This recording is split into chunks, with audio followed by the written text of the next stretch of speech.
Mr. Kara. Ms. Kara. Mrs. Cesar-Chavannes. Mrs. Cesar-Chavannes. Mr. Cormier. Mr. Cormier. Mr. Wilkinson. Mr. Wilkinson. Mr. Lemetti. Mr. Lemetti. Mr. Kusner. Mr. Kozner. Mr. Rusnak. Mr. Rusnak. Mr. Eiking. Mr. Eiking. Mr. Bagnall. Mr. Bagnall. Mr. Paradis. Mr. Paradis. Mr. McGinty. Mr. McGinty. Mr. Scarpellegia. Mr. Scarpellegia. First row at my right. Mr. O'Regan. Mr. O'Regan. Ms. Petpat-Taylor. Mr. Petpat-Taylor. Mr. Goodale. Mr. Goodale. Madame Joly. Madame Joly. Monsieur Champagne. Mr. Champagne. Monsieur Leblanc. Monsieur Leblanc. Ms. Shager. Ms. Shager. Monsieur Trudeau. Monsieur Trudeau. Ms. Qualtrough. Ms. Qualtrough. Mr. Morneau. Mr. Morneau. Mr. Bryson. Mr. Bryson. Ms. Wilson-Raybould. Ms. Wilson-Raybould. Mr. Macaulay-Cardigan. Mr. Macaulay-Cardigan. Madame Bibeau.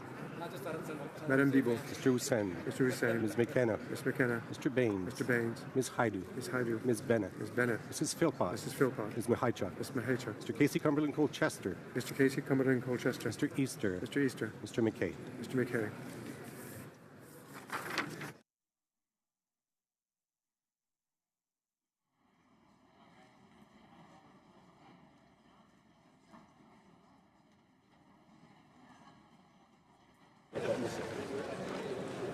Yeas pour, 95, 95. Nays contre, 211, 211. I declare the motion defeated. Premièrement, à l'ordre d'adopter le marché. Pursuant to order made on Tuesday, February 13, 2018, the House will now proceed to the taking of the deferred recorded division on the motion at second reading stage of Bill S. 228 under private members' business. The question is as follows. Mr. Ailson, seconded by Mr. Fraser, Central Nova, moved that Bill S. 228, an act to amend the Food and Drugs Act, prohibiting food and beverage marketing directed at children, be now read a second time and referred to the Standing Committee on Health. All those at my right in favor of the motion will please rise. Mr. Ailson. Cinquième rangée à ma droite. Mrs. Jordan. Fifth row to my right. Johari. Mr. Johari. Ms. Khalid. Ms. Khalid. Madame Lapointe. Madame Lapointe. Monsieur Lefebvre. Mr. Lefebvre. Mr. Levitt. Mr. Levitt. Mr. Long. Mr. Long. Mr. Longfield. Mr. Longfield. Ms. Ludwig. Ms. Ludwig. Mr. Maloney. Mr. Maloney. Mr. Massa-Avignon-le-Métis, Matane Matapédia. Mr. Massa Avignon, Le Métis, Matane, Le Métis. Mr. May Cambridge. Ms. May Cambridge. Mr. McDonald. Mr. McDonald. Mr. McKinnon, Coquitlam, Port Coquitlam. Mr. McKinnon, Coquitlam, Port Coquitlam. Mr. McLeod, Northwest Territories. Mr. McLeod, Northwest Territories. Mr. Morrissey. Mr. Morrissey. Madame Nassif. Madame Nassif. Ms. O'Connell. Ms. O'Connell. Mr. Oliver. Mr. Oliver. Mr. Wallet.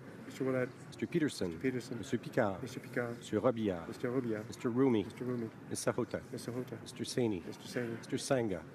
Mr. Sanga. Mr. Sarai. Mr. Sarai. Mrs. Short. Mr. Schultz. Mr. Seri. Mr. Seri. Madame Shanahan. Madame Shanahan. Mr. Sheehan.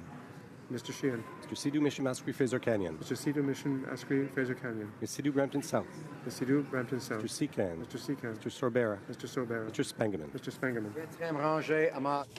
Fourth row at my right. Mr. Aria. Mr. Aria. Mr. Ayoub. Mr. Ayoub. Mr. Badaway. Mr. Badaway. Mr. Baylis. Mr. Baylis. Mr. Boissonneau. Mr. Boissonneau. Mr. Bossio. Mr. Bossio. Mr. Bertina. Mr. Bertigna. Mr. Breton. Mr. Breton. Mr. Chen. Mr. Chan. Mr. Bruson. Mr. Bruson. Ms. DeMoff. Ms. DeMont. Ms. Dillon. Ms. Dillon. Mr. Diorio. Mr. Diorio. Mr. Biddle. Mr. Biddle. Ms. Tassi. Ms. Tassi. Mr. Drouet. Mr. Drouin. Ms. Zerowitz. Ms. Zerowitz. Mr. Sassy. Mr. Sassy. Mr. El Khoury. Mr. El Khoury. Mr. Ellis. Mr. Ellis. Mr. Erskine Smith. Mr. Erskine Smith. Mr. Fergus. Mr. Fergus. Mr. Finnegan. Mr. Finnegan. Mr. Fisher. Mr. Fisher. Mr. Fonseca. Mr. Fonseca. Mr. Fraser West Nova. Mr. Fraser West Nova. Mr. Fraser Central Nova. Mr. Fraser Central Nova. Mr. Fuhrer. Mr. Fuhrer. Mr. Garrettson. Mr. Garrettson. Mr. Graham. Mr. Graham. Mr. Greywall. Mr. Greywall. Mr. Hardy. Mr. Hardy. Mr. Harvey. Mr. Harvey. Mr. Housefather. Mr. Housefather. Ms. Hutchings. Ms. Hutchings. Deuxième rangée à ma droite. Third row at my right.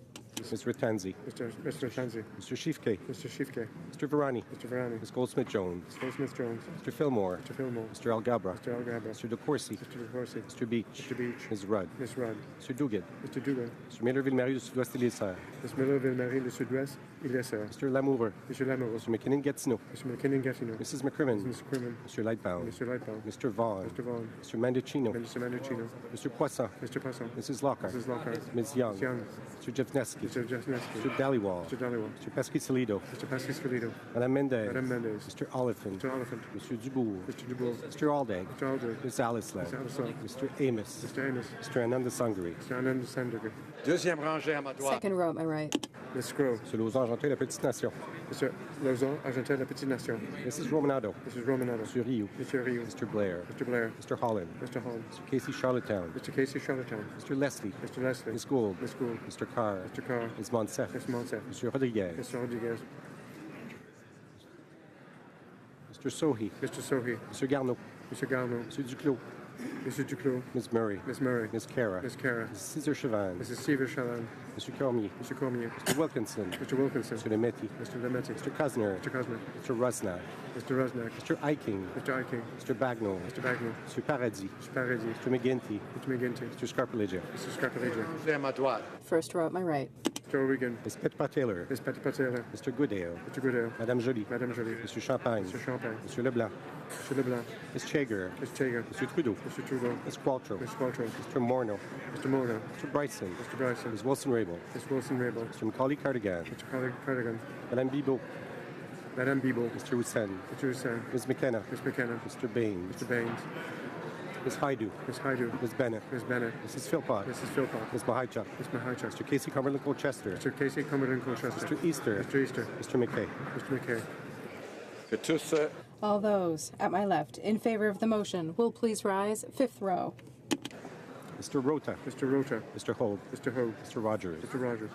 Ms. Yep. Ms. Yep. Mr. Plamondon. Mr. Plamondon. Mr. Sainte-Marie. Mr. Saint-Marie. Madame Posé. Madame Posé. Mr. Thériault. Mr. Thériault. Mr. Beaulieu. Mr. Beaulieu. Mr. Barcelou-Duval. Mr. Barcelou Duval. Madame Gill. Madame Gill. Mr. Boudria. Mr. Boudria. Ms. Mason-Ishkov-Island. Ms. Mason. rangés à ma droite. À ma gauche. Fourth row at my left. Fortier. Madame Lambropoulos. Madame Lambropoulos. Ms. Ing. Ms. Ing. Mr. Hébert. Mr. Hébert. Mr. Jennis. Mr. Jennis. Ms. Benson. Ms. Benson. Mr. Weir. Mr. Weir. Mr. Duval. Mr. Duval. Mr. Stetsky. Mr. Stetsky. Mr. Cannings. Mr. Cannings. Mr. Johns. Mr. Johns. Mr. McGregor. Mr. McGregor. Ms. Ramsey. Ms. Ramsey. Ms. Malcolmson. Ms. Malcolmson. Madame Trudel. Madame Trudel. Madame Sans Souci. Madame Sans Souci. Ms. Hardcastle. Ms. Hardcastle. Madame Hughes. Madame Hughes. Deuxième rangée. Third row at my left. Ms. Vandenbell. Mr. Whalen. Mr. Whalen. Mr. Stewart. Mr. Stewart. Ms. Kwan. Ms. Kwong. Mr. Aubin. Mr. Aubin. Mr. Nantel. Mr. Nantel. Mr. Dubé. Mr. Dubé. Mr. Saganache. Mr. Saganache. Ms. Jolibois. Mr. Jolibois. Madame Quash. Madame Quash. Mr. Blakey. Mr. Blakey. Mr. Choquette. Mr. Chiquette. Madame Moore. Madame Moore. Deuxième rangée. Second row at my left. Mr. Tabarra. Mr. Tan. Mr. Tan. Mr. Vandal. Mr. Vandal. Mr. Garrison. Mr. Garrison. Madame Boutin-Sweet. Madame Boutier-Sweet. Ms. Blaney, North Island, Powell River. Ms. Blaney, North Island, Powell River. Mr. Rankin. Mr. Rankin. Mr. Julian. Mr. Julian. Mr. Davies. Mr. Davies. Mr. Bouliris. Mr. Bouliris. Madame Laverdière. Madame Laverdière. Mr. Dussault.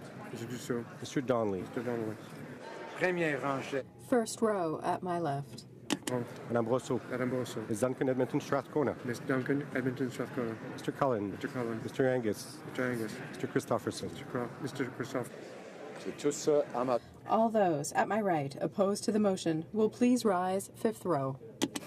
quatrième rangée. Fourth row at my right. Troisième rangée. Third row at my right. Deuxième rangée à ma droite. Second row at my right. First row at my right. Que tous ceux à ma gauche qui s'opposent. All those at my left opposed to the motion will please rise. Fifth row. Mr. Lauzon, Starmont, Dundas, South Glengarry. Mr. Lauzon, Stormont, Dundas, South Glengarry. Mr. McKenzie. Mr. McKenzie. Mr. Shipley. Mr. Shipley. Mr. Van Kesteren. Mr. Van Kesteren. Mr. Iglinsky. Mr. Iglinsky. Mr. Yerdega. Mr. Yerdega. Mr. Diot. Mr. Diot. Mr. Calkins. Mr. Calkins. Ms. Leach. Ms. Mr. Leach. Schmeyer. Mr. Schmeyer. Mr. Shields.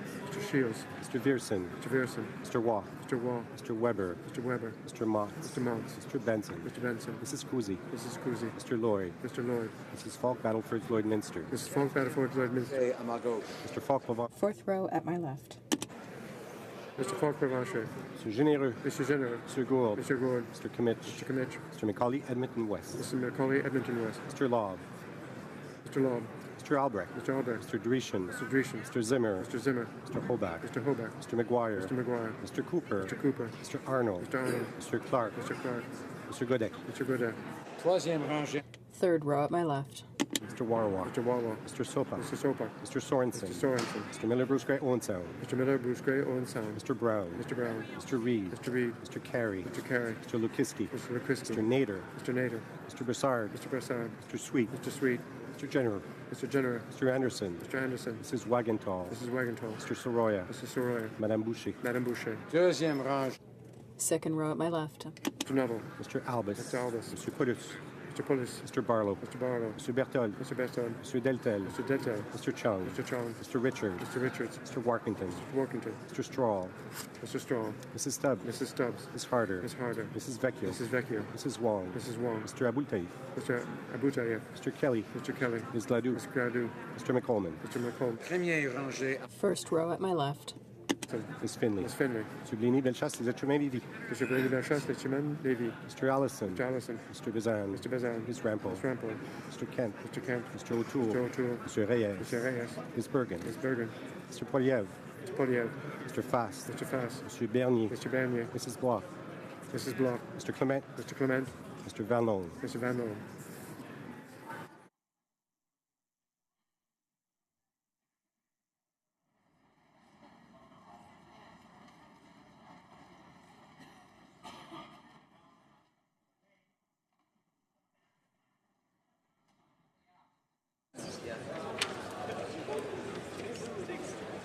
Yeas pour 220, 220. Nays contre 86, 86. I declare the motion adopted. Standing Committee on Health.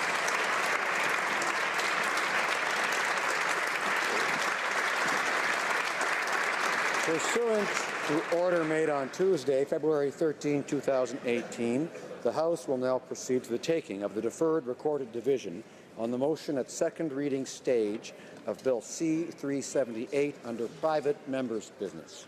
Question is as follows. Thank you.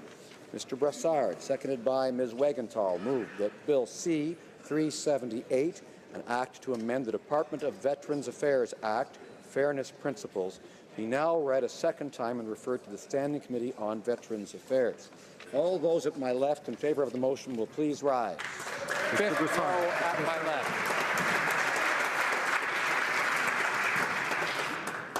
Fifth row at my left. Mr. Stanton. Mr. Stanton. Mr. Lauzon, Stormont, Dundas, South Glengarry. Mr. Lauzon, Stormont, Dundas, South Glengarry. Mr. McKenzie. Mr. McKenzie. Mr. Shipley. Mr. Shipley. Mr. Van Kesteren. Mr. Van Kesteren. Mr. Glinsky. Mr. Glinsky. Mr. Yudega. Mr. Diega. Mr. Diot. Mr. Diot. Mr. Calkin. Mr. Calkin. Ms. Leach. Mrs. Leach. Mr. Schmale. Mr. Schmale. Mr. Shields. Mr. Shields. Mr. Vierson. Mr. Vierson. Mr. Waugh. Mr. Wall. Mr. Weber. Mr. Weber. Mr. Motz. Mr. Motz. Mr. Benson. Mr. Benson. Mrs. Cousy. Mrs. Cousy. Mr. Lloyd. Mr. Lloyd. Mrs. Falk Battleford's Lloyd Minster. Mrs. Falk Battleford's Lloyd Minster. Mr. Plamondon. Mr. Plamondon. Mr. Sainte-Marie. Mr. Saint-Marie. Madame Posé. Madame Posé. Mr. Thériault. Mr. Thériault. Mr. Beaulieu. Mr. Beaulieu. Mr. Barcelou Duval. Mr. Barcelou Duval. Madame Gill. Madame Gill. Mr. Boudria. Mr. Boudria. Ms. May Sanish-Corfarling. Miss May Sanish. Oh, at my left. Mr. Falk Provencher. Mr. Falk Provencher. Mr. Généreux. Mr. Généreux. Mr. Gould. Mr. Gould. Mr. Kimmich. Mr. Kimmich. Mr. Macaulay Edmonton West. Mr. Macaulay Edmonton West. Mr. Jennis. Mr. Jennis. Mr. Lobb. Mr. Lobb. Mr. Albrecht. Mr. Albrecht. Mr. Dreeshen. Mr. Dreeshen. Mr. Zimmer. Mr. Zimmer. Mr. Holbach. Mr. Holbeck. Mr. McGuire. Mr. McGuire. Mr. Cooper. Mr. Cooper. Mr. Arnold. Mr. Arnold. Mr. Clark. Mr. Clark. Mr. Godin. Mr. Godin. Ms. Benson. Ms. Benson. Mr. Weir. Mr. Weir. Mr. Duval. Mr. Duval. Mr. Stetsky. Mr. Stetsky. Mr. Canning. Mr. Cannings. Mr. Johns. Mr. Johns. Mr. McGregor. Mr. McGregor. Miss Ramsey. Miss Ramsey. Ms. Malcolmson. Miss Malcolmson. Madame Trudel. Madame Trudel. Madame Sans Souci. Madame Sans Souci. Ms. Hardcastle. Miss Hardcastle. Madame Hughes. Madame Hughes. Third row at my left. Mr. Tilson. Mr. Tilson. Mr. Warwa. Mr. Warwa. Mr. Sopa. Mr. Sopa. Mr. Sorensen. Mr. Sorensen. Mr. Miller, Bruce Gray, Owen Sound. Mr. Miller, Bruce Bay, Owen Sound. Mr. Brown. Mr. Brown. Mr. Reed. Mr. Reed. Mr. Carey. Mr. Carey. Mr. Lukiski. Mr. Lukiski. Mr. Nader. Mr. Nader. Mr. Sweet. Mr. Sweet. Mr. General. Mr. General. Mr. Anderson. Mr. Anderson. Mrs. Wagenthal. Mrs. Wagenthal. Mr. Soroya. Mr. Soroya. Madame Boucher. Madame Boucher. At my left.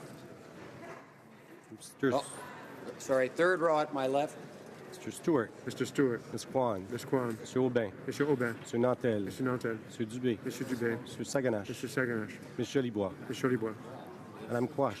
Madame Quash. Mr. Blakey. Mr. Blakey. Mr. Choquette. Mr. Choquette. Madame Moore. Madame Moore. Second row at my left.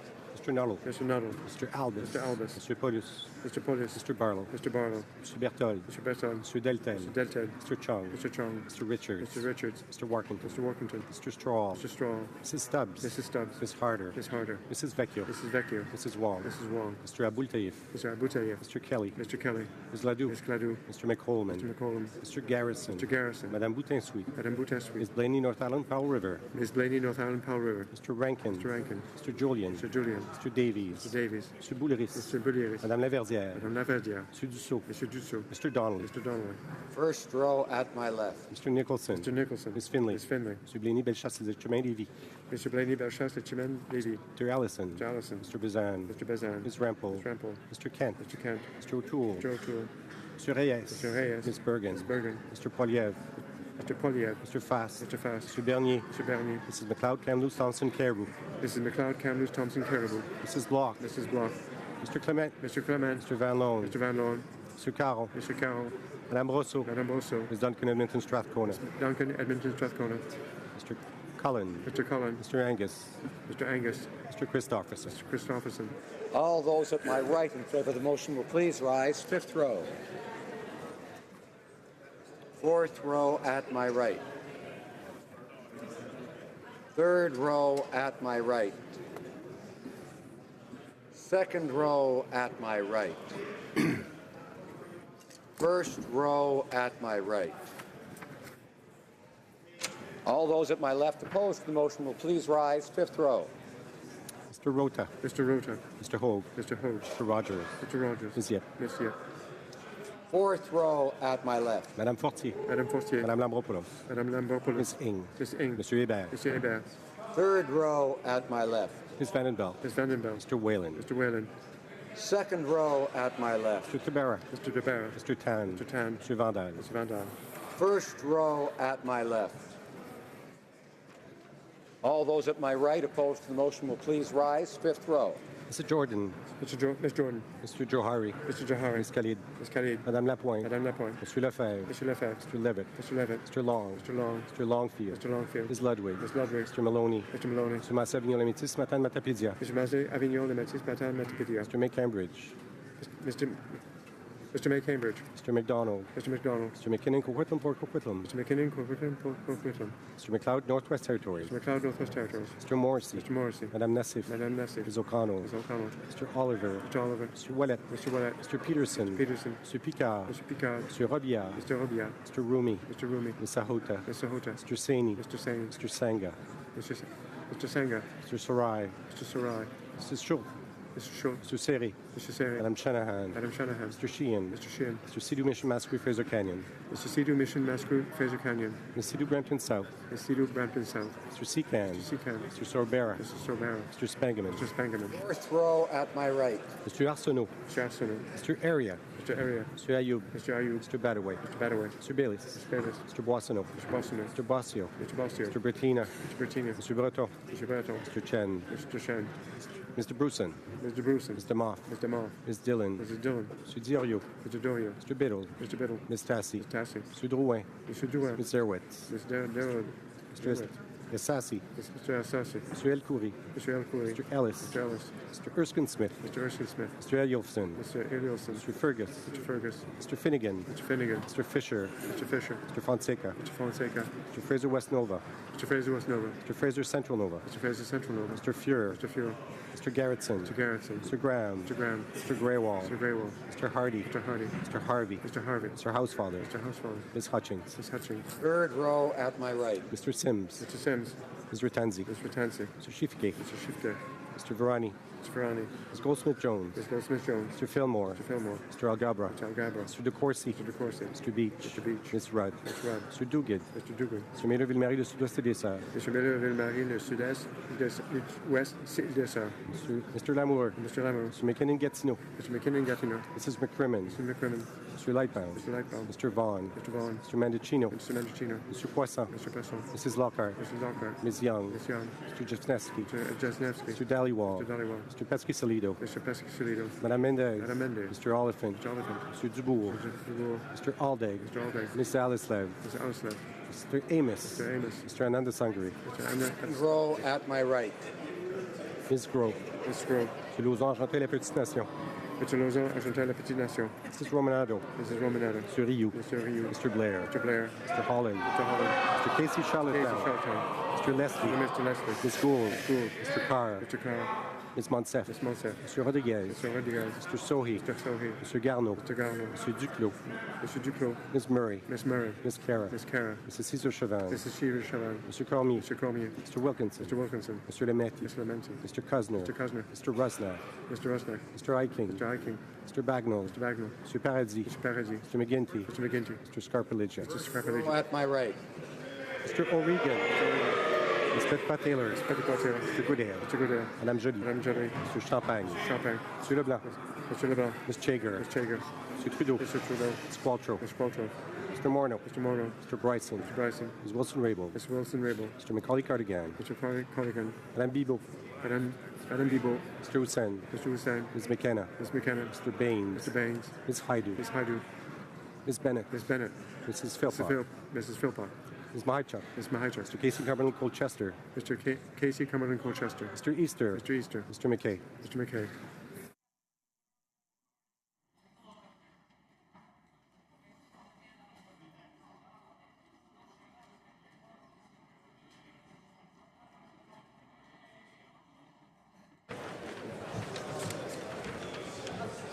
Yeas pour 137, 137.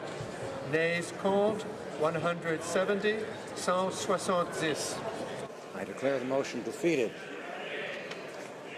I wish to inform the House, because of the deferred recorded divisions, government orders will be extended by 30 minutes. Tabling of documents. The Honourable Parliamentary Secretary to the Government House Leader. Yes, thank you, Mr. Speaker. Pursuant to Standing Order 111.1, I have the honour to table in both official languages a certificate of nomination with the biographical notes for the proposed appointment of Carolyn Maynard as the Information Commissioner. I request that the certificate of nomination and biographical notes be referred to the Standing Committee on Access to Information, Privacy and Ethics. Thank you, Mr. Speaker. Introduction of government bills. Statements by ministers. The Right Honourable Prime Minister.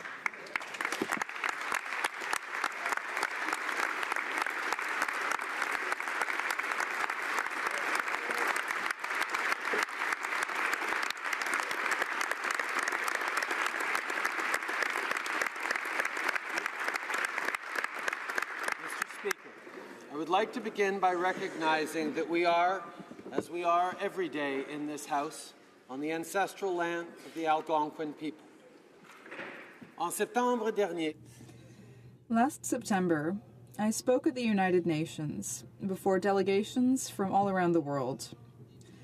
I spoke to them about the hard truths about Canada's long and complex relationship with First Nations, Inuit, and the Métis. I spoke about the colonial approach that led to the Indian Act, a discriminatory and paternalistic law. systematically ignored the history of the Métis Nation and denied its people their rights, and that, in the name of Canadian sovereignty, forced the relocation of entire Inuit communities, starving individuals, uprooting families, and causing generations of harm. Les événements dont j'ai parlé. The events that I spoke about are, I'm sure, very well known by all members of this House. But what is remarkable, Mr. Speaker, is how much Canadians are also aware of these tragic events. I just finished a series of town hall visits in communities all across Canada. And everywhere I went, there was at least one person who wanted to know what our government is doing to combat racism, to help advance reconciliation, to improve the quality of life for Indigenous peoples. There were questions about fishing rights, land claims, and pipeline approvals. Questions about the national inquiry into missing and murdered Indigenous women and girls, about clean water, and about the alarming number of Indigenous children in foster care. These were thoughtful questions, Mr. Speaker, and it was immediately clear every time these kinds of questions were asked, the room leaned in to hear. This was, in part, a show of support for the people who stood up and asked some tough questions. But it was also a signal that these are questions that Canadians want answered. Questions that strike right at the heart of who we are and what kind of country we want to be. One of those questions is how we, as a government, recognize and implement the rights of Indigenous peoples. We've seen those questions grow in number and intensity in just these past few days, as more and more Canadians come to grips with the facts that we have so much more work to do. More work to push back against the systemic racism that is the lived reality for so many Indigenous peoples. More work to deal with the fact that too many feel and fear that our country and its institutions will never deliver the fairness, justice, and real reconciliation that Indigenous peoples deserve. But there is also reason to be hopeful, Mr. Speaker. Yesterday, I had the honour of spending some time with Colton Boushie's family, with his mom Debbie, cousin Jade, and Uncle Alvin. And through all their grief and anger and frustration, their focus was not on themselves and the tragedy they just endured, but on how we must work together to make the system and our institutions better. Better for Indigenous youth, for Indigenous families, and for all Canadians. We have a responsibility to do better, to be better, to do our best to make sure that no family has to endure what they went through. Mr. Speaker, the criminal justice system is just one place in which reforms are urgently needed. Reforms are needed to ensure that, among other things, Indigenous peoples might once again have confidence in a system that has failed them all too often in the past. That is why we will bring forward broad-based, concrete reforms to the criminal justice system, including changes to how juries are selected.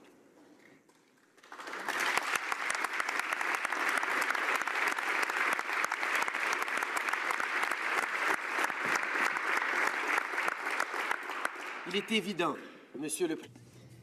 It's clear, Mr. Speaker, that Indigenous peoples and all Canadians know that the time has come for real change.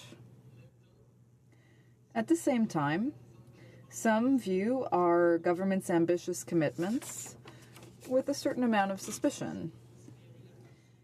And if you consider the way that things have been handled in the past, it's difficult to say, honestly, that that suspicion is not justified. After all, it's not as though we were the first government to recognize the need to make change and to promise that we would do things differently. Plus de 20 ans. It's been more than 20 years since the Royal Commission on Aboriginal Peoples called for the recognition of Aboriginal peoples as self-governing nations with a unique place in Canada. More than 30 years have passed since the Punner Report and the First Minister's conferences on the rights of Aboriginal peoples. Marked 35 years since Aboriginal and treaty rights were recognized and affirmed through Section 35 of the Constitution Act. You might recall, Mr. Speaker, that the government of the day, led by my father, did not intend to include these rights at the outset. It was the outspoken advocacy of First Nations, Inuit, and Métis peoples, supported by non-Indigenous Canadians, that forced that government to reconsider. Imagine what that must have felt like, Mr. Speaker. You have fought so long, so hard against colonialism, rallying your communities, reaching out to Canadians, riding the Constitution Express, and in the end, to finally be recognized and included, to see your rights enshrined and protected in the foundational document upon which Canada's democracy rests.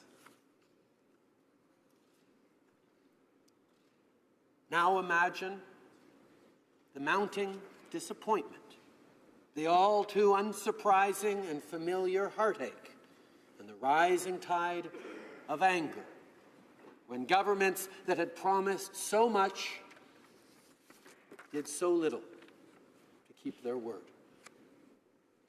You see, Mr. Speaker, the challenge, then as now, is that while Section 35 recognizes and affirms Aboriginal and treaty rights, those rights have not been implemented by our governments.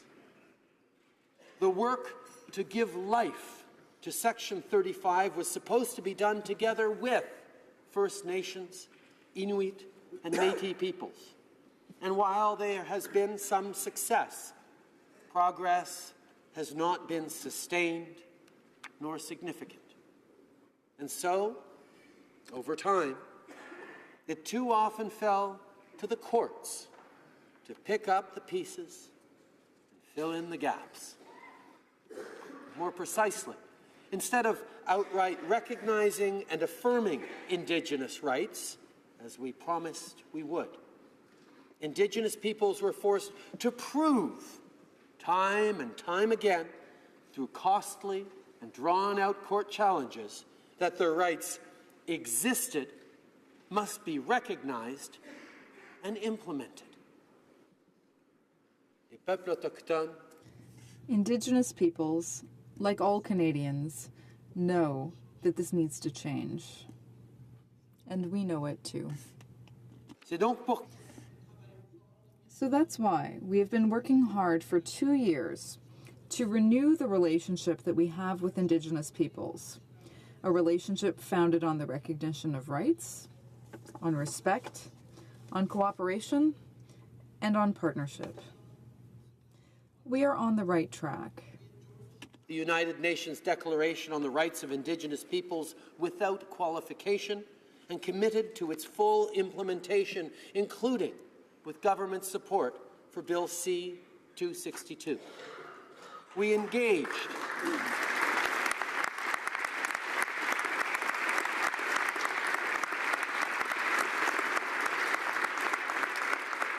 engaged in new recognition of rights and self-determination negotiations, where the government and Indigenous peoples work together on the priorities Indigenous partners say are necessary to advance their vision of self-determination. We signed agreements with First Nations, Inuit, and the Métis Nation outlining how we will work together to identify each community's distinct priorities and how we will work together to develop solutions. We established a working group of ministers to review our federal laws, policies, and operational practices to ensure that the Crown is meeting its constitutional obligations and adhering to international human rights standards, including the UN Declaration on the Rights of Indigenous Peoples. To guide the work of decolonizing Canadian laws and policies, we adopted principles respecting Canada's relationship with Indigenous peoples. To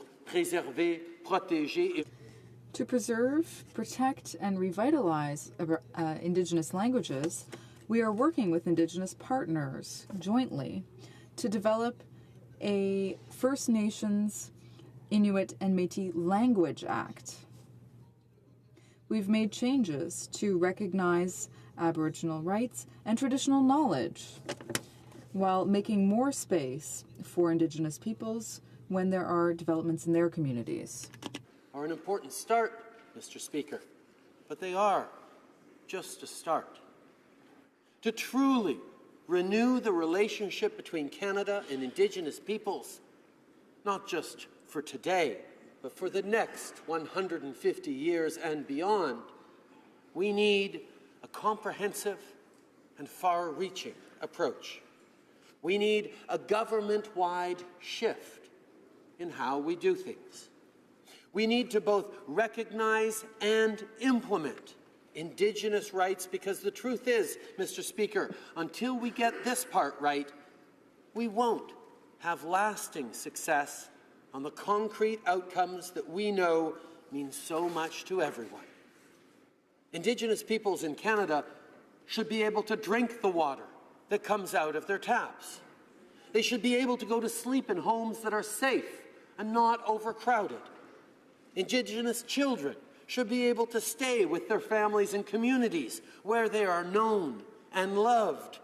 And Indigenous youth should not grow up surrounded by the things that place them at elevated risk for suicide, things like poverty, abuse, and limited access to a good education and good health care.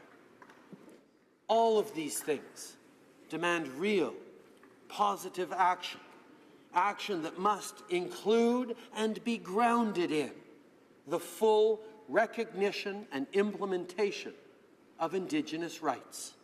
We need to get to a place where Indigenous peoples in Canada are in control of their own destiny, making their own decisions about their future.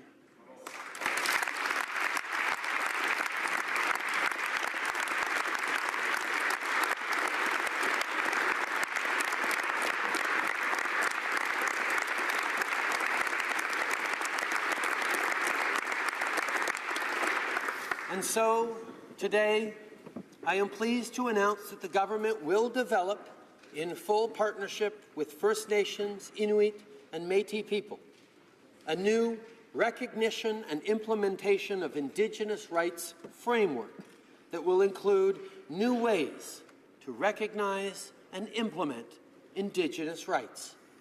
This will include new recognition and implementation of rights legislation. Going forward, recognition of rights will guide all government interactions with Indigenous peoples. The contents of the framework that we build together will be determined through a national engagement led by the Minister of Crown, Indigenous Relations and Northern Affairs with support from the Minister of Justice. Mais plutôt, earlier, I mentioned several reports, studies, and consultations that were conducted in the past.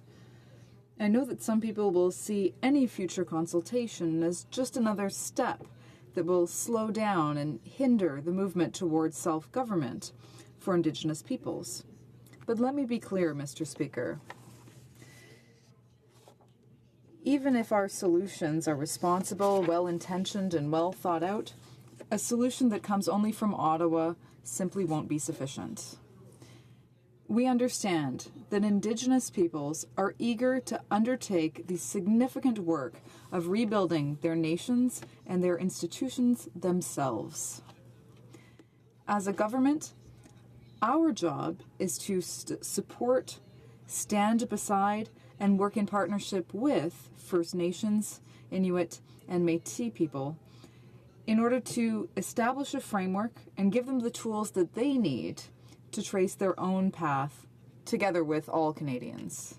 We'll also be engaging the provinces and territories and non-Indigenous Canadians, people from civil society, from industry and the business community, and the public at large, because all Canadians have a stake in getting this right. While the results of this engagement will guide what the final framework looks like, we believe that, as a starting point, it should include new legislation and policy that would make the recognition and implementation of rights the basis for all relations between Indigenous peoples and the federal government moving forward. This framework gives us the opportunity to build new mechanisms to recognize Indigenous governments and ensure rigorous, full, and meaningful implementation of treaties and other agreements. With this framework, we have a chance to develop new tools to support the rebuilding of Indigenous communities, nations, and governments, and advance self-determination, including the inherent right of self-government. This framework could establish new ways to resolve disputes so that collaboration becomes the new standard and conflict the exception rather than the rule. by including tools that oblige the federal government to be more transparent and accountable, we can build greater trust between Indigenous peoples and government. Enfin, grave. With this new framework, we will better align Canadian laws and policies with the United Nations Declaration on the Rights of Indigenous Peoples that this government unreservedly supports. We believe that a framework with these measures will finally meet many of the recommendations brought forward by the Royal Commission on Aboriginal Peoples and the Truth and Reconciliation Commission, as well as those of many studies and reports that have been conducted over the years. Some may worry that this ambitious approach may require reopening the Constitution. Well, that is not true. In fact, we are finally fully embracing and giving life to the existing Section 35 of the Constitution. And so we'll replace policies like the Comprehensive Land Claims Policy and the Inherent Right to Self-Government Policy with new and better approaches that respect the distinctions between First Nations, Inuit, and Métis peoples. This will give greater confidence and certainty to everyone involved. The federal government's absence over generations in recognizing and implementing Indigenous rights has resulted in social and economic exclusion, uncertainty, and litigation, when our shared focus should have always been on creating prosperity and opportunity for everyone. Better opportunities for Indigenous peoples and certainty for Indigenous youth are precisely what we hope to achieve through this framework. Engagement will continue throughout the spring, but it is our firm intention to have the framework introduced later this year and implemented before the next election. Ce travail. This work will involve not only the government, but also this Parliament. There will be committee work. There will be witnesses to hear. There will be vigorous debate in both houses. The history of the relationship between Canada and Aboriginal peoples transcends all governments, Mr. Speaker. The Indian Act was adopted in this House, just as Section 35 was. And now, as a Parliament, we have an opportunity, and above all the responsibility, to finally implement Section 35. Mr. Speaker, we all know that we cannot erase the past. We know that we cannot regain what has been lost. What we can do, what we must do, is to commit to being better, to doing better. Pour commencer, to begin with, let's do what the Constitution should have been making us do for 40 years. To do away with legislation and policies built to serve colonial interests. We will work together as we follow through on our commitments to build a new and better relationship. Mr. Speaker, Indigenous Canadians and all Canadians are ready for change, ready for a new relationship based on recognition, rights, respect, cooperation, and partnership. With a recognition and implementation of rights framework, we can build that new relationship together. It won't be easy, Mr. Speaker. Nothing worth doing ever is. And it will be worth it. It will be worth it because we will have taken more steps towards righting historical wrongs. It will be worth it because we will have replaced apathy with action, ignorance with understanding, and conflict with respect. We will have laid the foundation for real and lasting change, the kind of change that can only come when we fully recognize and implement Indigenous rights. Together, we will take concrete action to build a better future, a better Canada for Indigenous peoples and for all Canadians. Merci. Thank you.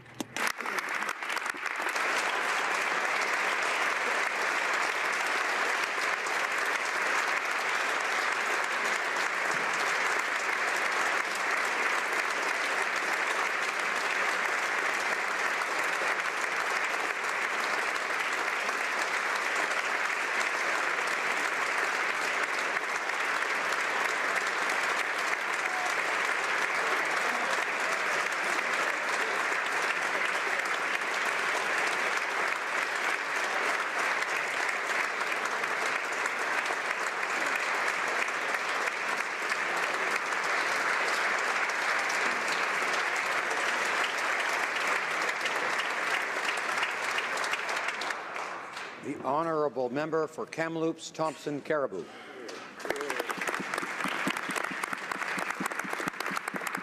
Thank you, Mr. Speaker. I rise today to speak on behalf of the official opposition and the Conservative caucus in response to the ministerial statement.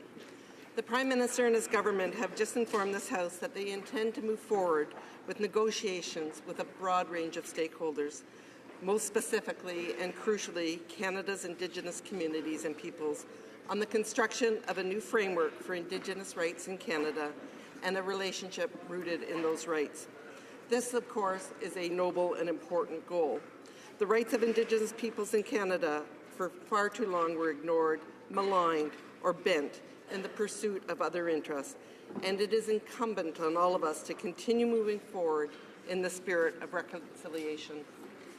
It is unacceptable that in a nation such as Canada, so drastic a disparity should exist between Indigenous communities and their fellow non-Indigenous citizens. When communities lack even something as essential as drinking water, there is still much important work to be done, and quickly. The road to reconciliation has not always been easy. Even with the best of intentions, we sometimes falter. Yet, as many in this House know, successive governments have also taken important steps forward to correct and make amends for the diminishing of the rights of Canada's Indigenous peoples. I and many of my colleagues on this side of the House are proud of the previous government's record in this regard. It was, of course, a Conservative government that first made important steps for Canada to endorse the UN Declaration of the Rights of Indigenous People in a manner fully consistent with Canada's Constitution and laws almost a decade ago. Under a Conservative government, there was a significant awakening of Canada's relationship with First Nations, Inuit, and Métis people, exemplified by the apology to the former students of Indian residential schools.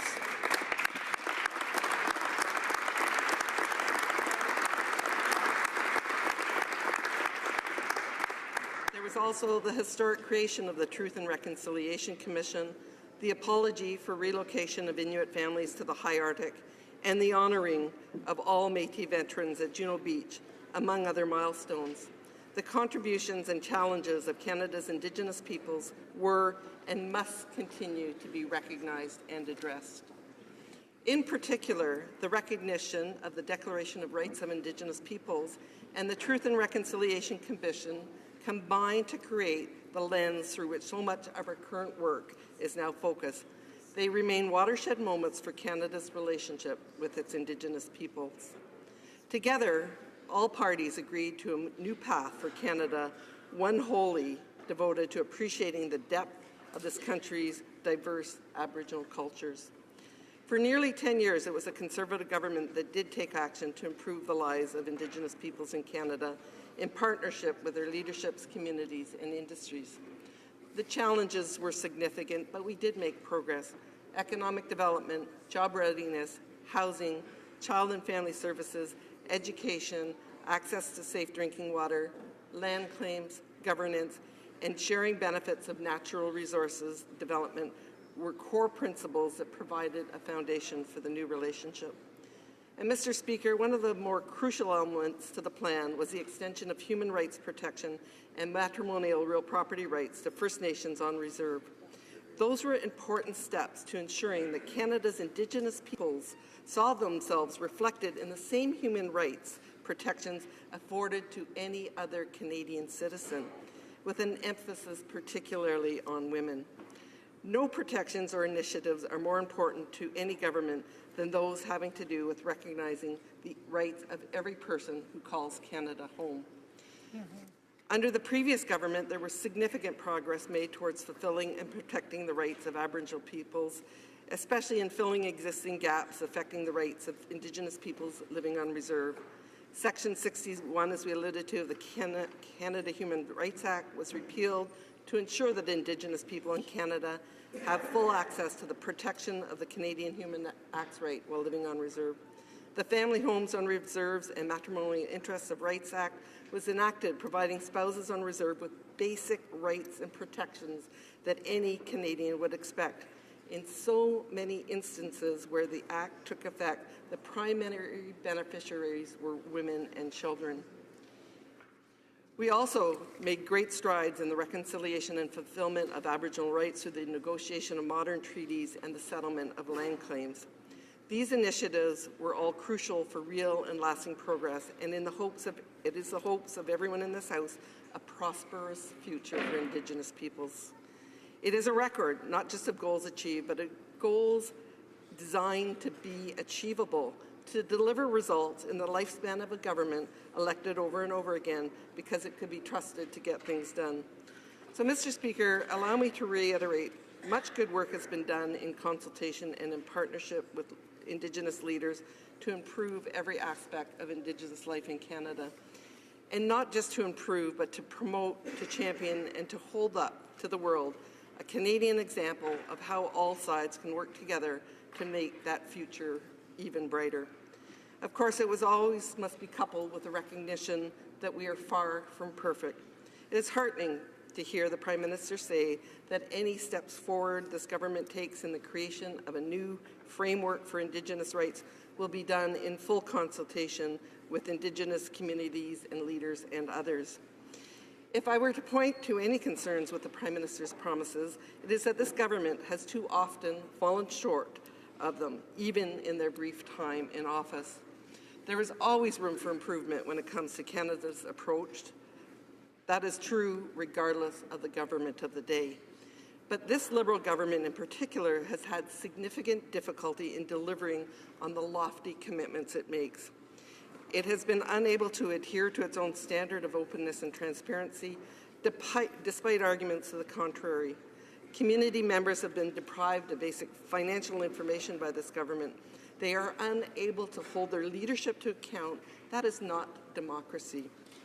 And this government is on track to fall well short of some of its deadlines it set in the most recent election when it comes to promises that are made.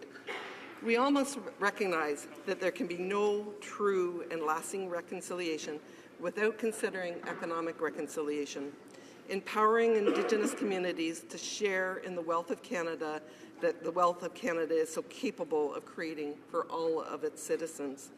We can and we will urge this government in its consultations to consider what impediments exist to the financial success of Indigenous communities and how they can be removed, thereby ensuring long-term prosperity rather than reliance on short-term solutions. And finally, this government must take up the leadership role it has so far studiously avoided and address the challenges facing the murdered and missing Indigenous women and girls inquiry. Mr. Speaker, members on this House will be watching closely as the proposals brought forward by this government.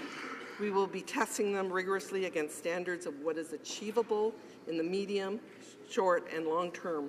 We will be looking to see if the talk around the table is going to lead to meaningful action on the ground that is going to make a difference in the quality of life of Indigenous peoples. Canada is one of the only countries in the world where Indigenous and treaty rights are entrenched in its constitution. That is a responsibility we should be taking very seriously, not one on which we should ever stake a simple election promise, never to be achieved or revisited. We look forward to engaging on the ideas brought forward by the Indigenous communities across the country and working together with the current government to deliver actual results. Thank you, Mr. Speaker.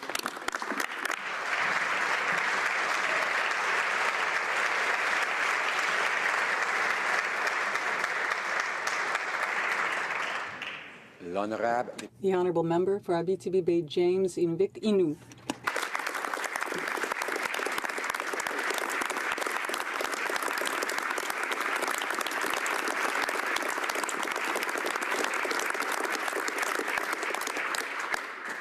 Miigwech chigani ganskmenu absiatuda. Tinskumden abitsin jaji yemian jaji dbajmuyange ni skamaun gani ganskakut Canada. Kayamuda kinyo joyo kabitsnakuda. Na sabugen skama kawichigodnyo wichagan degat dechaga kabedo. Nun skamauts ni stamt abitsin koyo iu ichtun iu debajmun iu yimunge. Tinskumden mak abitsnin jaji psuguyan minbego. Mr. Speaker, I want to start by honoring the memory of late Colton Boushie, because this tragedy, I lost sleep over it since it happened, is an equally tragic reminder of where things are in this country that you call Canada. The underlying discrimination, denial of rights, and impoverishment are pervasive in this country for Indigenous peoples, like for Indigenous peoples all over the world.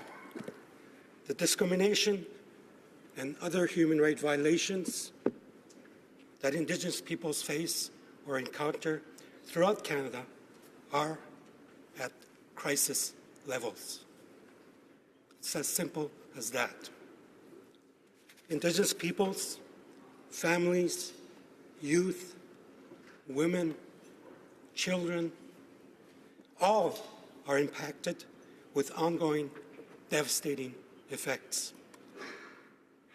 The United Nations Declaration on the Rights of Indigenous Peoples must be the framework for reconciliation, Mr. Speaker, and to ensure that the present and future generations of Indigenous peoples and individuals will be treated equally to other peoples while recognizing our right to be different and respected as such.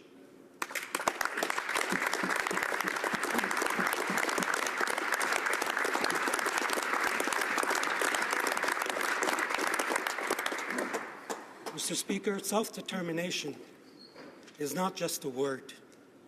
Self-determination is the most basic human right that belongs to Indigenous peoples as well, without which, may I add, without which other human rights cannot be fully enjoyed by Indigenous peoples. There is hope from the words that were pronounced by the Prime Minister, and I thanked him in Cree for those words. While I appreciate the Prime Minister's words today, we need to make sure that this time it is for real. One of the most unacceptable things politicians can do is to eventually quash that hope of the most vulnerable in our society. Mr. Speaker, by breaking yet another promise. That cannot happen. I will not let that happen again. We've known that for 150 years. We've faced that for 150 years, broken promises. Well, guess what, Mr. Speaker? We will not let that happen again for the next 150 years.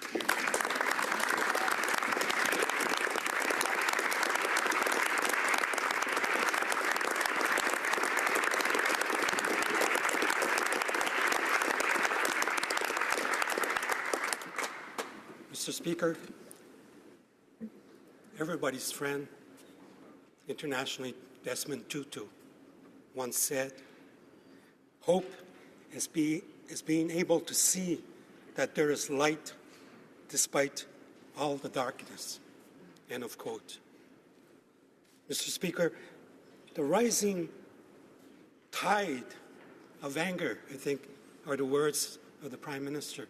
The rising tide of anger that we feel in this country at the moment will reach further heights if he doesn't deliver on his commitments of today. Because remember, we all know that there's another case coming down for ruling, Tina Fontaine. So I'm afraid, I'm frightened by the prospect, the outcome, if it's a negative outcome for Indigenous peoples again. I'm frightened by that moment coming up. So we need to make sure that we deliver on our promises. We need to go from words to action now. I've heard the same words from the mouth of the Prime Minister during the last federal election campaign. I've heard the same words from the Prime Minister after his election. I've heard the same words from the Prime Minister when he spoke in December 2015 after his election to the Assembly of First Nations. He talked about the United Nations Declaration. He talked about delivering on that promise. So let's make sure it happens for real this time. Mr. Speaker, there are many files and issues that we can fix right now, that we could have fixed 2 years ago when they got elected, because they got elected on those promises. But yet, Indigenous peoples in this country continue to face discrimination and injustice. And you cannot claim that you're upholding the honor of the Crown if you continue to not respect the human rights of Indigenous peoples in this country. The denial of Indigenous peoples' rights continued under this government, Mr. Speaker, despite their promise for real change. I remember those promises. I was in that campaign as well. Need I to remind you of the resistance that this government had to the ruling of the Canadian Human Rights Tribunal. It took 4 compliance orders following the ruling of the Canadian Human Rights Tribunal. There's definitely a lack of access, to give another example, in the fishing rights that he raised, in the fishing rights of my brothers and sisters in the Nuu-Chah-Nulth Territory on the west coast of British Columbia, in spite of the fact that they won their court case 10 years ago. 10 years ago. And this government, or the governments, have spent millions of dollars on fighting this case over the years. Indigenous women and girls continue to go missing or get murdered. Our youth continue to take their own lives. Free, prior, informed consent is not being used in major projects. Site C, Kinder Morgan, Muskrat Falls. In fact, we're even threatened by the Natural Resource Minister if we do dare to oppose these projects. Mr. Speaker, I can go on and on with that list of things that we can fix right away.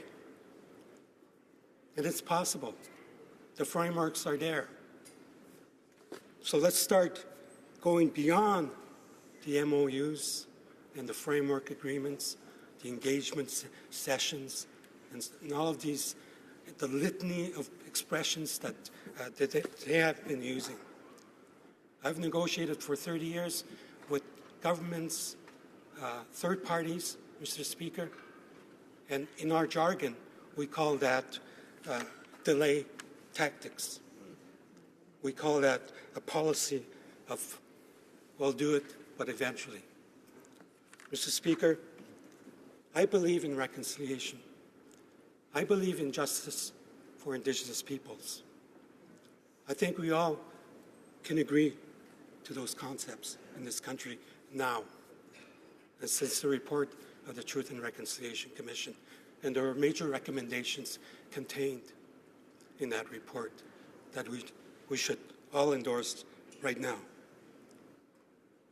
So when I say that there are already frameworks in this country, I'm talking about those Section 35 Aboriginal and treaty rights. I'm talking about the United Nations Declaration on the Rights of Indigenous Peoples. I'm also talking about our treaties. I'm talking about our international obligations as a member state of the United Nations organization. And we're signatories to major conventions in that regard, Mr. Speaker. The two international human rights covenants speak to the right of self-determination of Indigenous peoples. That's another framework. Another framework, to give you an example. Before the Truth and Reconciliation Commission was established, the Supreme Court of this country, the highest court of this land, talked about reconciliation. And in doing so, the Supreme Court said, and I quote, "The objective is to reconcile the pre-existing sovereignty of Indigenous peoples with the assumed sovereignty of the Crown." Let me repeat that for you, Mr. Speaker. The Supreme Court said, when talking about reconciliation in the 2004 Haida Nation case, the objective is to reconcile the pre-existing sovereignty of Indigenous peoples with the assumed sovereignty of the Crown. Assumed. Not my word, the Supreme Court, Mr. Speaker. So in the spirit of reconciliation, and in the spirit also of collaboration with the government in front of us, I want to propose a couple of suggestions for the work ahead of us. You know, Mr. Speaker, I've always offered my support and collaboration with any party in power, and I continue to do so to this day, especially with regards to the human rights of the First Peoples of this country. So, Mr. Speaker, I think the framework should contain several elements, and key elements, I would add. First, Indigenous peoples' rights are human rights. Let's start talking that language in this place and in this country. The human rights of Indigenous peoples have been treated as human rights for 3 decades now within the United Nations system. I think we should start doing that today in this country. International human rights standards need to be followed, and not just those that are contained in the United Nations Declaration on the Rights of Indigenous Peoples. Third, we need special measures. In view of the ongoing impacts of colonization, we cannot deny that, discrimination, land and resource dispossession, and marginalization, the disadvantages of Indigenous peoples are exacerbated. Let's recognize that as well. So therefore, there special measures are required for a wide range of matters. This would include safeguarding of cultures, languages, land and resource rights of Indigenous peoples. Fourth, equality and non-discrimination. As affirmed in the preamble of the UN Declaration on the Rights of Indigenous Peoples, and I quote, "Indigenous peoples are equal to all other peoples while recognizing the right of all peoples to be different, to consider themselves different, and to be respected as such. That's a direct quote from the preamble of the UN Declaration. The Prime Minister has often said that cultural diversity in this country is important to him. Well, there's yet another opportunity to maintain, protect, and promote the indigenous languages in this country, and we need to do that collaboratively. Again, as a Cree language speaker, I can assist the Prime Minister in this endeavor. Fifth, repudiation of the doctrine of superiority. Both the International Convention on the Elimination of All Forms of Racial Discrimination and the UN Declaration condemn these doctrines as invalid and scientifically false. Sixth, consultation and cooperation, of course, and the Prime Minister did mention that. Seventh, the free, prior, and informed consent concept needs to be acknowledged, endorsed, and embraced in this country. In many cases, after full and fair consideration of the rights of all those involved, the free, prior, and informed consent of Indigenous peoples must prevail. Eighth, environment and development. And this is another important aspect, Mr. Speaker. In order to achieve sustainable and equitable development from an Indigenous perspective, environmental protection must constitute an integral part of the development process, and it cannot be considered in isolation from it. Ninth, legislative and other measures. Again, the Prime Minister talked about that today, and again, I thank him for that. I think we need to do that in order to move forward as a nation. 10, a human rights-based approach. The UN Permanent Forum on Indigenous Peoples underlined at the international, regional, and national levels the human rights of Indigenous peoples are always relevant if such rights are at risk of being undermined. Let's recall that again. There needs to be some form of restitution of lands and territories. That is also in the UN Declaration, and is also said that when it's not possible, just, fair, and equitable compensation needs to happen for Indigenous peoples. And finally, Mr. Speaker, revitalization of Indigenous languages and cultures. The UN Declaration Articles 11 and 214, affirms that Indigenous peoples have the right to revitalize their languages and cultures, and states have obligations to take effective measures in this regard. Such actions serve to reinforce Indigenous peoples to live in peace and security as distinct peoples. All peoples, including Indigenous peoples, contribute to the diversity and richness of civilizations and cultures around the world. Mr. Speaker, nui wihtmo minbego, ju wihtmaden gechi minbego. Nastawa shije shanga but snieg, jiji yaimud manu yichoyo, kapat snmani. Shije shinge as behta wiat the daiteni. Chedon jipestenan in the Bajmunan. Chedoge jipatstenan, datemunan, nian inuch, would Canada with yat. Chedogenji, Gugajmauj, Jujamakans, Wichinan, Juijot no. The seven Muhtagan, a donut, Nuija wagon. Egun Jaitik, Egun could start out Jaitik, then he stamps. But still, nu weet de moeders, bedonde, agamt, nu weet de moeders. Hoe dat is in de bien, niga. Mok nu weet de moeders, gejuwit house, gejuwit gabu stoot, then he stamps.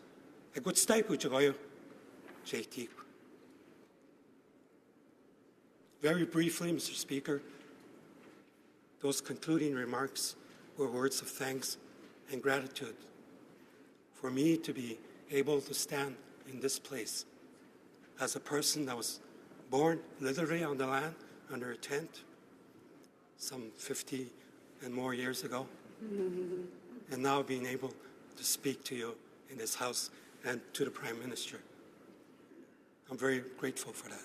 It's been a long journey, and I offered my collaboration to the government to achieve those commitments that were expressed by the Prime Minister. One of the most beautiful words in Cree is Nui Jawagan. Nui Jawagan means he or she that walks by my side. So I offer my friendship to all of us. Thank you, Mr. Speaker.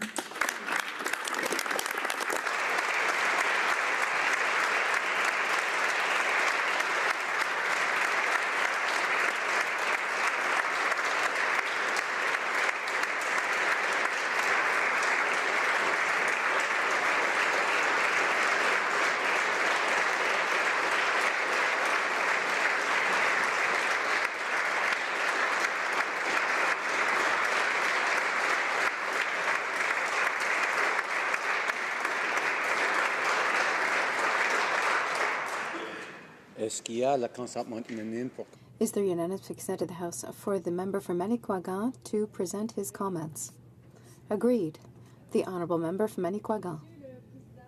Mr. Speaker, the Bloc Québécois, true to the tradition of independence, has always defended the necessity of establishing egalitarian relationships with First Nations.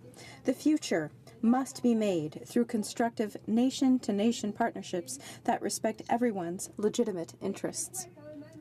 Quebecers are a minority people, and we can only act as allies of Indigenous communities. Quebec recognizes that Indigenous peoples are a distinct people who have every right to their own culture, language, customs, traditions, and the right to direct themselves the development of their own identity. Let us recall that René Lévesque made Quebec the first state in the Americas to recognize the 11 Indigenous nations on its territory.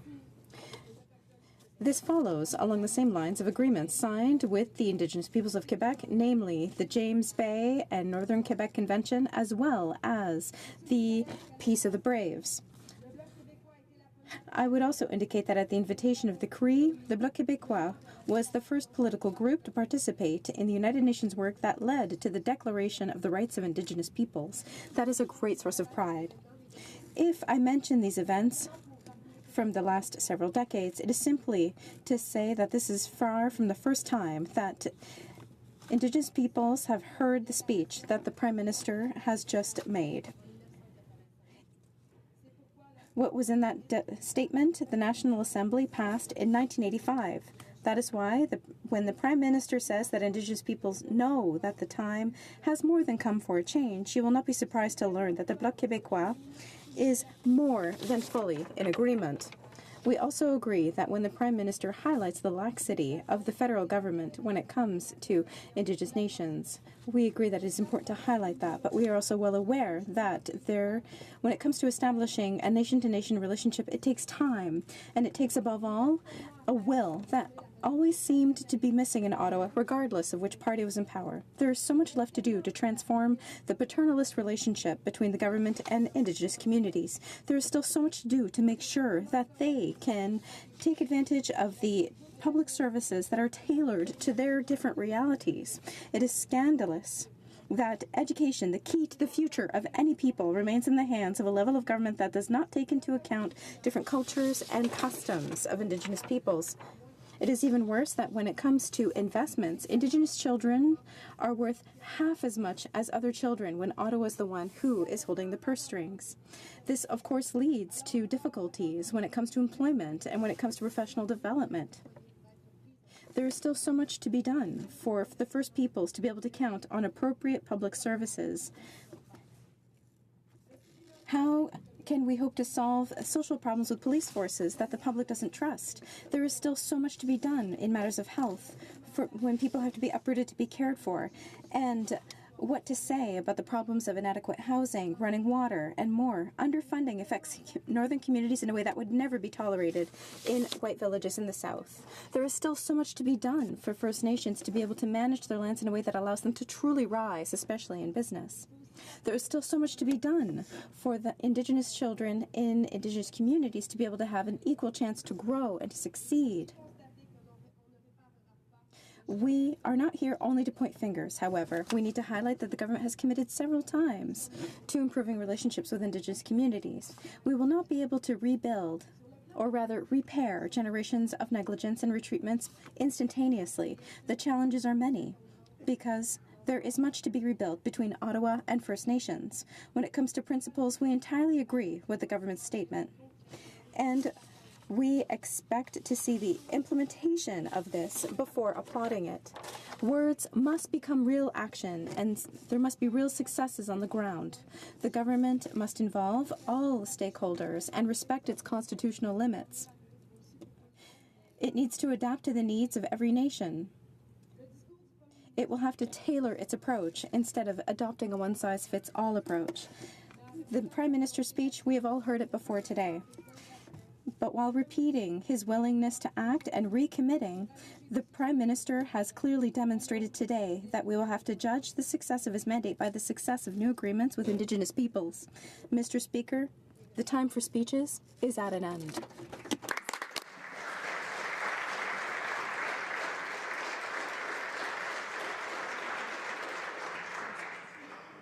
Do we have unanimous consent to allow the member for Saanich Gulf Islands to deliver her elocution? We have unanimous consent. The honourable member for Saanich Gulf Islands. Thank you. Merci. Miigwech. We stand in traditional territory of the Algonquin peoples and accept their extraordinary generosity again with a thank you. In the language of the peoples whose territory I am deeply honored to represent here, of the Wasanich people, I raise my hands to all people in this place and say, Haishka Siam. It is with honor and gratitude that I address you. I am deeply grateful to the Prime Minister for taking this opportunity, for making a major statement of commitment to address historical and current wrongs that are reflected in the recent and deeply unsettling case of Colton Bushey's death and the absence of justice. I am very grateful to the Ministers of Indigenous Services, the Minister for Crown Indigenous Relations, and to our Minister of Justice. I don't think there's ever been a time in this country when broken promises set that aside. As individual human beings of deep integrity, I know these ministers mean what they say and will do everything possible to make it so. And I join with the honourable and astonishingly courageous member for Abitibi Bay, James Nunavik AU, in saying we will do anything together to make it so. I think this place, this house, which is deeply colonial, look around us, could anything look more like the vestiges of Queen Victoria? We are in a deeply colonial place, and we need to decolonialize, we need to indigenize, and doing that is something we will do better if we leave partisanship aside. We are members of Parliament dealing with the reality that we have 150 years of injustice, of deep and systemic racism, and that we have a history, which my honourable friend from Kamloops has referenced, of a system of separating children from their parents generation after generation for the purpose of breaking their spirit and denying the reality of who they are. We have a long way to go, and any one afternoon of speeches doesn't get us there. But it has been an afternoon of speeches, so I will be brief. I want to suggest one other, humbly, with deep respect to the member for Abitibi Bay, James Nunavik EU, because the idea that I, as a non-Indigenous person, should add anything to the list of principles we should adopt. I'd like to suggest that we also repudiate the doctrine of discovery. If we're going to decolonialize, we need to start there.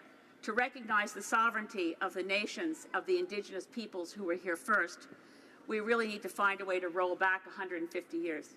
And as the Prime Minister has said, truer words were never spoken. It won't be easy. I turn to the pages of the very important book for settler culture Canadians to read, Thomas King's The Inconvenient Indian. And he said, quote, "The fact is, the primary way that Ottawa and Washington deal with Native peoples is to ignore us. They know the court system favors the powerful and the wealthy and the influential," close quote. Now, when Thomas King was referring to that court system, he was referring to the long and protracted and financially exhausting process of pursuing treaty rights, of chasing fishing rights through the court, of chasing the right to say you can't log that place. But it applies to the court system as visited on the Bushy family. I think we have some very specific recommendations that I hope the Minister of Justice will consider, such as abolishing peremptory challenges in jury trials, as recommended recently by legal scholar Kent Roach. There are things we can do, and there are things we must do. But we also need to put out a message of love and embracing hope that says to those throughout, and as I know, Indigenous communities and First Nations, the voice of nonviolence and the plea for nonviolence permeates all calls for civil disobedience, permeates all calls for justice. Let you raise your voices higher. Let us ensure that we pray for mutual understanding, love, and deep consideration. My friend, the former president, and I'll close with these words, the former president of the Council of the Haida Nation, Miles Richardson, was asked, what does reconciliation mean? What does it look like when we've gotten there? And he said, reconciliation will be when you see me as I see myself, and I see you as you see yourself. In other words, it is the foundational principle of mutual respect, of human rights for each and every one of us, which means that in this country, with the history that we have and the present that we experience, we have a long way to go. And that road is made possible through the resilience, the courage, and the incredible leadership of Indigenous peoples, whom we hope to be deserving of their ongoing patience and consideration and friendship. Thank you.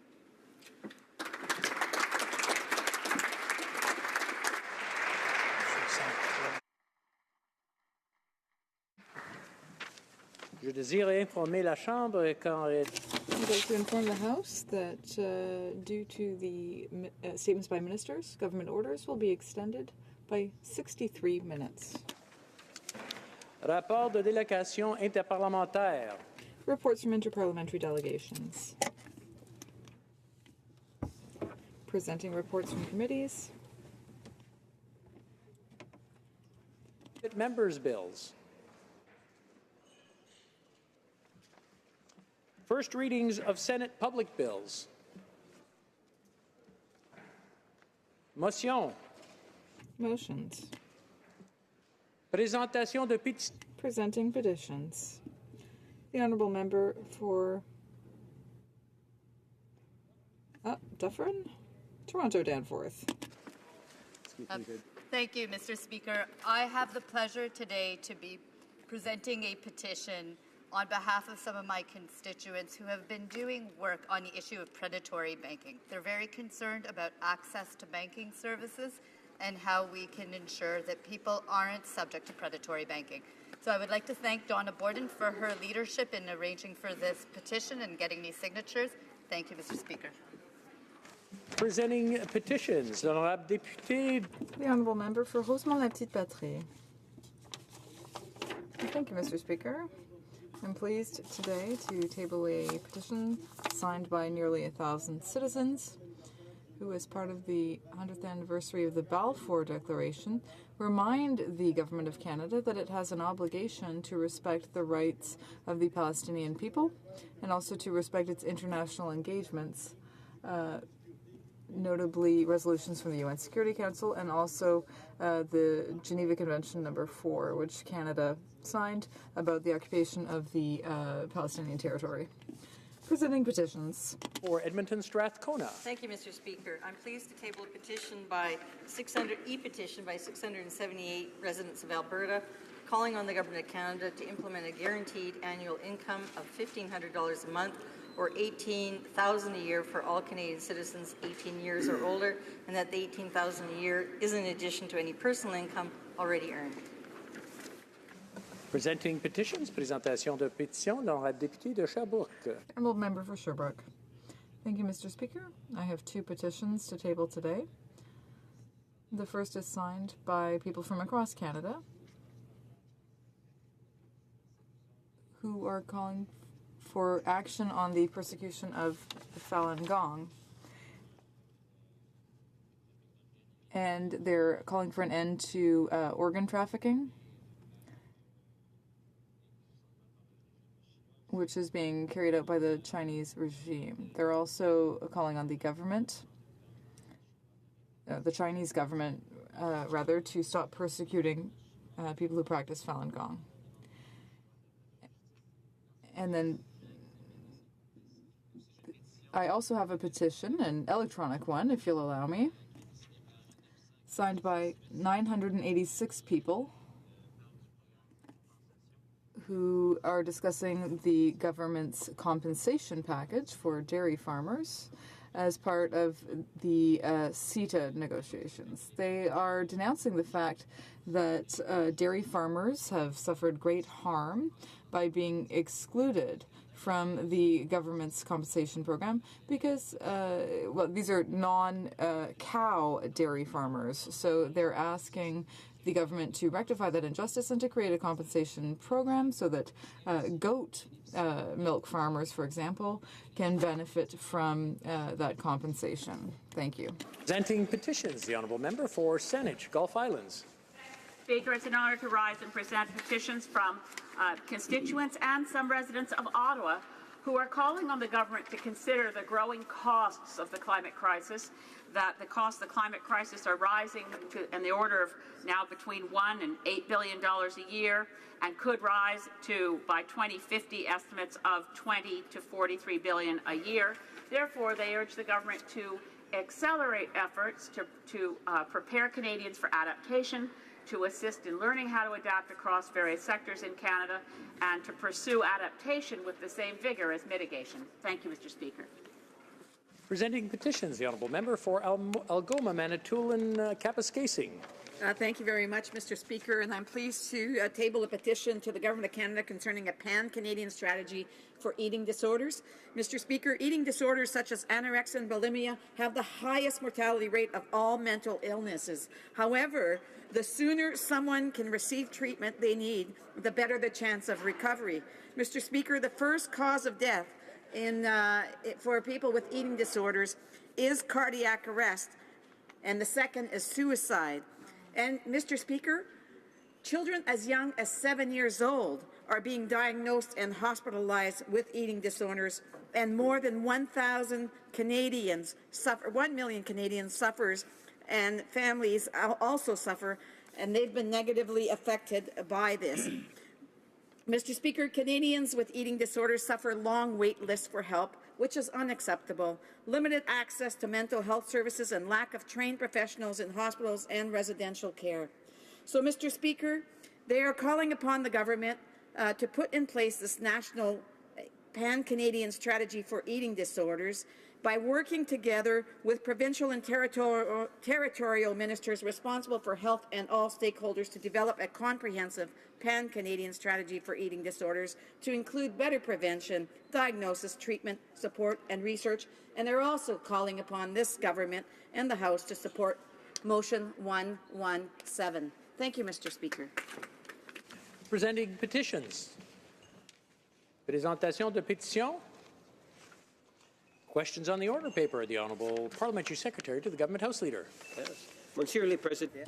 Mr. Speaker, I suggest that all questions be allowed to stand at this time. Questions. Agreed?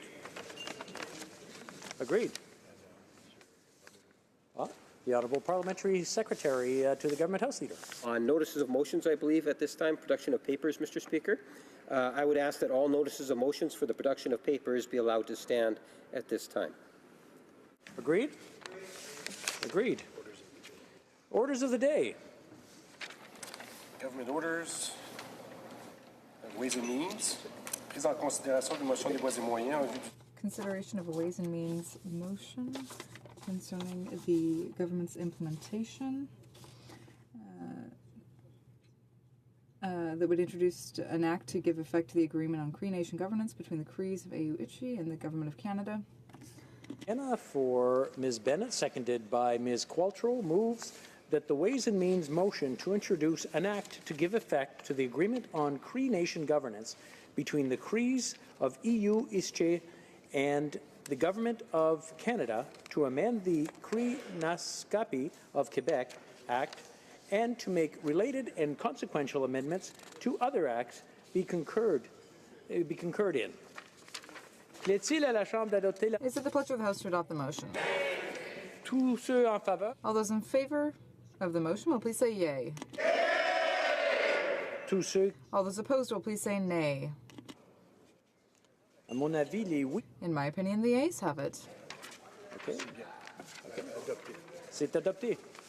Carried.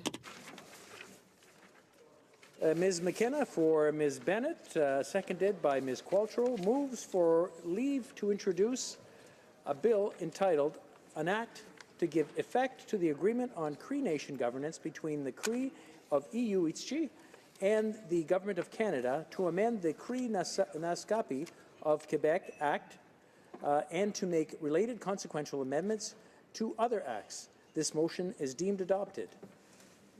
Ms. McKenna for Ms. Bennett, seconded by Ms. Qualtrough, moves that the bill be now read a first time and be printed. This motion is deemed adopted. When shall the bill be read a second time? At the next sitting of the House. Orders of the day. Government orders, government bills, commons, débat en deuxième lecture du projet de loi C. Debate at second reading of Bill C-69, an act to enact the Impact Assessment Act and the Canada Energy Regulator Act, to amend the Navigation Protection Act, and to make consequential amendments to other acts.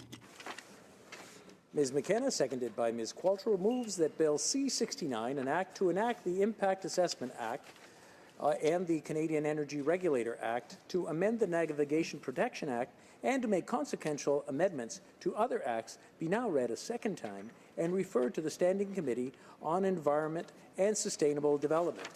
Debate. The Honourable Minister of the Environment. Mr. Speaker, before I begin, I wish to acknowledge that we are all on the traditional territory of the Algonquin and Anishinaabe peoples. And Mr. Speaker, on this historic day, the Government of Canada has committed to developing a new recognition and implementation of Indigenous rights framework. Now, I stand here today to address this chamber in support of Bill C-69, a legislative initiative that is a key priority of our government. We are keeping our promise to Canadians. We are putting in place better rules to protect our environment and build a stronger economy. After 14 months of hearing from provinces and territories, Indigenous peoples, companies, environmental groups, and Canadians from coast to coast to coast, we are making real changes. Bill C-69 aims to restore public trust in how the federal government makes decisions about major projects, like mines, pipelines, and hydro dams. These better rules are designed to protect our environment while improving investor confidence, strengthening our economy, and creating good middle-class jobs. They will also make the Canadian energy and resource sectors more competitive. We are working to build on Canada's strong economic growth and historic job numbers. Aujourd'hui, nous tenons notre promesse. Today, we are keeping the promise that we made to Canadians.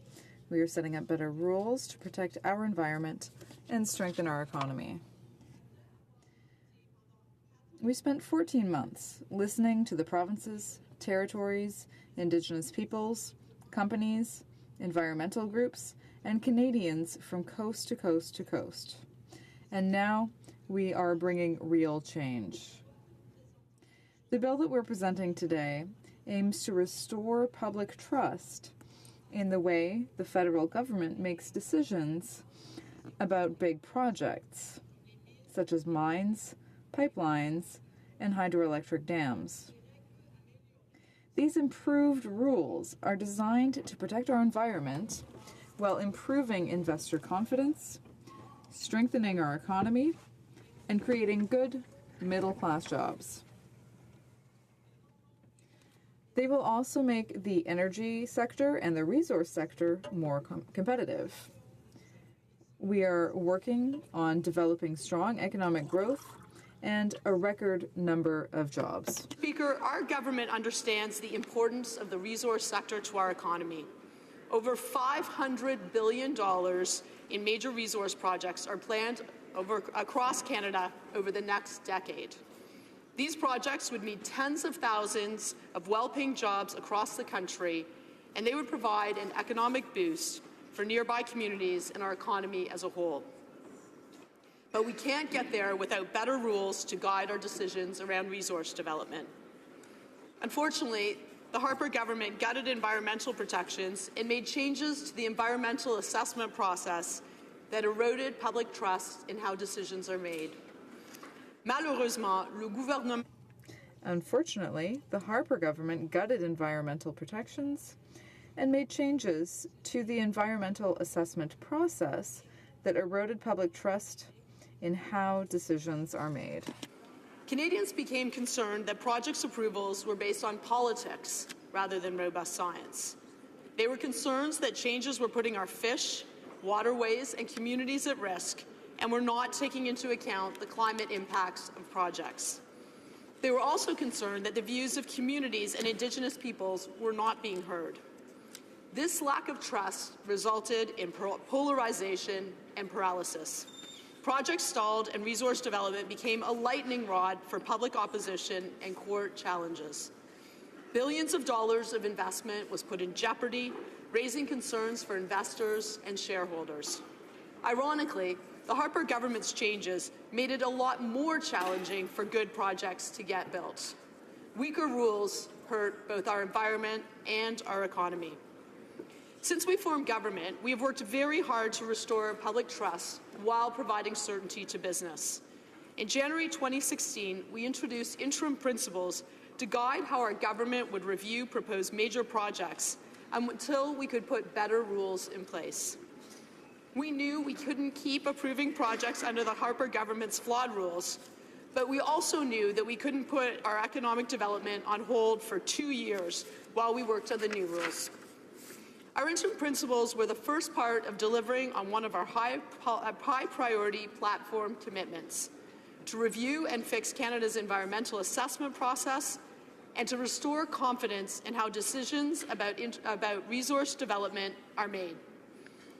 Those interim principles made it clear that decisions would be based on robust science, evidence, and Indigenous traditional knowledge, that we would listen to the views of Canadians and communities that could be affected by proposed projects, that Indigenous peoples would be consulted in a meaningful and respectful manner, that decisions would take into account the climate impacts of proposed projects, and that no project already under review would be sent back to the starting line.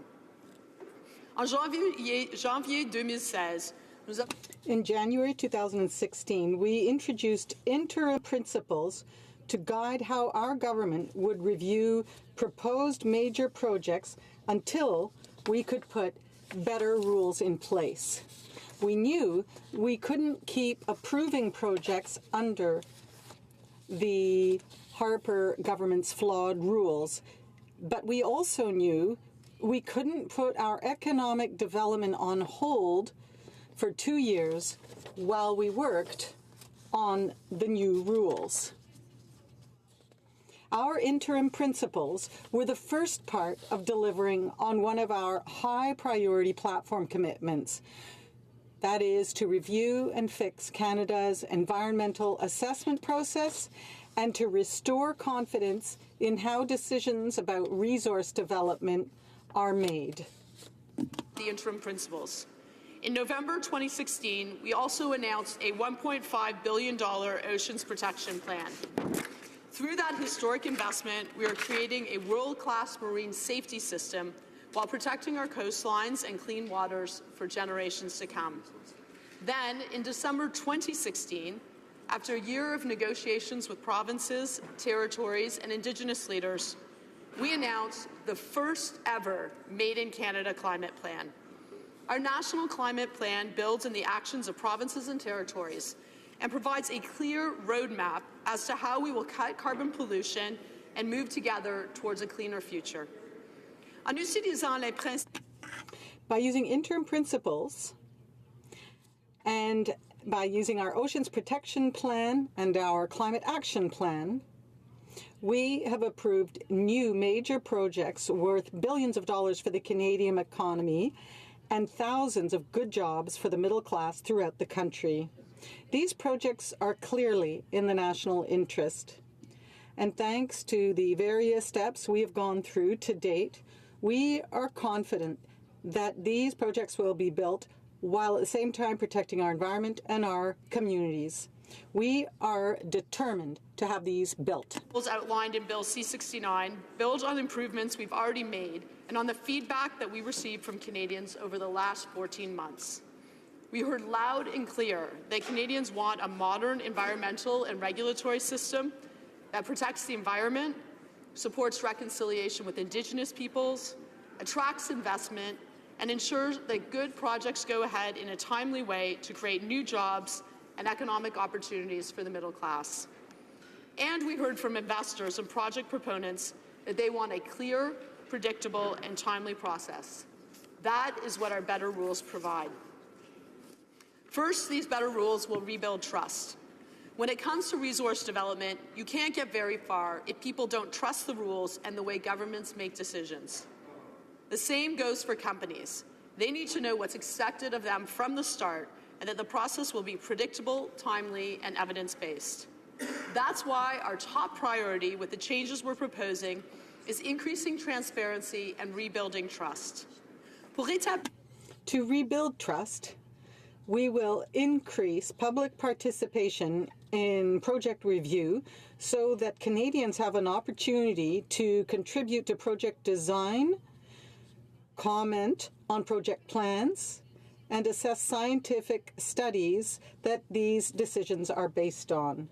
We will create a new participation stage upstream so that the rights of Aboriginal peoples are recognized and respected, and so that we're working in partnership from the outset. We will also ensure that communities are heard from the outset.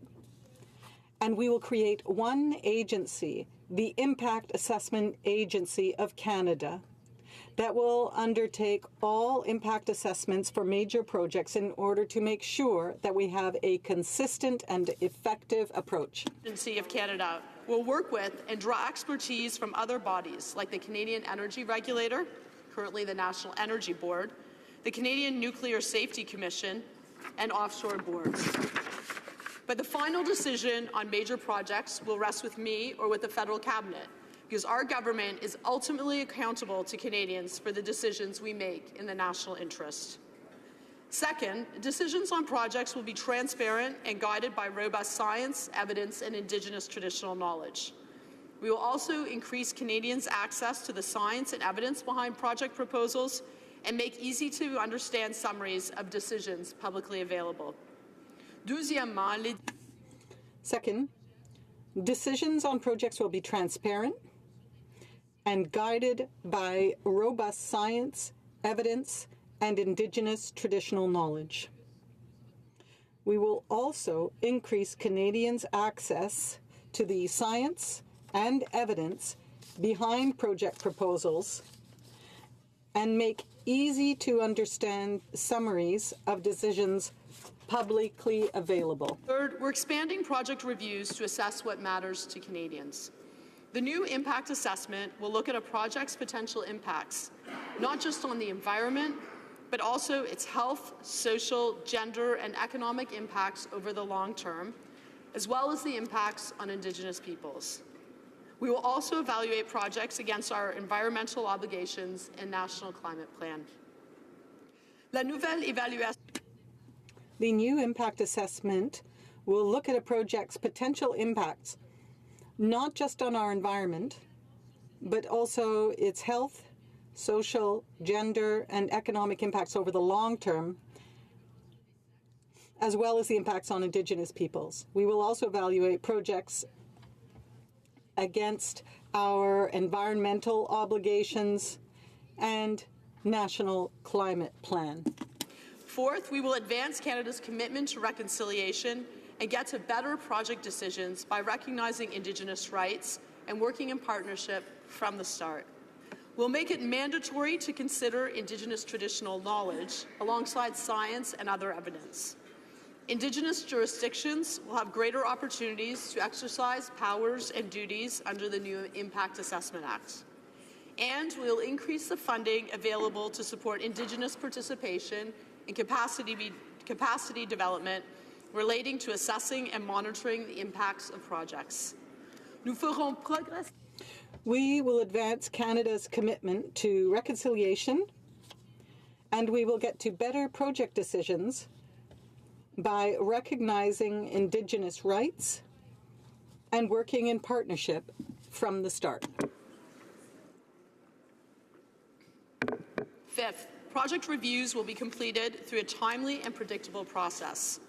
The new early planning and engagement phase will provide clarity on what's required and more certainty about the process ahead. Shorter legislated timelines for the project review phase will be rigorously managed to keep the process on track. A more efficient and predictable process will lead to more timely decisions. La nouvelle phase. The new early planning and engagement phase will provide clarity on what's required and more certainty about the process ahead. With respect to the project review phase, shorter legislated timelines will be rigorously managed to keep the process on track. Finally, we will streamline the process and coordinate with the provinces and territories to reduce red tape for companies and avoid duplicating efforts in reviewing proposed projects. Our goal is one project, one review. Finally, we will streamline the process and coordinate with the provinces and territories to reduce red tape for companies and avoid duplicating efforts in reviewing proposed projects. Our goal is one project, one review. We have also announced that we are seeking Canadians' feedback on how we will change the project list regulations that define the types of project that will be subject to impact assessment. The project list aims to make it easier for everyone to understand when the new rules will apply, providing certainty that both Canadians and companies need and expect. The Harper government's project list was a grab bag of projects developed in a non-transparent way and based on political motives, not the public interest. The project list is meant to identify the types of projects that pose significant risks to the environment and areas that fall under federal jurisdiction. These projects will always require federal review.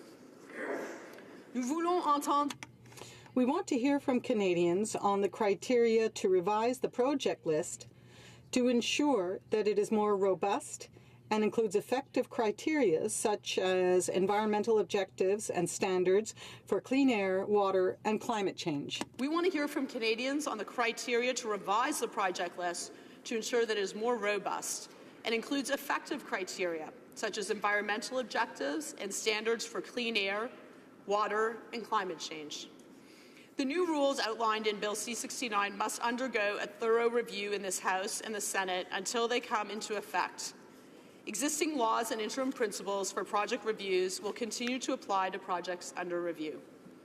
In terms of changes to other statutes as part of our government's regulatory review, we're also proposing changes to the Canadian Navigable Waters Act and in Bill C-68 to the Fisheries Act, as was announced by the Minister of Fisheries and Oceans and the Canadian Coast Guard last week. These changes would better protect waterways, fish, and fish habitat. The Canadian Navigable Waters Act will restore navigation protection for every navigable waterway in Canada.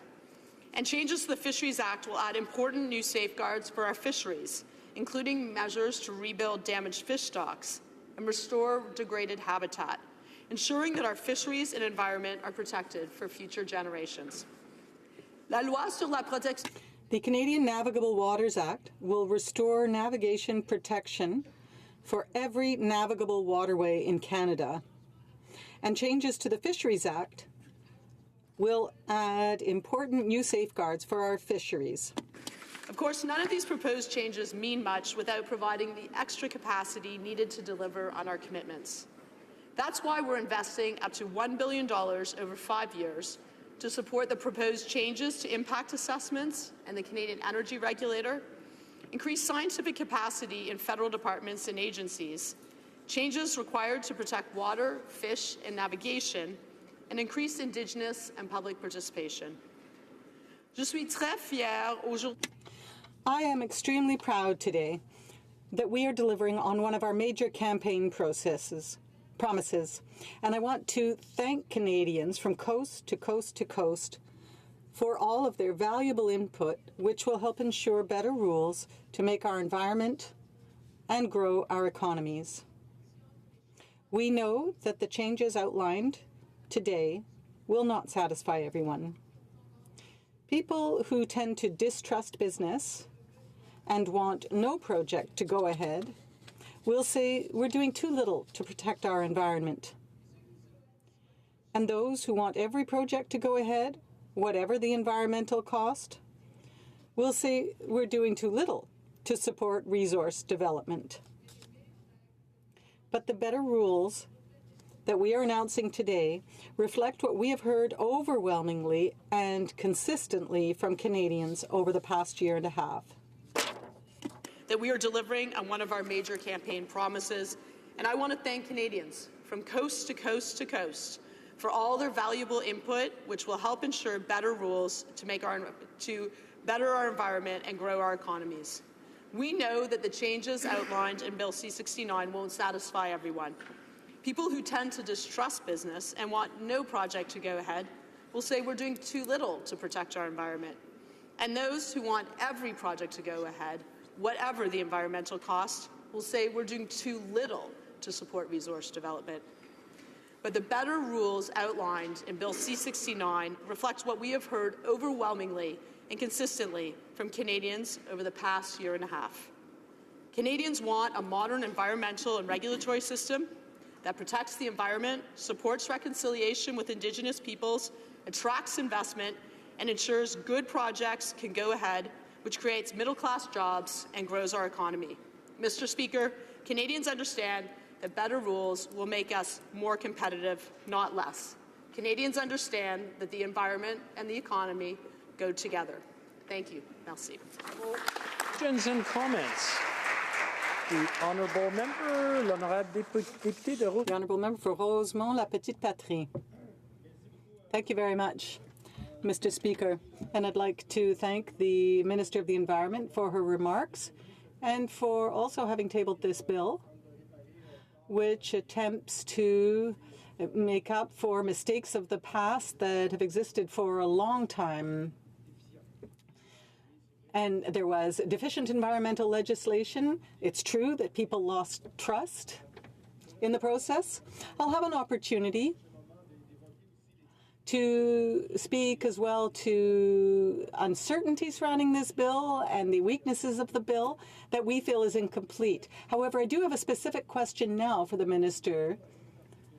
In one of the sections of the bill, we're concerned with the fact that it appears to suggest that a province that already has a cap and trade program, a program that's in a province that already has that greenhouse gas emissions program, that province would not be subject to a federal impact assessment. And we're a bit concerned about that. I'd like her to expand on that if she could. L'environnement. The Minister of the Environment.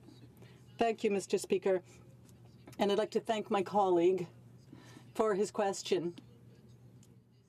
Now, all our decisions have to be made within the framework of our environmental responsibilities and obligations and within the context of our climate obligations. We do have a pan-Canadian plan on the climate. The climate plan is sûr. And we have to ensure that all projects are subjected to that plan. In C-69, We will be considering the impact of the project when it comes to the climate, and we have also said that we want to do strategic assessments, national strategic assessments for the climate, so that we have more certainty and so that we have a better understanding of how that project fits into our climate action plan. So we've worked very hard on our climate action plan. We have international obligations that we are determined to meet. And this is something that is very important for our government. Questions and comments? The Honourable Member for Abbotsford. Well, thank you, Mr. Speaker. I want to thank my colleague, the Minister, for her intervention. Even though we profoundly disagree with this legislation, I do know the Minister's heart is in the right place. She and I both share a deep respect for the environment, and we all want to do right by the environment because we have future generations that depend on us to get it right. I did want to point her to the mandate letter from her Prime Minister. It's directed to her, in which the Prime Minister says, "We have also committed to set a higher bar for openness and transparency in government. It's time to shine more light on government." And it goes on to say, as Minister, you, the Minister of Environment, will be held accountable for our commitment to bring a different style of leadership to government, and this will include close collaboration with your colleagues, presumably in this House, and meaningful engagement with opposition members of Parliament. That's me. That's members of the Conservative Party, the NDP, the Bloc, the Greens. Well, guess what happened? This legislation, all 370 pages of it, an omnibus bill, that gets tabled last Thursday at 10 o'clock in the morning. At 10:45 in the morning, the Minister and her staff had arranged for a briefing from environment officials. But who was included in that briefing? The media and stakeholders. Who was excluded? Members of Parliament who weren't given a briefing until about 5 to 6 hours later. Now that is shameful. What happened to transparency in government? I would ask the Minister, is this the new style of government that her government promised to deliver for Canadians? And does she stand behind the decision to provide the media with 5 to 6 hour earlier access to a government briefing before MPs themselves receive that briefing? The Honourable Minister of the Environment. Thank you, Mr. Speaker, and I want to thank my colleague for his question. I really do appreciate all his hard work. We have a great committee and that he's part of, and I will be looking forward to the debate that goes on there. When we introduced this legislation, first of all, I've always said no drama, no surprises. This is one of my basic principles. We've been working on this legislation for 14 months. We've been consulting with Canadians, with industry, with Indigenous peoples, with provinces and territories, with environmentalists. It went through the committee process. Then we had an expert panel. We also made sure that we had more consultations with Canadians, and then we issued a discussion paper. We were very proud that as part of the legislation that we are increasing the transparency. One of the biggest problems with the past government is there was no transparency in how decisions were made. It was not clear that they looked at and took into consideration robust science. We are committed to putting our science out there in a transparent way, to making sure that we look at the science that we're getting from proponents, that we make things available in a way that's easy to understand for Canadians, that when we make decisions that we provide the reasons behind the decisions. That is what transparency looks like. When we introduced the legislation, it was in the House. We were very pleased to provide briefings. Certainly, I am very happy to have folks consider to continue to provide information and answer questions, and I certainly look forward to the committee process. Questions and comments. The Honourable Member for Saanich Gulf Islands. Thank you, Mr. Speaker, and to the Honourable Minister. I do know she's been working hard. I certainly have made many efforts to brief the department, to submit briefs, and I have to say I find it disturbing after all this time that the fundamental essence of environmental assessment has escaped the drafters of this legislation. It's not about getting to faster decisions, yes or no. Environmental assessment in this country, and I hate to sound so very old, but I participated in the first environmental assessment in the country that took place in 1976. The goal of environmental assessment is not binary top-down and to discount the views of the Green Party and others who find this completely inadequate as improved rules by saying that we somehow only want no decisions, we're not prepared to see development. What's frustrating is that environmental assessment has always been primarily a planning tool. It takes time to get to good decisions, but it's also about modifying the proposals. The Oriented Strand Board plant in Manitoba that during the course of EA changed their smokestack provisions to cut out more toxic effluent than they planned. The Alpac mill in northern Alberta that changed their plans because environmental assessment revealed they could do it better. And so what I find is a collective, it's sort of an amnesia, it's sad, because the minister believes, apparently, that she has revealed the first Made in Canada climate plan. We had an excellent Made in Canada climate plan in 2005. Former Environment Minister Stéphane Dion, now our ambassador to Germany, could fully inform that side of the House on that climate plan. In 2005, we also had effective environmental assessment legislation that worked better than what's before us today. So my question for the minister, because I can't determine it from reading the bill, it's not transparency that Canadians wanted, it's effective environmental review with rights for the public to participate effectively, which means we cannot ever see the travesty of what happened in the Kinder Morgan NEB review, where interveners were denied the right of cross-examination of experts. I see in this bill public participation in Section 53.3, the ability to participate in Section 51, but with these increased timelines, will participant interveners have the right to cross-examine the proponent? The Honourable Minister of Environment. Thank you, Mr. Speaker. I want to thank the member opposite, and I want to thank her for her long-standing commitment to the environment. We think that we can do better with environmental assessments. And with due respect, that I agree that environmental assessments are not about just transparency, but making sure that you have transparency is a precondition to trust. And it is only with trust that you can have a system that Canadians believe in and that good projects can go ahead. The concerns that were raised, I believe, reflect the National Energy Board. There were major problems. I heard from Canadians about them. I heard from Indigenous peoples that they weren't given standing, they weren't given the opportunity to make their views fully heard. That's why we have moved forward with, for example, recognition of rights up front.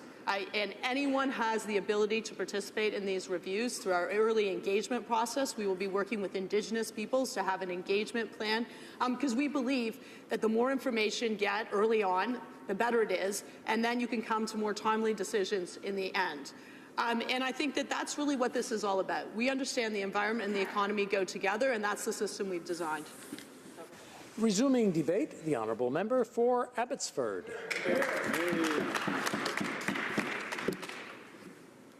Well, thank you, Mr. Speaker, and here we are. It's Bill C-69, all 370 pages of it, full of mind-numbing reading and rhetoric. Mr. Speaker, remember the Liberals during the last election, and the Prime Minister actually when he was in opposition? Do you remember when he lamented, he decried the fact, actually, that the occasional omnibus bill would be tabled by the previous government? And he railed against omnibus bills. Well, what do we have today from the Prime Minister and his government and the Minister? It's an omnibus bill.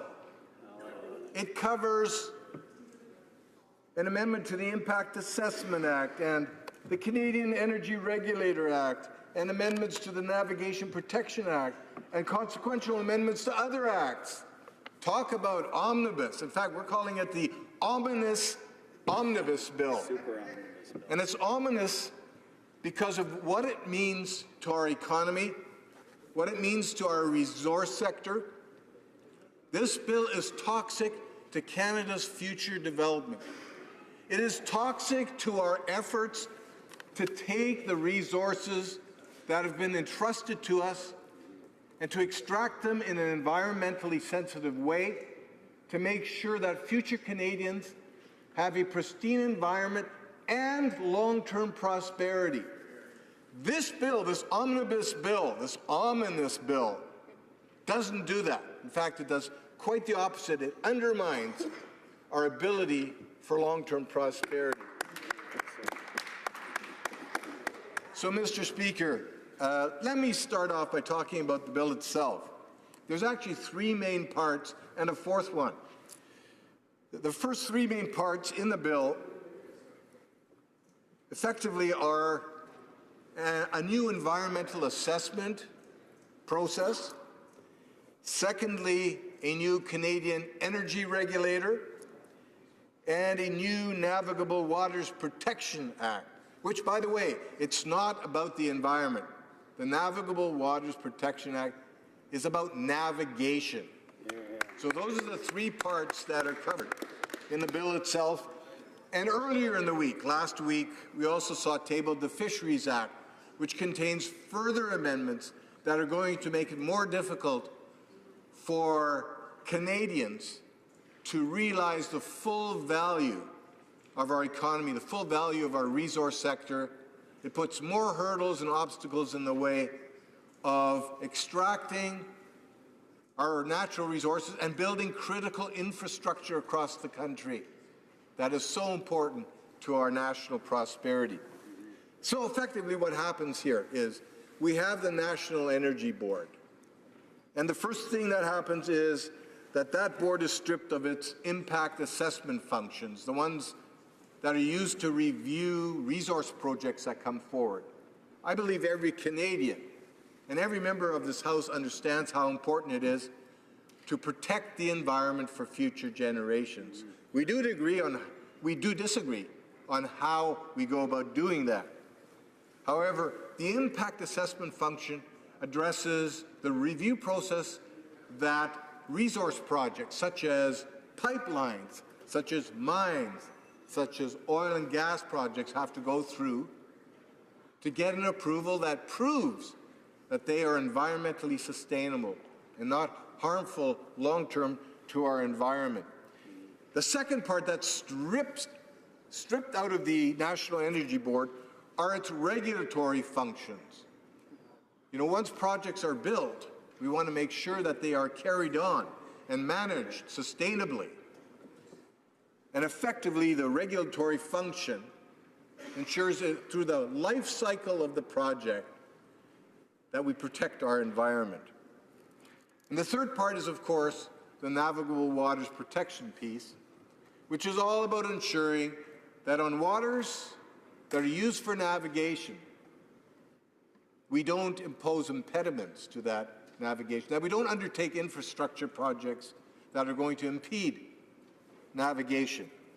Now, it's interesting, Mr. Speaker, a navigable water is defined as a water body in which a canoe or a kayak can float.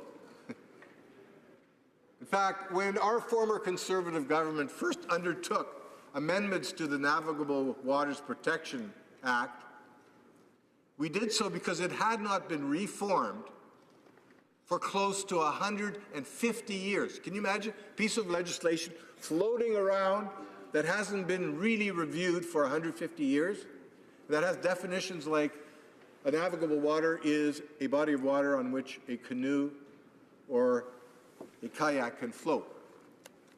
And what that Navigable Waters Protection piece does under the Liberal amendments, it introduces further obstacles that are not environment related, they're navigation related, that will impair Canada's ability to build and implement critical infrastructure that drives prosperity of this country.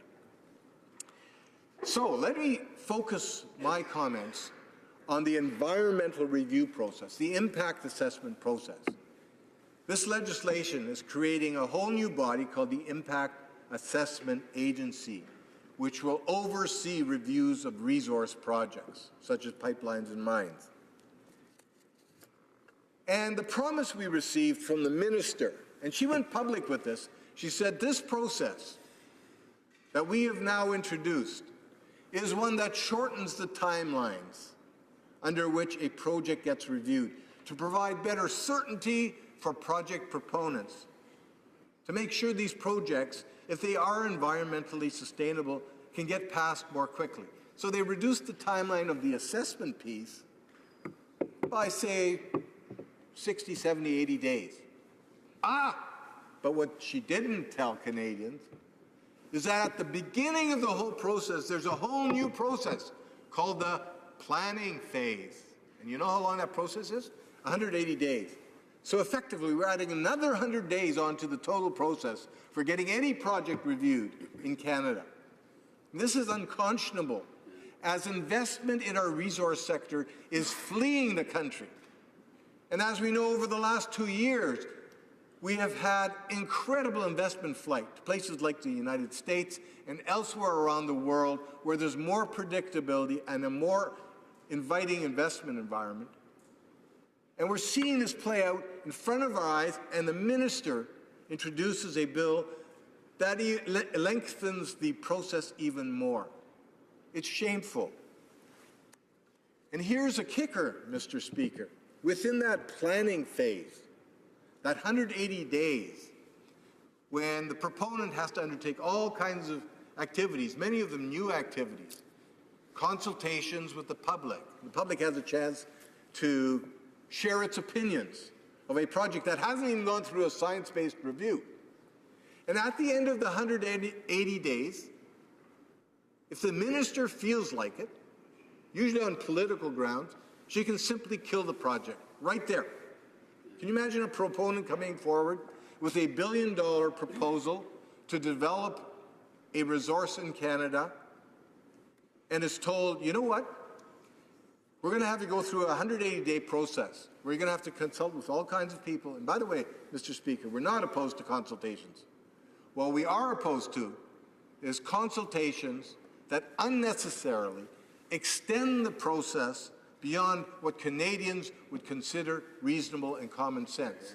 And can you imagine a proponent facing the 180 days, dealing with all of this pre-planning process, and then, before that proponent has ever had a chance to have a regulatory body, the Impact Assessment Agency, review the application based on science and evidence? Before that ever happens, the proponent is told, I'm sorry, go away. We're killing your project. We don't want your investment in Canada. Can you imagine that? Well, that's what this bill does. The minister has a veto right at the end of the planning phase. And then, of course, if that project gets to the impact assessment process and goes through that, through all the new criteria that the minister has established, then at the end of it, it goes back to the minister and cabinet for a decision, which invariably becomes a political decision. So anybody looking from afar and saying, hey, I've got $1 billion to invest, should I go to Canada and say, well, at the end of the day, you know, these Liberals, they're simply going to make a political decision. So we have no certainty at all that our project will be assessed on its merits, on the science, on the evidence. Now, what else this legislation does? It codifies the duty to consult with First Nations, which is already established in our laws in Canada. The Supreme Court of Canada has spent decades trying to frame exactly what the duty to consult is. And we have a lot of case law that provides companies with a clearer idea of what is the standard that they have to meet in order to properly consult with our First Nations. We don't have a problem with that, Mr. Speaker. We believe First Nations need to be partners in our prosperity. We do believe that they need to be consulted, and that has been enshrined in this legislation. The legislation also requires Indigenous traditional knowledge to be considered in the review. And we believe that it is a provision that reflects what Canadians expect when a project proponent wants to move forward with a resource proposal. We believe it is in Canada's best interest to consult with Indigenous Canadians and to take into account during the assessment process the traditional knowledge that they can offer up into that process. I mentioned additional criteria that proponents now have to take into account. Historically, proponents have had to apply certain criteria that ensure that there isn't environmental damage that occurs as a result of the project being built. But now, our Liberal friends across the way have inserted a requirement that the applicants have to take into account both upstream and downstream effects and the impacts the project will have on Canada's climate change targets. New hurdles, new criteria, new discouragement for investment in Canada. And don't for a minute, Mr. Speaker, think that investors aren't paying attention to the debate we're having in this House today and to the legislation that is before us. As I mentioned earlier, this legislation is toxic to our long-term prosperity. Another thing that is included in this legislation is a broad discretion for the minister to extend and even suspend timelines. So you think you've got this 180 days, and then another 300 days for certain projects, another 450 days for other projects. Any time along that timeline, the minister can step in and say, I'm suspending these timelines, and we're going to do this, this, this, and that. Removing predictability, which is what investors in the resource sector covet most.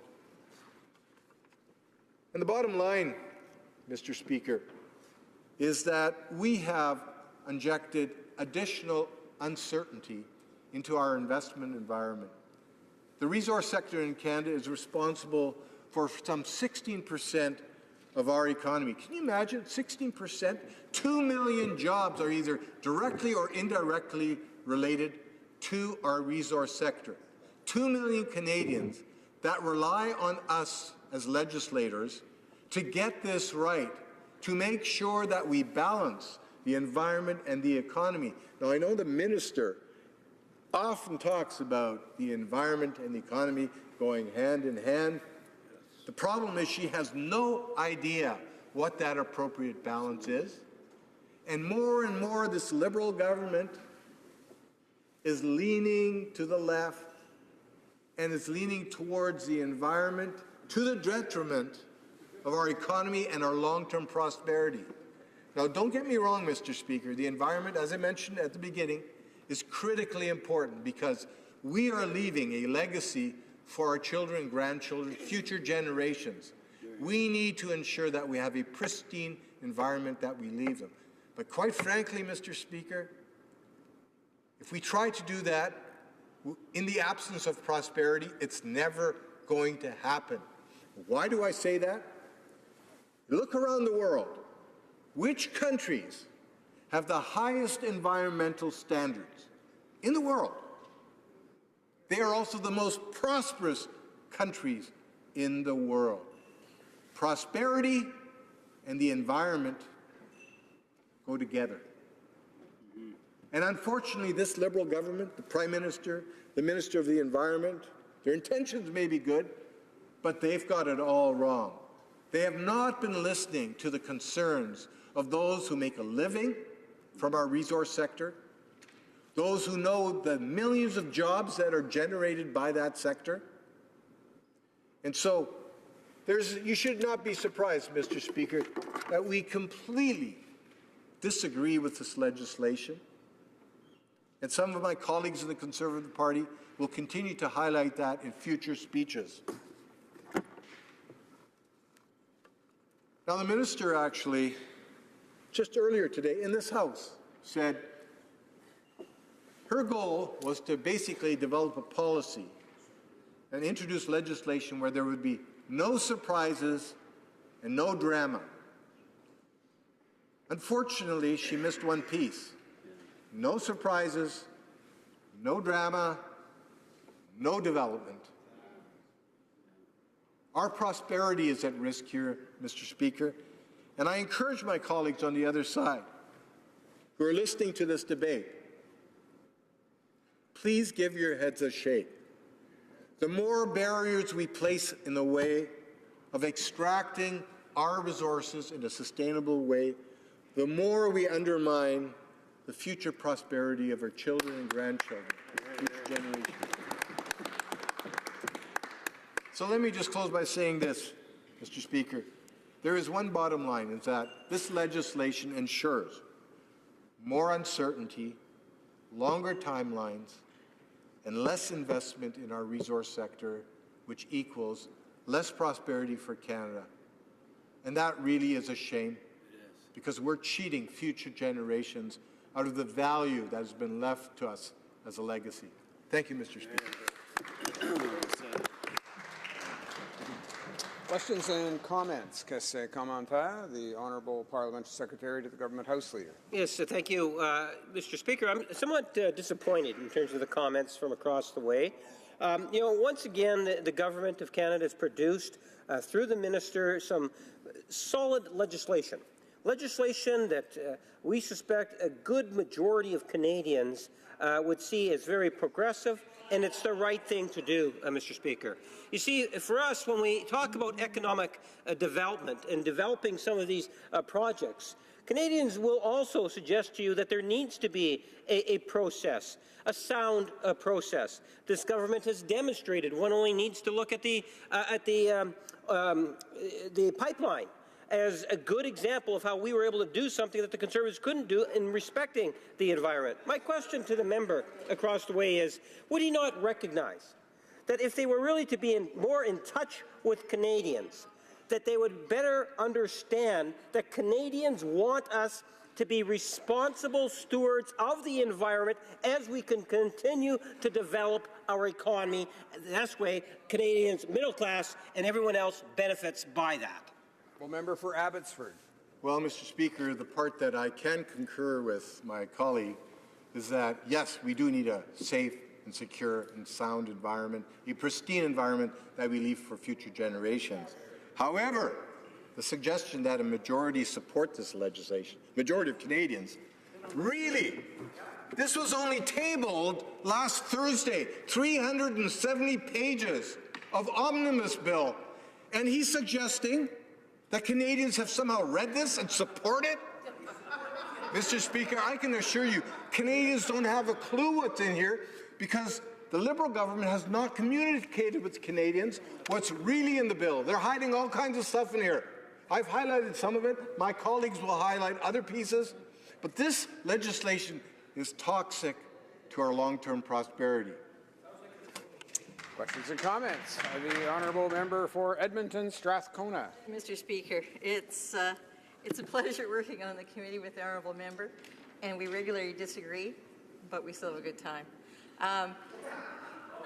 If there's one thing I would agree with the Minister when she spoke, and I didn't get a chance to ask her a question, and it was that the Honourable Member's party did eviscerate the environmental assessment process. And her party did commit during the election that they would bring forward expeditiously a strengthened process. Unfortunately, Mr. Speaker, and I know my colleague would agree with me, this is not a set of rules. This bill is a framework to eventually make the rules. And among the more critical, and I've lost touch with, there are some people who have actually been reading this bill carefully and sending me their issues. We're now at provision 40, where it's uncertain what's going to happen. And I wonder if the member could speak to this issue, and that is, surely the government could have issued at the same time when they were consulting on the legislation, the project list, because that's the key to what's going to happen. And here we are, just starting to discuss what might be on the project list. There are many rules that need to be enacted for certainty in this bill. Does the member not agree with me that that process should have happened simultaneously to the consultation on the bill itself? Well, member for Abbotsford. Well, Mr. Speaker, I do agree with her that this legislation is full of discretion and uncertainty. And yes, it is more like a framework than legislation that actually gets things done, and leaves so much to the discretion of the government through orders and councils, through the cabinet, through the minister, to make up the rules as they go along. What does that do to people who work in the industry, in the resource industry? They lose faith in the system. That's what happens. But I do disagree with her that we eviscerated the environmental assessment legislation that was in place before our government was elected in 2006. A Conservative government saw that the legislation of the day was hampering resource development without in any way contributing to a better environment. So what we did is we streamlined the process. We streamlined the regulations. We made sure that we restored confidence in the resource sector to make sure that we attracted more investment from abroad so that critical resource projects could be built to drive long-term prosperity for the country. Now, one last note, Mr. Speaker, I'll say this. I do regularly disagree with my colleague at committee, but we have also issued a couple of consensus reports. Consensus means unanimity, everybody agreed. So there is some good work coming out of the committee, and I applaud her for her contribution to that effort. Questions and comments. The honourable member for Prince George, Peace River, Northern Rockies. Yeah, thank you, Mr. Speaker. I'd like to say I have the privilege of sharing the ride back to beautiful British Columbia every Thursday night with the member that just gave the speech. And along with us on that very airplane that uses fossil fuels, the things that we are protesting at times, they're protesting across the way, are NDP members, Green members, and Liberal members, all the ones that talk a big game about stopping the resource development but actually use it themselves. And I digress a little bit, but stop the hypocrisy challenge is something that I've challenged a few of those leaders to actually do, and if they really are opposed to resource development, to not use those resources. But I still see them get on the same plane as I do, Mr. Speaker. But the question I have for the member from Abbotsford is, he talked about the end game of this particular group and groups that are within the Liberal government about that actually really want to stop the resource from being developed at all, including the Environment Minister.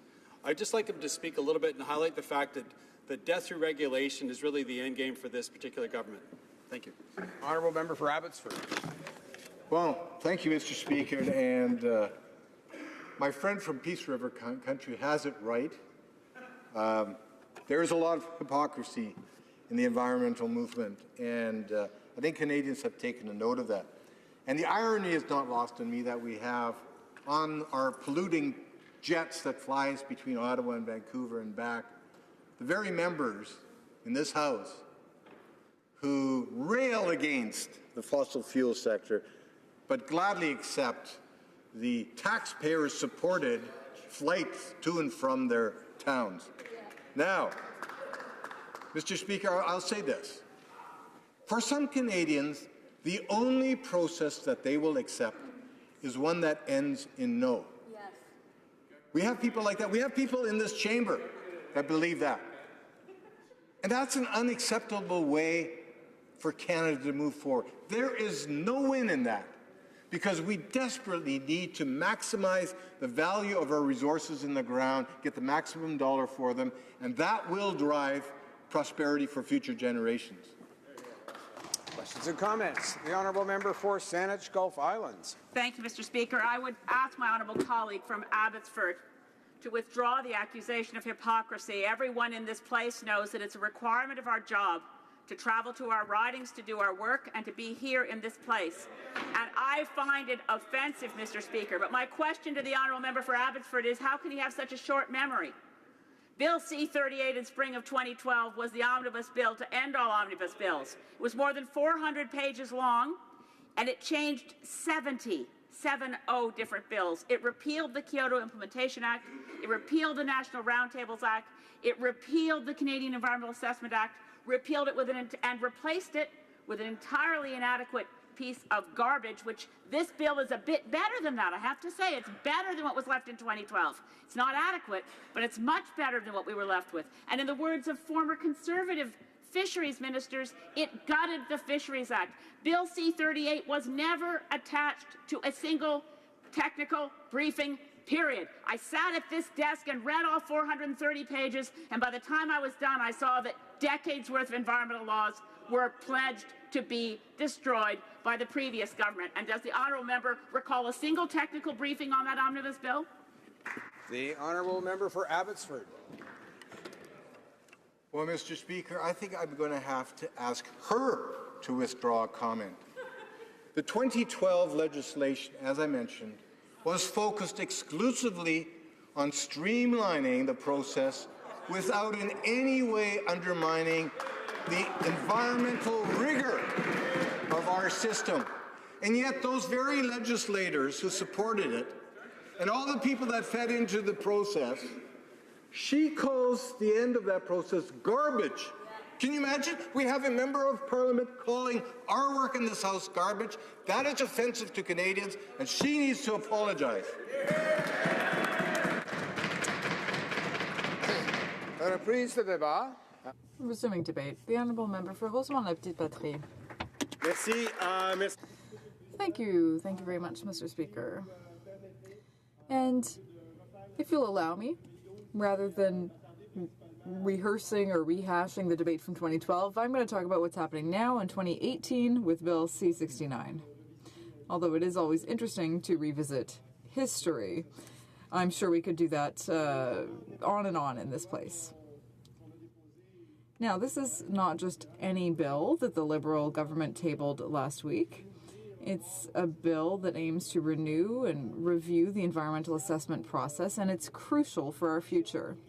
It's crucial for our role and our responsibility in terms of climate change and in reducing greenhouse gas emissions.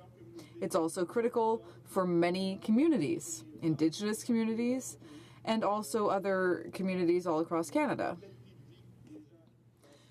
People's quality of life in many regions will be influenced by the outcome of this process and by the implementation of this new assessment process.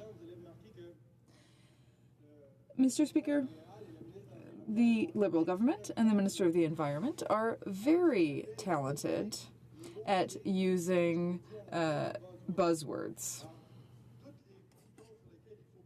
So they know how to press all the right buttons to make things sound modern and glitzy and wonderful and respectful. And all of these buzzwords come up in their press releases and their speeches, sometimes even in the text of the bill.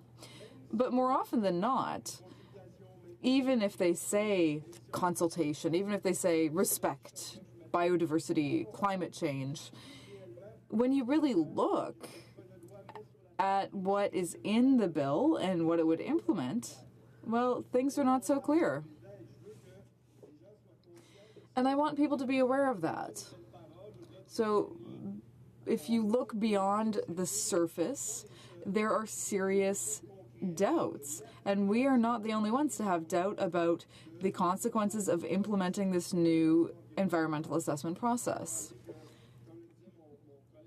As my Conservative colleague was saying, this is a substantial bill, over 360 pages, and it was made public less than a week ago, so there are a lot of things to look at. People have a huge number of questions about it. Now, the first reaction might be, okay, good, we can talk about a new environmental assessment process. Good. It's been a long time. Now we can finally turn the page on the Harper government, the last Conservative government, so it's a step forward and that's a good thing. Yeah, sorry for my colleague who's sitting in the same row as I am who doesn't agree with me, but for us it is a step in the right direction. But we have serious reservations, Mr. Speaker. And I'd like to remind people that this is February 2018. So it's been 28 months since the Liberal government was elected. 28 months during which they used the environmental assessment process that was already in place to study and approve very large-scale projects. And there are a lot of people in the NDP and progressive people and environmentalists who have some difficulty with this because, they dragged their feet for over 2 years. They continued to use a process that they criticized, but at the same time as they criticized it, they continued using it. So it's nice for them to have good intentions, but I'm just not sure. If they wanted to approve a pipeline under the Conservative process, they could, and they did. And they did that despite the Prime Minister's promise, because in August, he had said very clearly, in response to a citizen in BC who asked him whether Kinder Morgan would be reviewed under the new process, he said yes. He said, we're going to reevaluate that project because we can't trust the environmental assessments that were done by the Conservative government. But, surprise, surprise, when the Liberals came to power, they forgot that promise. They kept using the old process, and they authorized the pipeline. So this raises a huge number of questions about whether the government is acting in good faith, about whether they're really being rigorous, and about why they took so long to present this proposal. The Canadian Environmental Assessment Agency will now be responsible for overseeing all assessments, although its name is changing. Now they're going to be referred to as impact assessment. But the National Energy Board's role and responsibilities are less clear. There are a lot of people who have questions about whether it's really a good idea to keep those organizations. So this has to be a lot clearer because the government refers to smaller projects, and the Energy Board will have a role to play in the evaluation of those projects. But what we wouldn't want to see is a repeat of the bad experiences of the National Energy Board over the past few years, simply because these are smaller projects. Because if you really want to respect local communities and protect the environment, there's no such thing as small and major projects. Air, water, these are all things that can be impacted in a cumulative way. And I'll come back to that later, Mr. Speaker. Now, there's something else that people should know. This is a complex bill that amends several pieces of legislation and that involves several organizations. We are concerned about this.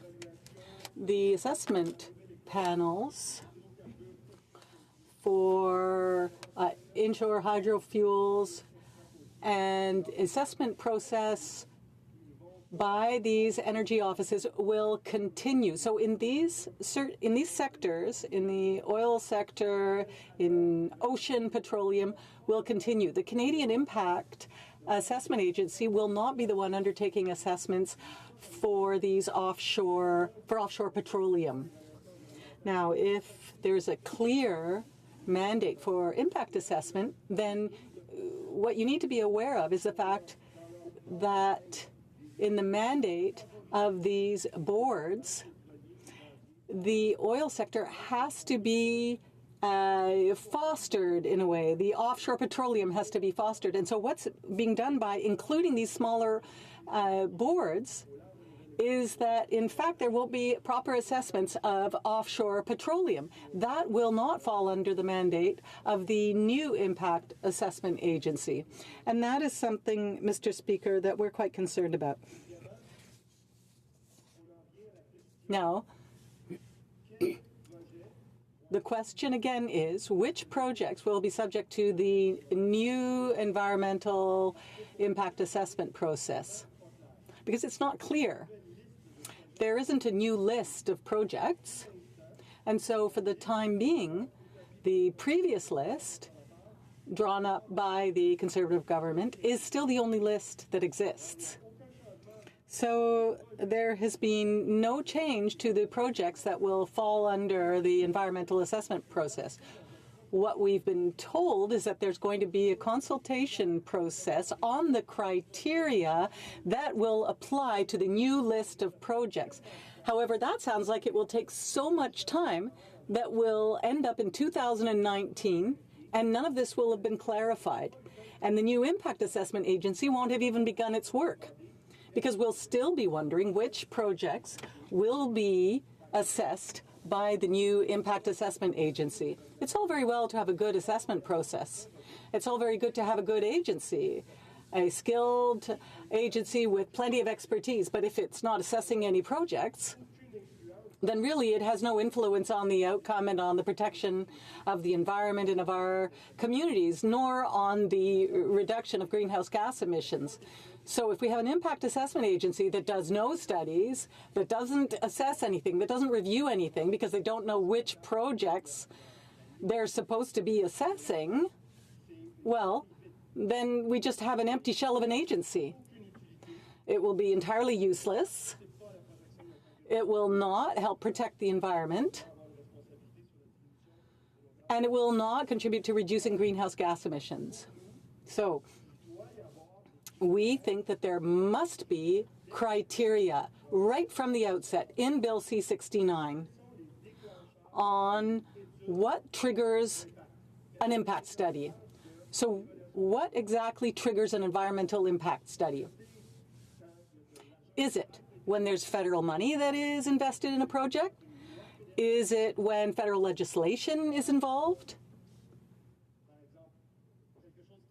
Is it when it involves something that's protected under federal jurisdiction? These are all criteria that should be objective, logical, and that will inform the process, that will force the agency to trigger an environmental assessment. But that's not how it works now. The bill refers to sustainable development and to climate change, and it says that it should be a part of the process, part of the decision-making and assessment process of the agency. However, let's be clear, the current goals to reduce greenhouse gas emissions aren't even a part of the goals of this bill. So they're being stated, but there are no concrete measures in place to make sure that there are teeth to this legislation and consequences. So this is very problematic for us. For example, let's say there's a bill that involves huge greenhouse gas emissions. One could put a number on that. And because of that number, then there would be an automatic trigger of an environmental impact assessment. And in this case, there are no criteria, no carbon criteria, because there aren't any criteria at all. And we are very concerned about this. And there's another detail that concerns us that I'd like to raise. It appears, and once again, this is our interpretation of this because it's not clear. So there's NC2 in situ technology for the oil sands, but that would not be included in the agency's mandate when it comes to doing an environmental impact assessment. So when those projects involve that technology, there isn't a trigger for an assessment. Now, people are starting to talk about this technology, and we're concerned because this is not perfect technology. We know there's an impact, even though there are smaller sites now and less visible sites than there were in the past. And we have another question, and I put the question earlier to the minister earlier. She gave me a politician's answer with all the right buzzwords, but it wasn't clear at all. And my question was about provinces that already have caps on their greenhouse gas emissions. What I wanted to know was if the project was in that province, would that project be excluded from the agency's mandate because the province already has a cap on greenhouse gas emissions? Now, it seems to say that in the bill, but we would like to see that clarified. Because in that case, that could be used as a pretext for the federal government to actually shirk its responsibilities and shift the burden to the backs of the provinces that already have a program, but with no guarantee that any sort of goals will be reached or strived for. For example, Quebec is involved in a North American carbon market, but for now, there's no guarantee that the Quebec government will be meeting its own goals.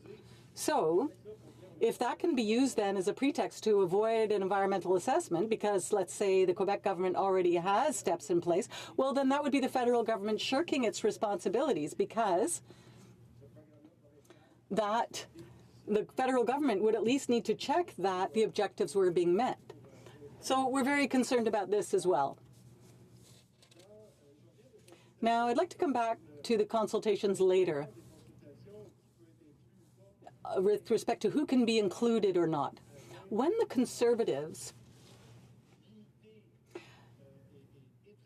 restricted and even strangled the environmental process, one of the things they did was to set maximum delays for environmental impact assessments. And what that could be done is speed up basically the approval process for a project. And that could be a polluting project, of course. But to our surprise, the Liberal bill, how can I put it? The Liberal bill is changing those provisions. However, what they're doing is reducing the timeline. They're reducing the timeline for environmental impact assessment. I would have thought that the Liberals would have extended that time period, that they would want a transparent, public, open, science-based process where there's time to listen to witnesses, where participants are well informed, so they would take the time to do things well. However, the timelines are being reduced. It would go from it would go for 365 to 305, or 720 to 600 days for major projects. And so the NDP feels that this actually lines right up with what the sector would like, but it does nothing to improve the public consultation process so that it's well done and the time is taken to do it well. We feel that the right amount of time needs to be taken to reach science-based conclusions and that respects local and regional communities. However, that's not the case right now. So that is another concern of ours. Now, with respect to the consultations themselves, the government says it wants to rebuild trust, public trust in the environmental process. And Bill C-69 involves public consultation and the consultation of Indigenous peoples from the outset. That's good news if, in fact, everyone can be included from the very first stages, the preliminary stages of a project. However, there is a huge lack of detail on who will be able to participate in those consultations, how they will be heard, for how long, what access they will have to the agency's information, and what opportunities they'll have to actually ask questions of the experts and of the industrial sector. That is not clear, and that's why we are going to want to significantly improve the bill in order to make sure that the process is open and transparent as the minister claims it's going to be. We want to see that really happen. Two last points that I think are just as important, Mr. Speaker. The first one maybe being the one that concerns us the most, and that's the arbitrary power on the part of the minister. It's rather interesting to say that you're going to have a science-based process that will rebuild trust, that will be listening to communities, but in the same breath, you're saying regardless of the conclusions and the outcome of that process, I'm still going to do what I want. I'm going to do what I want because in the end, I'm the one who decides. And that's almost word for word what the minister said in her remarks a few minutes ago in the House. She's saying in the end, I'm the one who's going to decide. So not only will she decide which projects are going to be assessed by the agency, but regardless of what the recommendations or conclusions are, one minister is going to decide. And this is the kind of political interference that the Liberals condemned during their campaign. And we don't even know what criteria. Because when you look at Section 17 and 63, there are a whole series of factors that can be taken into consideration when she makes her decision. And the last criteria is among other things. So basically anything can be included. And I'm rather concerned to hear the Liberals say over the past few days that they're there to act in the national interest and the public interest, but they say nothing about what that definition is. What's the definition of national interest? Is it basically the benefit of the oil sector? Is it to reduce greenhouse gas emissions? Is the national interest to respect the will of local, regional, and Aboriginal communities? It's not clear. And so much power in the hands of the minister that never existed under the Harper government, by the way, is of great concern to us.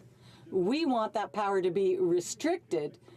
We want there to be parameters and that it be respectful of an open and transparent process. So there is a lot of work to be done on Bill C-69. We hope that this bill can be divided up so that it can be considered in 3 different committees because it amends several pieces of legislation, because we want to be able to do a proper in-depth study, and we hope that the parliamentary committees will truly be able to travel throughout the country so that it not just be everyone in the bubble of Ottawa to be able to, who will have the opportunity to consider the bill. Thank you, Mr. Speaker. Questions and comments. The Honourable Parliamentary Secretary to the Government House Leader. Yes, thank you, Mr. Speaker. I believe that if we take a look at the messaging that you're hearing from government members, is one of that we need to have the environment and the economy, economic projects working hand in hand. As my colleague across the way has been listening to what the government has been saying, not necessarily following it, but he is at the very least listening to it, and I do appreciate that. When you look at this legislation, recognize that we are putting in place, in essence, better rules that will ensure that we protect our environment, fish, and waterways. We're looking at rebuilding public trust and respect for Indigenous rights, and strengthening our economy. When I think of the national interest, there's a number. It's a holistic approach in terms of what is in the national best interest of the nation. I understand at times the New Democrats are very much challenged on that. In many circles around the New Democratic Party, for example, they believe any oil out of the ground is bad, and they would not favor that sort of development. There are others in the House that would say no environmental assessments virtually are necessary, almost like give it a green light. We recognize, and government, very sincerely, that we need to ensure that we get it right by respecting our environment, taking into consideration all the factors at play, and looking in terms of the economic or the national interest. My question to the member, would he not agree that the national interest is a good interest to be taken into consideration? The Honourable Member for Rosemont, La Petite Patrie. The Liberal, the national interest is not the interest of the Liberal Party of Canada.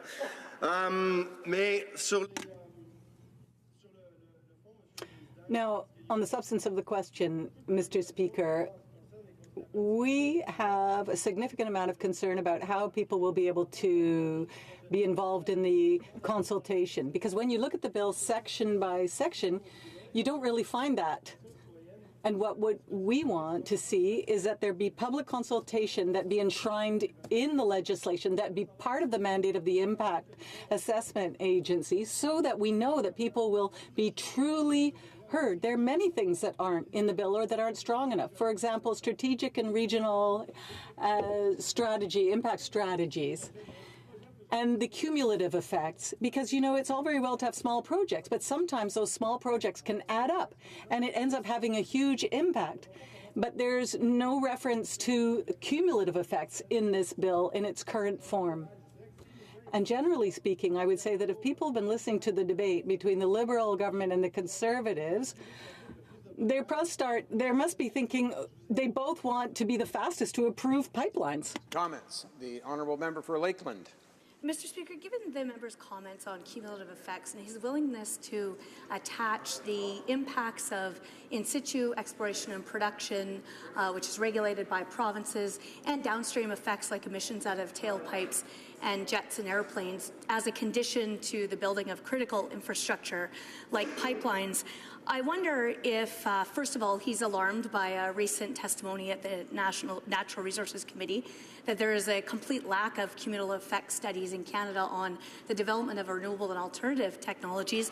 And I wonder if his logic holds the same, given that China is the world leader in rare earth metals used in wind turbines, and the consequences of that development are thousands of cubic meters of hazardous and radioactive waste in tailings ponds with no lining, which have decimated and devastated the land and the water and agricultural land for hundreds of kilometers around these sites. But given that China will be the main supplier of rare earth metals to the construction of wind turbines, would he oppose wind turbines or want to see an assessment of those cumulative effects in the support of wind turbines in Canada?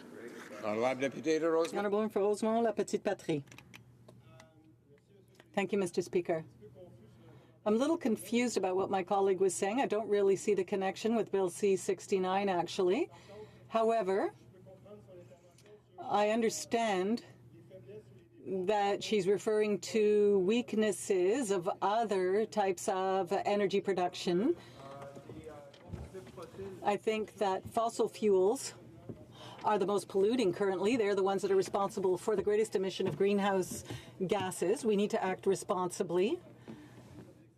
And we want to be able to meet the Paris and Copenhagen goals. Now, I'm perfectly happy to have a discussion of the virtues of electric vehicles or solar panels. I'd be happy to have that discussion. However, I would say that there are many alternatives, many types of renewable energy that have less of an environmental footprint. And actually, that would mean we could become a leader in this kind of technology, these new ways of producing energy. And I actually think that's the way of the future. Thank you. Questions and comments. The Honourable Member for Edmonton Strathcona. Listening with great interest to the debate. I'm hopeful that we'll get back to actually talking about the bill. We heard, Mr. Speaker, from the Minister.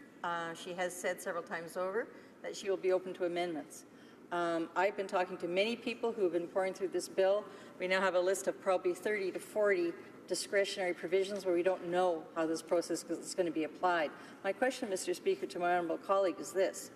The Minister claims that this is going to solve the public trust and there are great commitments to public participation, and yet there is not a single word of specificity on what those rights to participate will be. They're going to be left up to the board, the panels deciding, or up to regulations, and we have no idea when those regulations will be promulgated. So could my colleague speak to the fact that, in fact, there is absolutely no certainty in this bill as to the rights of public participation in these reviews? Deputy Rosemont. The member for Rosemont, La Petite Patrie. I would like to thank my colleague for her extremely relevant question. Once again, we're coming back to the difference between what is said by the Liberal government and what is done sometimes. Unfortunately, too often, we see a fairly considerable gap between the two. We would not want to miss the opportunity to really put some teeth, to put some really clear measures in the bill to guarantee to our fellow citizens a fair, informed, active access to the environmental assessment process.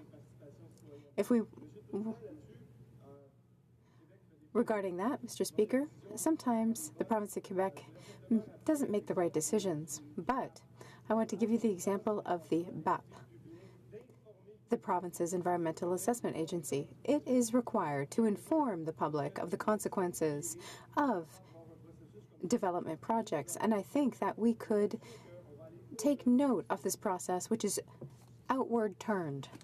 Saanich Gulf Islands. Thank you, Mr. Speaker, and to my honourable colleague for Rosemont La Petite Patrie. I thank him for his analysis. I have as the member for Edmonton Strathcona mentioned, I'm one of those ones who's been going through the bill looking for places that we can have amendments. It's very clear that what we have before us now, and I do think it's important, it is better than the so-called SIA 2012, which completely eviscerated environmental assessment in this country and led to now multiple court cases awaiting decisions on Kinder Morgan that are now before the Federal Court of Canada. Many of them relate to the fact that rights of procedural fairness were denied. My question to the Minister earlier in this debate, she declined to let us know if participatory rights will include the right to cross-examination. But my question to the Honourable Member for Rosemont-le-Petit-Patrie is he worried, as am I, that overall the new government has kept much of what Harper created, which is to say, we took a system that used to see about 4,000 assessments a year and shrunk it to several dozen. It appears to me that the new formula of the Liberals is to improve rights of participation somewhat, but keep the number of projects assessed to fewer than 100 a year, which will inevitably lead to projects going ahead with significant environmental damage that just don't get assessed. Rosemont-le-Petit-Patrie. The member for Rosemont-le-Petit-Patrie. Yes, indeed, I would like to thank my colleague for her relevant question. Public consultation, citizen participation, and the approval or non-approval of a project. Well, if the project isn't approved because we restrict the capacity of the agency to conduct assessments, well, then there's no citizen participation. It just doesn't exist anymore. The two are linked. They go together. And that is of deep concern to me. That is why we are also going to examine potential amendments to produce a more robust bill. Compared to nothing, nothing is better. It's not because it's better than nothing that it's really good. For the moment, there's a whole bunch of holes in this, and we are worried about this. Mr. Linden said that unless the Environmental Assessment Act, which is proposed, is substantially revised, as it goes through the parliamentary process, the Canadian Association of Environmental Law concludes that the new assessment process will not reestablish the public's trust and will not guarantee a credible, science-based decision-making process. And that's the public expressing their doubts. But we will do the work necessary to improve this bill. Honourable Parliamentary Secretary to the Minister of Heritage for Multiculturalism. Thank you very much, Mr. Speaker. Just at the outset, I'd like to say I'll be splitting my time with the member from Hastings, Lennox, and Addington. And on this February 14th, I'd just like to wish three loves of my life, my wife Suchita, my son Zakir and Nitin, a very happy Valentine's Day. Mr. Speaker, I rise proudly today to speak to Bill C-69, an act that will enact the Impact Assessment Act and the Canadian Energy and Regulator Act. This bill will introduce the Impact Assessment Agency of Canada, it will replace the National Energy Board with a Canadian Energy Regulator, and it will reinstate protections for waters used for travel across this country. I want to start by complimenting the Minister of the Environment and Climate Change and her department for the important work done to get us to where we are today.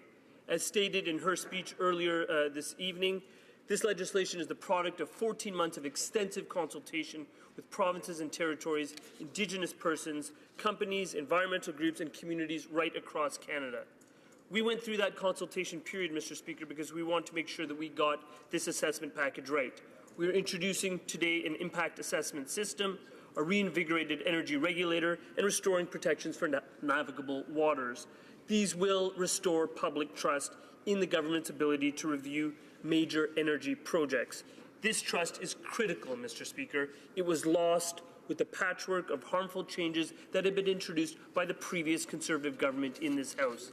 To be clear, the orientation of our government could not be more different than that of Mr. Stephen Harper, the previous Prime Minister. We accept the science that the climate is changing. We have unmuzzled scientists. We have put a price on carbon pollution. We have invested unprecedented sums in shifting to a low-carbon economy. Now we turn our work to the important aspects of environmental assessments. We wanted to ensure that we not only restored the environmental protections that were cut under the Harper government, particularly those made in 2012, but that we created a better framework to protect the environment while encouraging at the same time investment and job creation in Canada. So we took the time necessary to get the feedback from those that would be directly involved in the process after its implementation to make sure that this new system will work. with $500 billion in energy investment that is planned for our country over the next decade, Mr. Speaker. A functional, big-picture approach to energy and resource development is critical to ensure that we are protecting our environment while encouraging economic growth and job creation. The two go together, Mr. Speaker. To ensure that projects that came forward over the last 2 years were not held up or passed without careful review that ensured the protection of the environment, we put in place interim environmental assessment principles in January of 2016. That step ensured that we had a framework to review major project proposals until we introduced this new assessment plan.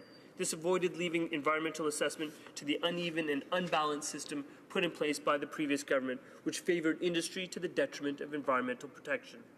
It was under those interim principles that our government approved the Kinder Morgan pipeline, Mr. Speaker, and rejected the Northern Gateway pipeline, which would have gone right through the pristine Great Bear Rainforest on the west coast of British Columbia and destroyed that vital ecosystem. Let's be clear, Mr. Speaker. The Northern Gateway pipeline was approved by former Prime Minister Harper in the face of widespread public opposition to fit the political agenda set out by the previous government. The result of our 14 months of consultations is a clarified review process which implements a robust method to protect our environment. In addition, we are maintaining our commitment to require a gender-based analysis for every project under review. Mr. Speaker, the consideration for how energy resource development impacts women and their livelihood has been neglected for far too long. And that is why we are committing through this legislation to ensure that gender impact will always be a consideration for evaluating proposals. Another critical aspect of this legislation is reconciliation with Indigenous persons.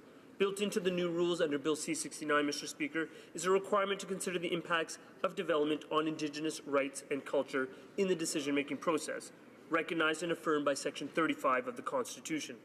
Whether or not a project moves forward is directly linked to the impacts it would have on the rights of affected Indigenous communities.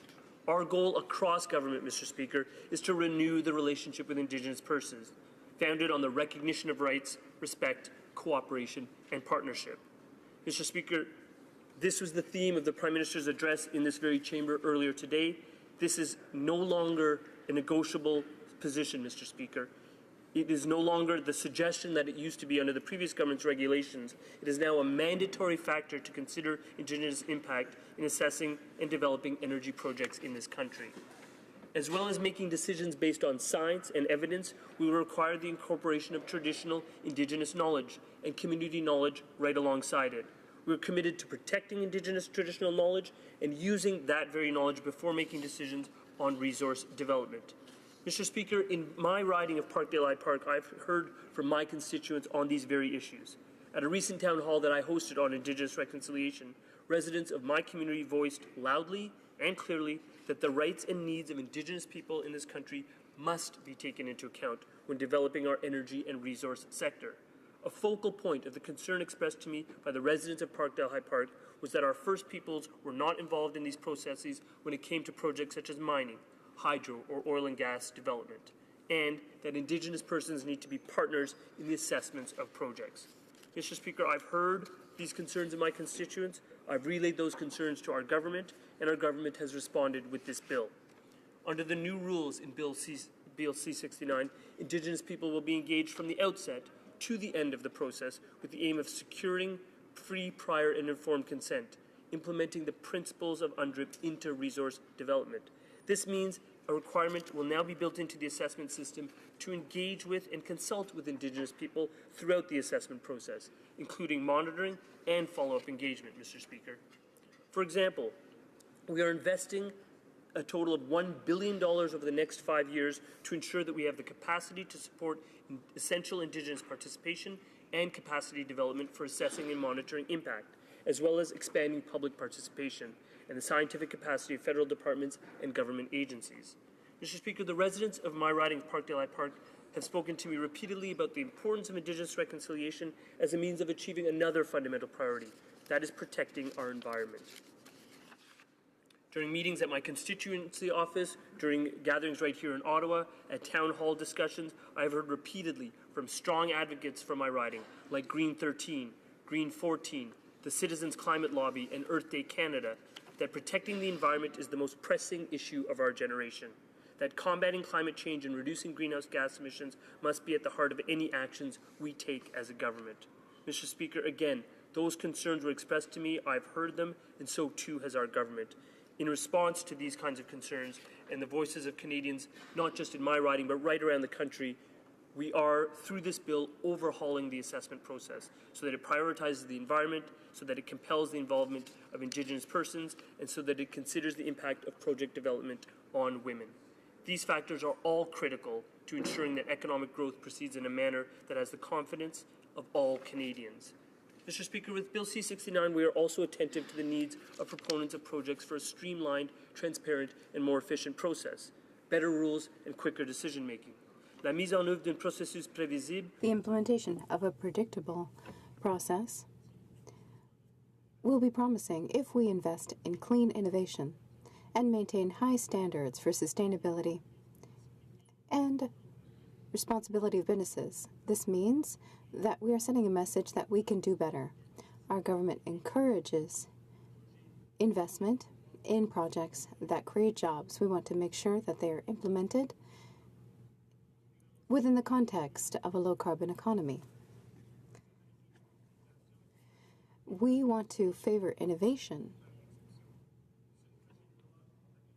This bill will also directly improve transparency and access to information in order to ensure the participation of the public in major environmental assessments from the very beginning. Regulations will require that sources of knowledge, including scientific ones, will be included in environmental assessment, and that decisions made must be made available to the public through a public registry. Environmental groups, energy companies, and Indigenous leaders and Canadians across the country, our government has developed a new set of rules that will restore public trust and ensure development moves forward responsibly.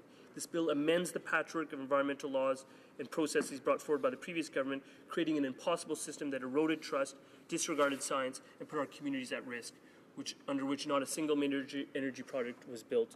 With this one project, one assessment process bill, we are keeping our commitment to reduce greenhouse gas emissions, to address climate change, to transition to a low-carbon economy, to advance Indigenous reconciliation, while encouraging vital job growth in this country.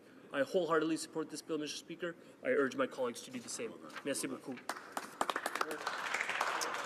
Questions and comments. The Honourable Member for Calgary-Shepherd. Thank you, Mr. Speaker. So to the member, I listened attentively to his contribution to this debate. It will be no surprise to him that I don't support this piece of legislation. What basically the government has done is ensured through this piece of legislation that no new major energy infrastructure project will ever get built in Canada. This government has overseen the greatest capital flight of energy infrastructure money in the past 2 years, and at any time, I think, in the past 70 years.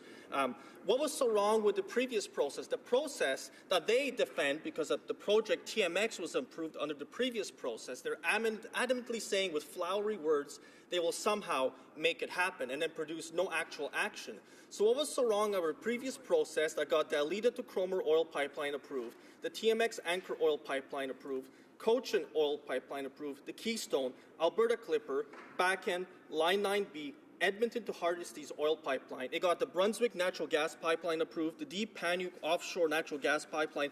I could go on and on and on with pipeline infrastructure that was approved under the previous process, that now under this process will likely not happen. The changes in this piece of legislation are so fundamental that they will allow the minister so much broad powers to cancel projects. I just cannot see how the member can defend it and say this is a good thing for energy workers in Alberta. Hear, hear. The Honourable Parliamentary Secretary to the Minister of Heritage. Well, I'll start by saying thank you to my friend opposite for the question and say he's right. The changes are fundamental in terms of what we are proposing, and they're fundamental changes for a reason. In terms of the question was posed to me in terms of what is different in terms of Bill C-69. The two major differences are mandatory consultation and engagement with Indigenous persons, and secondarily, the issue of putting the environment hand in hand with the economy.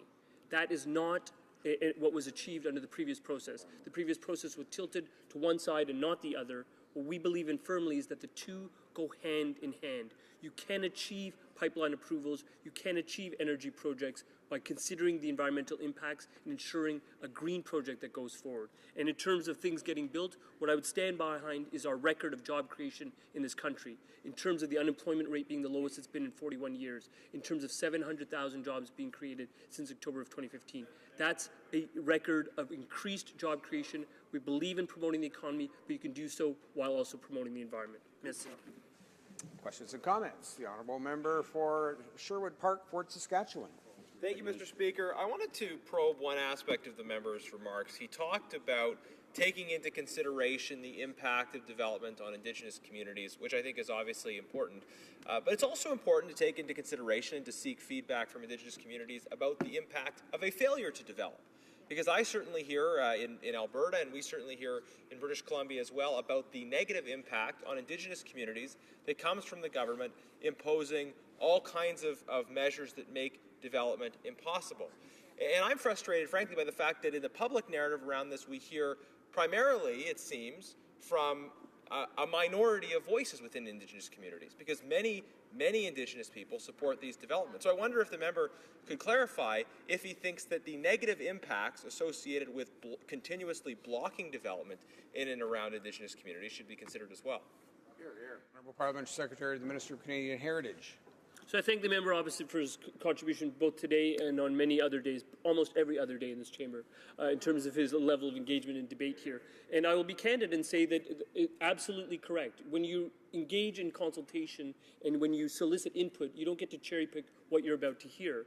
If there are Indigenous communities that want to move forward with more speed in terms of ensuring that there are community benefit agreements that are struck with pipeline proponents, those are important aspects that need to be considered. The bottom line is that Indigenous voices and their myriad and diverse perspectives need to be heard and must mandatorily be heard. We know that community benefit agreements are part of this process. We know that some 40-odd agreements were struck in the TMX approval process. That's a good thing for those communities, and those communities need to be heard from just the same way an Indigenous community that is concerned about negative impact on their resources would need to be heard. So absolutely, you don't cherry pick who you hear from, but you definitely have a requirement to hear from everyone. Resuming debate, the honourable member for Hastings, Lennox and Addington. Thank you, Mr. Speaker. I'm pleased to have the opportunity to participate in this important debate on our government's proposed new impact assessment legislation, Bill C-69, to enact the Impact Assessment Act and the Canadian Energy Regulator Act, to amend the Navigation Protection Act, and to make consequential amendments to other acts that was tabled in the House last week by my colleague, the Minister of Environment and Climate Change Canada. I've spent about 2 decades of my life as a community activist alongside my colleagues and the concerned citizens of Tynanagan and environs and the Mohawks of the Bay of Quinte fighting a mega-dump expansion that threatened the health of our community's water. Ensuring that our communities have a strong environmental protection is one of my driving forces. So when I saw the weakening of federal environmental protections under the previous Harper government, I was compelled to act. I was pleased to see our government launch a comprehensive review in June 2016 to restore the confidence of Canadians in the federal environmental assessment processes, restore lost protections for our fisheries and waterways, and modernize the National Energy Board. Now, after more than 14 months of extensive engagement with Indigenous leaders, provincial and territorial leaders, businesses, environmental groups, and Canadians, our government introduced proposed legislation that reflects the values and priorities Canadians expressed throughout this process. The proposed Impact Assessment Act lays out a vision for a modern impact assessment and regulatory system that recognizes that the environment and the economy must work together to build us a sustainable future. It represents an important shift in the way that major projects will be assessed in Canada. The Canadian Environmental Assessment Agency will now become the Impact Assessment Agency of Canada. It will be the single authority mandated to lead assessments and coordinate the government's consultations with Indigenous peoples on all matters related to project assessments. This new structure will bring about greater process integrity and ensure consistency in how major projects are assessed. The new agency will work closely with life cycle regulators on major energy transmission, transportation, nuclear, and offshore oil and gas projects. the new Canadian Energy Regulator, which will replace the National Energy Board, the National Nuclear Safety Commission, and offshore boards, will provide expertise for assessments of projects related to their mandates, such as major energy transmission, nuclear, and offshore oil and gas projects. The regulatory requirements will be considered within an integrated impact assessment process. The proposed changes seek to broaden project reviews from environmental assessments to impact assessments with a focus on sustainability. This means that assessments would consider a broader range of potential impacts to understand how a proposed project could affect not just the environment, but also social and health aspects, Indigenous peoples, jobs, and the economy over the longer term. An impact assessment is a dynamic process. It brings together a wide range of perspectives, including different cultural and historical references, often diverging economic interests, and varying points of view on how to manage our environment, our health, and our society. Mr. Speaker, too often in the past, Indigenous peoples and the general public were invited to engage in environmental reviews very late in the process. The concerned citizens of Tyinanagan environs and other community groups across the country know all too well the battle it can take to have our voices heard. As another way to rebuild faith in environmental reviews, the proposed Impact Assessment Act introduces a new early planning and engagement phase for assessments. This will allow Canadians to have their right to have their say right from the outset and influence the design of proposed projects. The early planning will also provide the basis for cooperating with other jurisdictions and ensuring early consultation with Indigenous groups. Mr. Speaker, regulatory certainty will be achieved by making the system more efficient and predictable, giving companies the clarity and predictability they need with legislative timelines, with the Impact Assessment Agency of Canada leading all reviews in collaboration with provinces, Indigenous peoples, and life cycle regulators where applicable to support the objective of one project, one assessment. It's one thing to streamline the federal review process, but we also recognize that other jurisdictions have their own assessments. This can be confusing for proponents and the public, creating duplication and delays. The proposed Impact Assessment Act will introduce a new era of collaboration in the review of projects. It will advance the principle of one project, one assessment to reduce duplication and increase cooperation with other jurisdictions. It will also create alignment within federal departments that contribute to different steps of the assessment and regulatory phases. Mr. Speaker, through this proposed legislation, our government has demonstrated its commitment to restoring robust, thorough reviews of major projects while working closely with provinces to avoid duplication.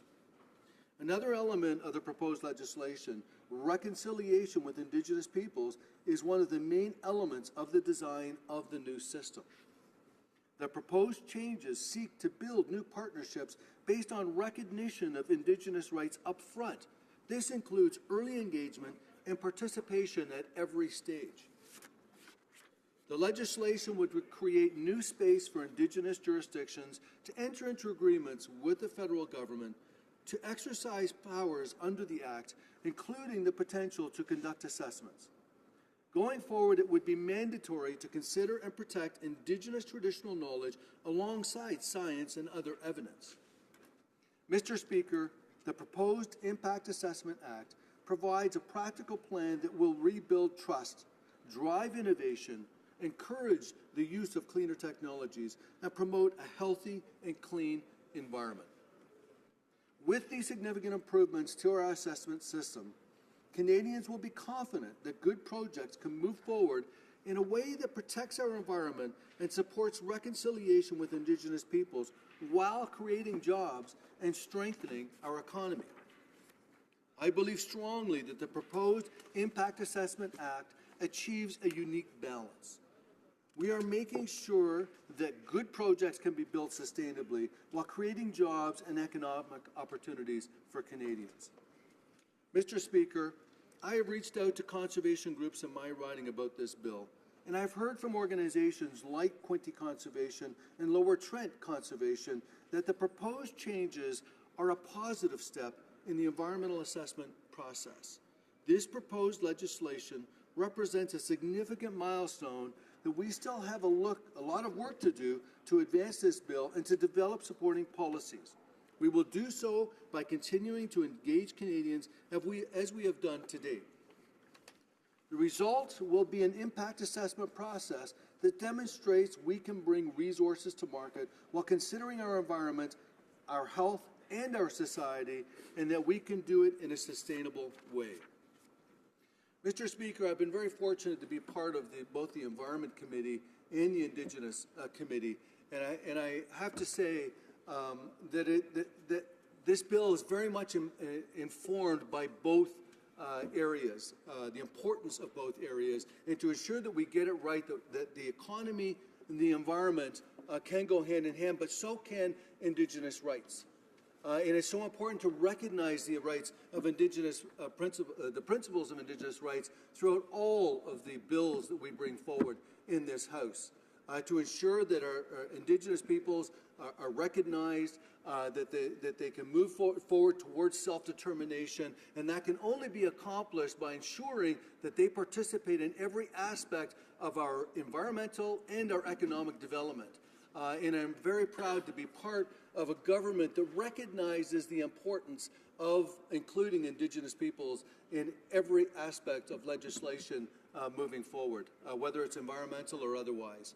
In conclusion, Mr. Speaker, the proposed legislation reflects values that are important to Canadians, including early, inclusive, and meaningful public engagement, nation-to-nation, Inuit Crown, and government-to-government partnerships with Indigenous peoples, timely decisions based on the best available science and Indigenous traditional knowledge, and sustainability for present and future generations. Thank you, Mr. Speaker. Questions and comments. The Honourable Member for Lakeland. Mr. Speaker, I've had the opportunity to speak with my colleague opposite about our mutual concern about the quality of life and future opportunities for Indigenous communities and rural and remote communities. I do have a question for him.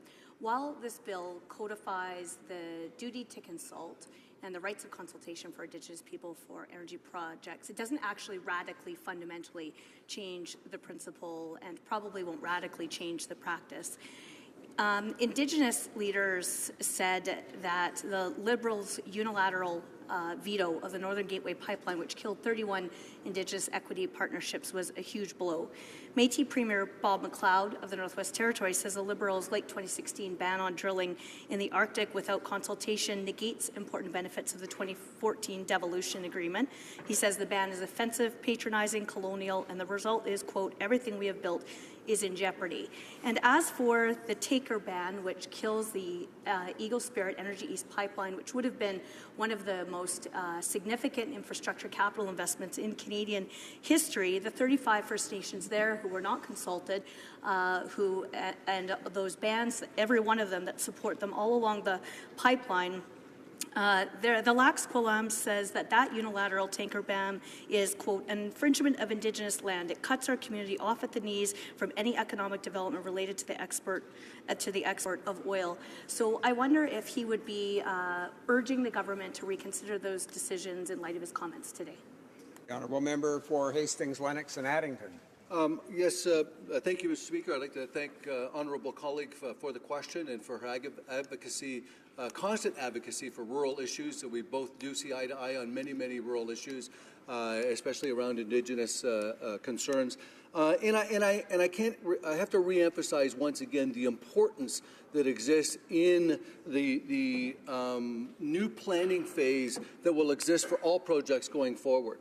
The planning phase will provide the opportunity for the government to have that interaction that has to happen, that consultation, the free, prior, and informed consent that must happen with Indigenous communities if we really do plan to respect the rights of those communities, all of those communities. There are going to be different communities that have views in the Indigenous community that are going to be different from each other. There's 634 Indigenous reserves across the country. There are urban Indigenous people that all need to be consulted whenever we consider any of these projects moving forward. So thank you once again for the question.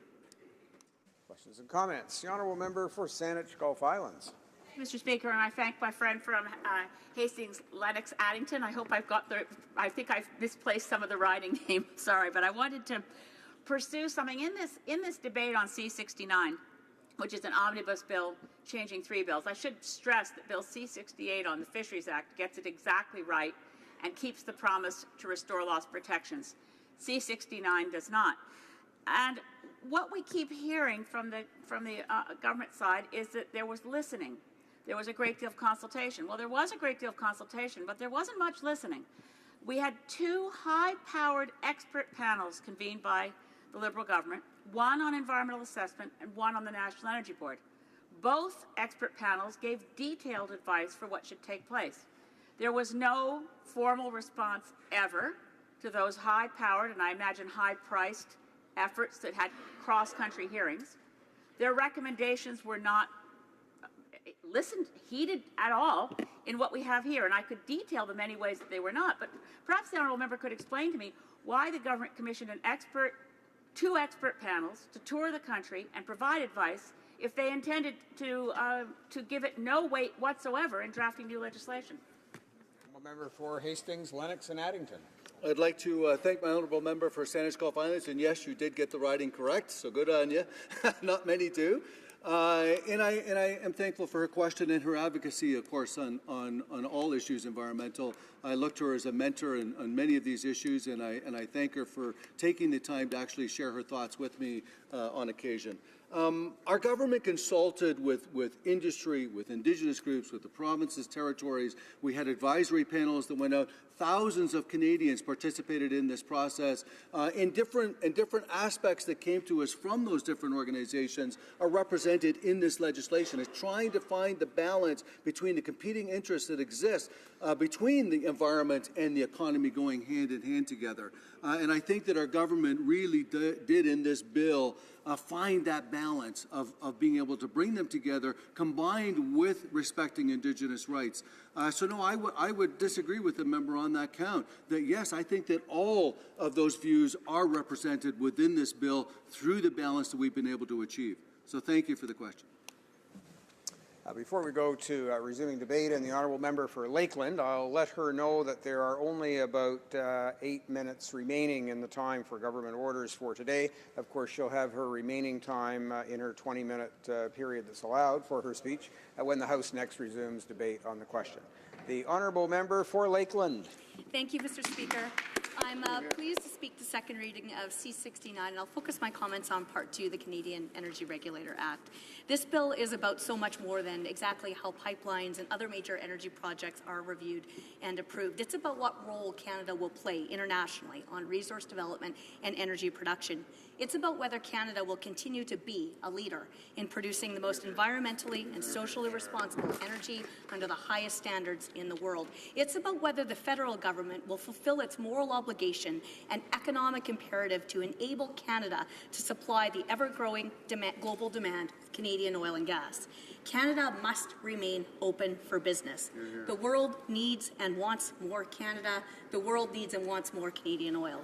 Every other oil exporting country is stepping up to meet that demand and to seize its growing share of the world market. But during the 2 years since the last election, energy investment in Canada has declined more than in any other 2-year period in 70 years.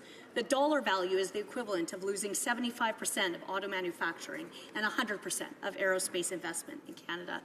Recent reports show that in 2017 alone, 4 projects worth $84 billion left Canada. The decline in Canadian energy investment is not only due to lower energy prices, which are now rallying, but due to irresponsible anti-energy policies and a lack of leadership and political will. The real consequences have been hundreds of thousands of Canadians, a sixth of the total oil and gas workers in Canada out of work, bankruptcies and foreclosures, family breakdowns, and escalating crime. The economic impacts have rippled through other sectors and across Canada. Canada is falling behind. Reuters reports that Canadian oil producers are running out of options to get crude to markets as pipeline and rail capacity fills up, driving prices to four-year lows and increasing the risk of firms having to sell cheaply until at least late 2019. Canada is a captive merchant to its American market, with 99% of Canadian oil exports going to the U.S. But the result of American regulatory reform and cost-cutting with the removal of a 40-year ban on oil exports is U.S. shale oil being recovered and sold to new markets at an ever-increasing pace. In 2005, the U.S. imported 12.5 million barrels per day. Today, they import only 4 million. Today, they export almost 2 million, and this number is estimated to double in only 4 years. The U.S. is expected to provide over 80% of the global supply growth over the next decade. Market diversification is critical for Canada, and Canadian energy companies are trying to find a way to reach tidewater so they can compete for international markets and not sell at a discount to the U.S. Meanwhile, the U.S. is removing red tape, wrapping up exports, and rapidly pursuing its energy independence. But the Liberal delays, uncertainty, and anti-energy agenda are threatening Canada's economy now and position as a potential global leader. The government's failure of leadership on the Trans Mountain expansion is the latest in a pattern of roadblocks to Canadian energy development. The same day the Liberals approved the Trans Mountain expansion, over 400 days ago now, they vetoed the federally approved Northern Gateway pipeline, which would have connected Alberta oil to the West Coast for export to the Asia-Pacific region, where demand for oil will grow exponentially for decades. Northern Gateway had undergone the same rigorous review and consultation as Trans Mountain and Line 3, both approved, but despite the science, the evidence that the route was sound, despite the project being in national interest, despite the 31 equity partnerships with Indigenous communities, instead of the Prime Minister offering additional consultation or any options, he said he didn't feel right about the project and he vetoed it. Recently, in October 2017, TransCanada was forced to abandon the nation-building Energy East opportunity. It would have been one of the largest private sector infrastructure investments in Canadian history and would have carried crude from the west through the heart of Canada to Atlantic ports for use in eastern Canadian markets and sale to Europe. But the political risks and pressure were too great for the Prime Minister, and after 3 years of delays, stops and starts, additional review, and last-minute conditions, TransCanada finally warned and then withdrew its plans for the $15 billion project. TransCanada estimates it lost just over $1 billion on Energy East. Enbridge estimates it lost just over $500 million on Northern Gateway, and that doesn't even come close to the lost opportunities for Canadians. Billions of dollars that should have been added to Canada's economy are going to other jurisdictions. In July, Petronas cancelled the $36 billion Pacific Northwest LNG project after regulatory delays because, quote, headwinds were too great, despite widespread support, including the majority of First Nations. Progress Energy, Petronas' Canadian subsidiary, said it anticipated Canadian investment dollars moving to American projects. And Calgary-based company Veresen recently announced it's investing up to $10 billion on a new LNG project, proudly called Jordan Cove in Oregon. The project will invest $10 billion in the American economy and provide thousands of jobs in the U.S. Oil and gas companies are moving their assets to the U.S. because the Liberals are constantly changing the rules of the game, making it ever more difficult to invest in Canadian energy. What's especially disappointing is that Canada has a long track record of rigorous and comprehensive environmental, social, safety, and economic assessments for energy projects like pipelines. In 2014, Worley Parsons issued an exceptionally thorough report examining the processes and policies for oil and gas in many jurisdictions around the world to evaluate Canada's situation and compare it to its international competitors. They measured Canada against other countries for performance in areas such as overall decision-making process, cumulative assessments for regions with multiple projects, implementation of early and meaningful consultation with stakeholders and Indigenous people, including the real integration of traditional Indigenous knowledge, and the implementation of effective social impact and health assessments. Here are the report's conclusions. Quote, the results of the current review re-emphasize that Canada's environmental assessment processes are among the best in the world. Canada has state-of-the-art guidelines for consultation, traditional knowledge, and cumulative effects assessment. Canadian practitioners are among the leaders in the area of Indigenous involvement and social and health impact assessment. Canada has the existing frameworks, the global sharing of best practices, the government institutions, and the capable people to make improvements to environmental assessments for the benefit of the country and for the benefit of the environment, communities, and the economy. It continues, quote, In summary, the review found that environmental assessments cannot be everything to everyone. In Canada, however, it is a state-of-the-art global best process with real opportunities for public input, transparency in both process and outcomes, and appeal processes involving independent scientists, stakeholders, panels, and courts. That's the direct quote of the conclusions, and that was in 2014. But since the 2015 election, the Liberals have constantly denigrated and undermined confidence in the regulator and in Canada's reputation, and have created a regulatory vacuum for energy development in Canada by ongoing reviews.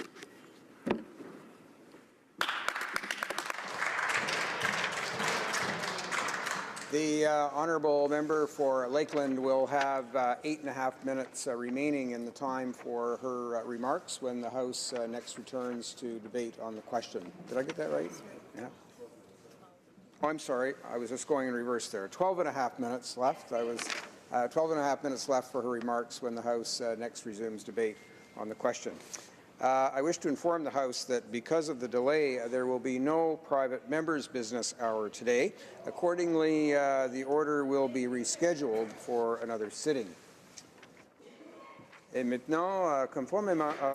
Pursuant to order made on Monday, February 12, 2018, the House shall now resolve itself into Committee of the Whole to consider motion number 20 under government business. I do now leave the chair for the House to go into Committee of the Whole.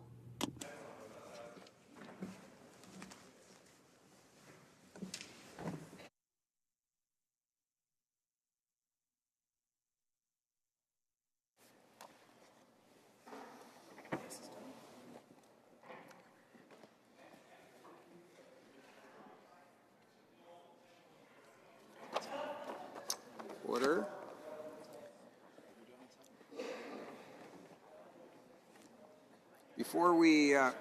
Before we begin this evening's debate, I'd like to remind honourable members how the proceedings will unfold.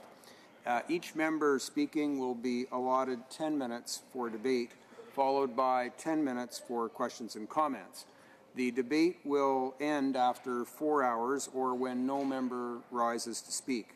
Pursuant to an order adopted Monday, February the 12th, 2018, members may divide their time with another member, and the chair will not receive any dilatory motions, quorum calls, or requests for unanimous consent. Nous pouvons maintenant commencer. We will now begin tonight's Take Note debate. Accordingly, Ms. Chagger moves that the House take note of the experience of Indigenous peoples within Canada's justice system.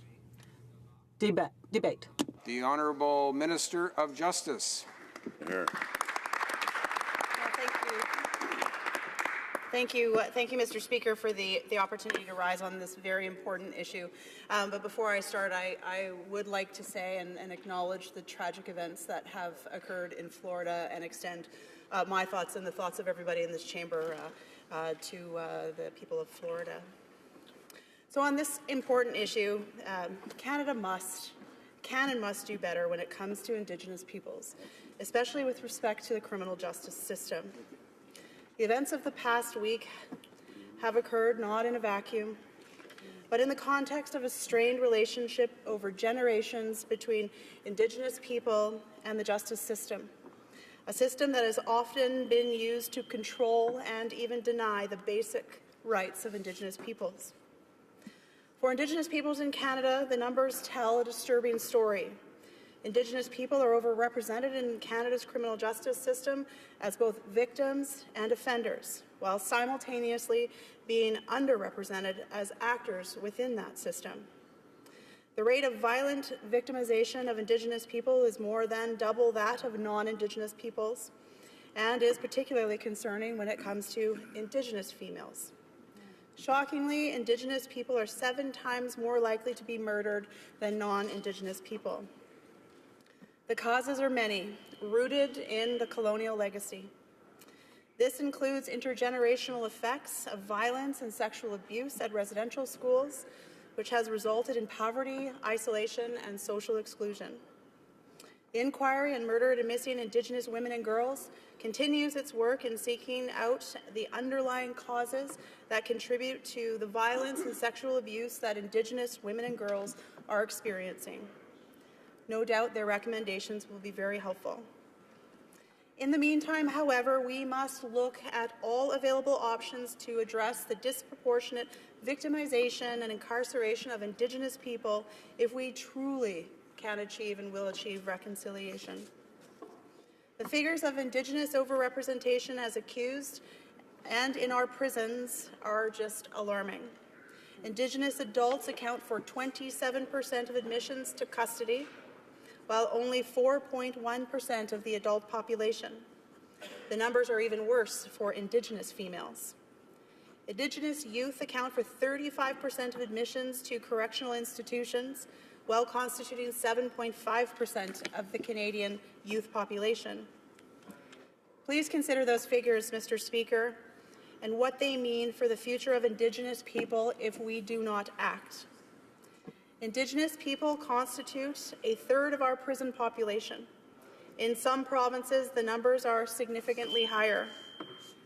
This disturbing trend that will only get worse over time. If over-victimization and over-incarceration continue, today's Indigenous youth will be the majority inhabitants in tomorrow's prisons. Mr. Speaker, we still have a window of opportunity to act, but it is closing fast. We must save the next generation of Indigenous youth from the vicious and interrelated cycles of victimization and incarceration. Mr. Speaker, there's another sad truth, one that contributes to the feeling within many Indigenous communities that the criminal justice system is not there to serve them. That truth is that Indigenous people hold few positions of power and influence in that system. Indigenous peoples are seriously underrepresented as judges, lawyers, Crown prosecutors, police, and jurors.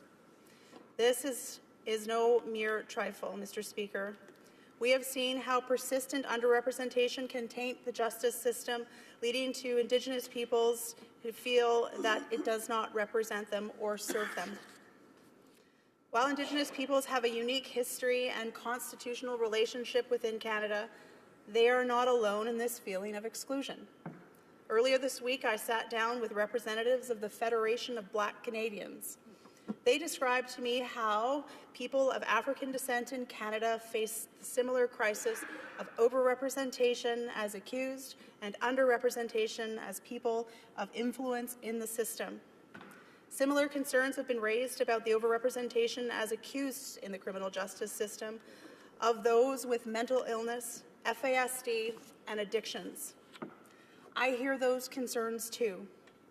Indeed, I am certain that as we work to improve the system for Indigenous peoples, we will be doing so for all Canadians. Then what is the way forward, Mr. Speaker?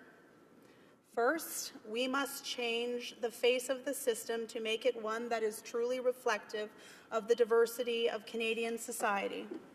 Only then can all Canadians have faith and trust in its outcomes.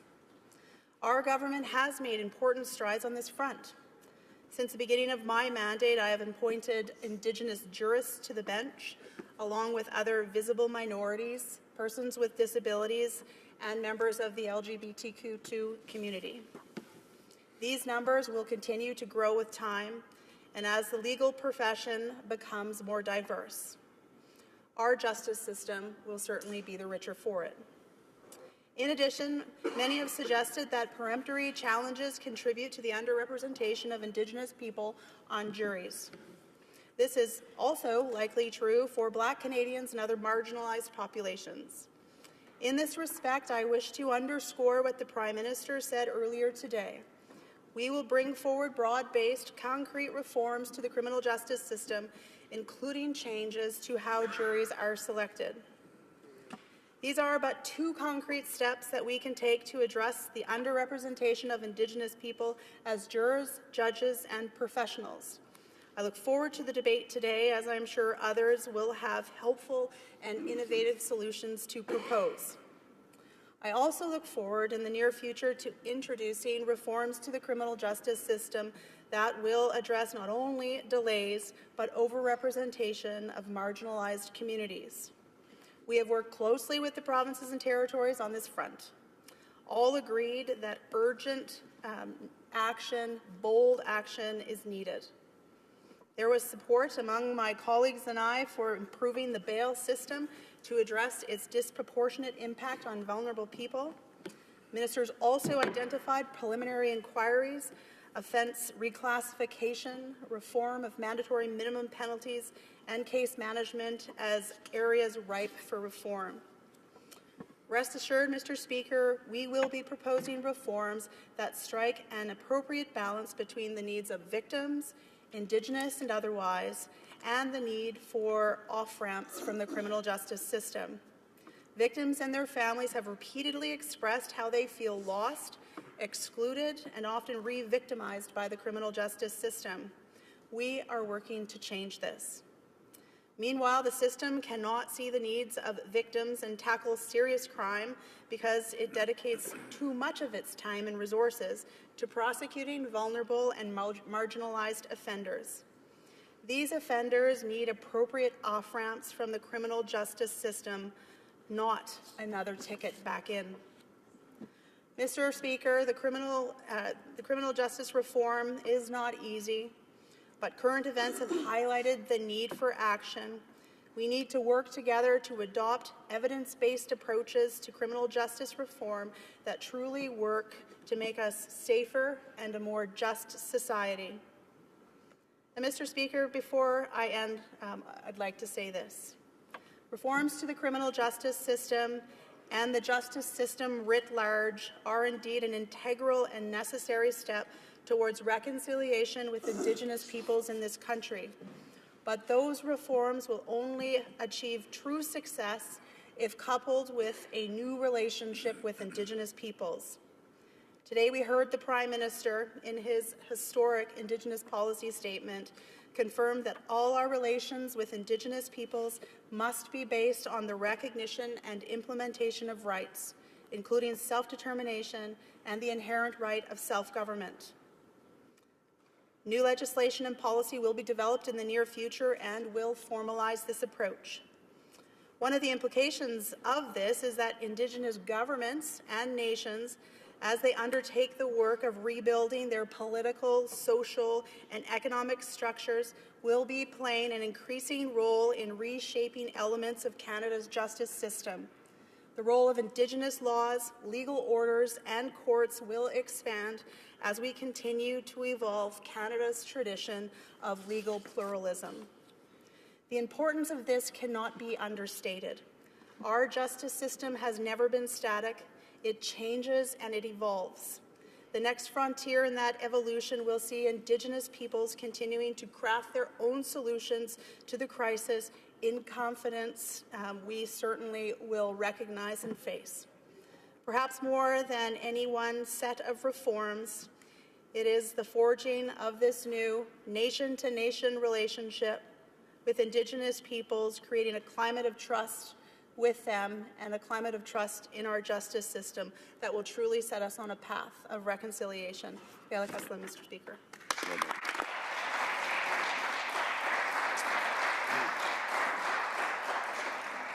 Before we go to questions and comments, just a reminder to all honourable members that under the rules of debate for committees of the whole, members are not required to be in their usual seat and they'll still be acknowledged from where they sit in the House. Questions and comments. The honourable member for Chilliwack Hope. Well, thank you, Mr. Speaker, and I'd like to thank the Minister of Justice for her comments. And as a fellow British Columbian, I appreciated what she had to say. We are obviously here because there has been an outpouring of concern and support about a recent court case. Obviously, the Colton Boucher family, which all members of this House expressed their condolences to the family for the loss of a young man who had so much life left before the incident that has been the subject of a court case. And I just wanted to quote the member is the Attorney General of Canada She is perhaps would be regarded as the most important lawyer in the entire country.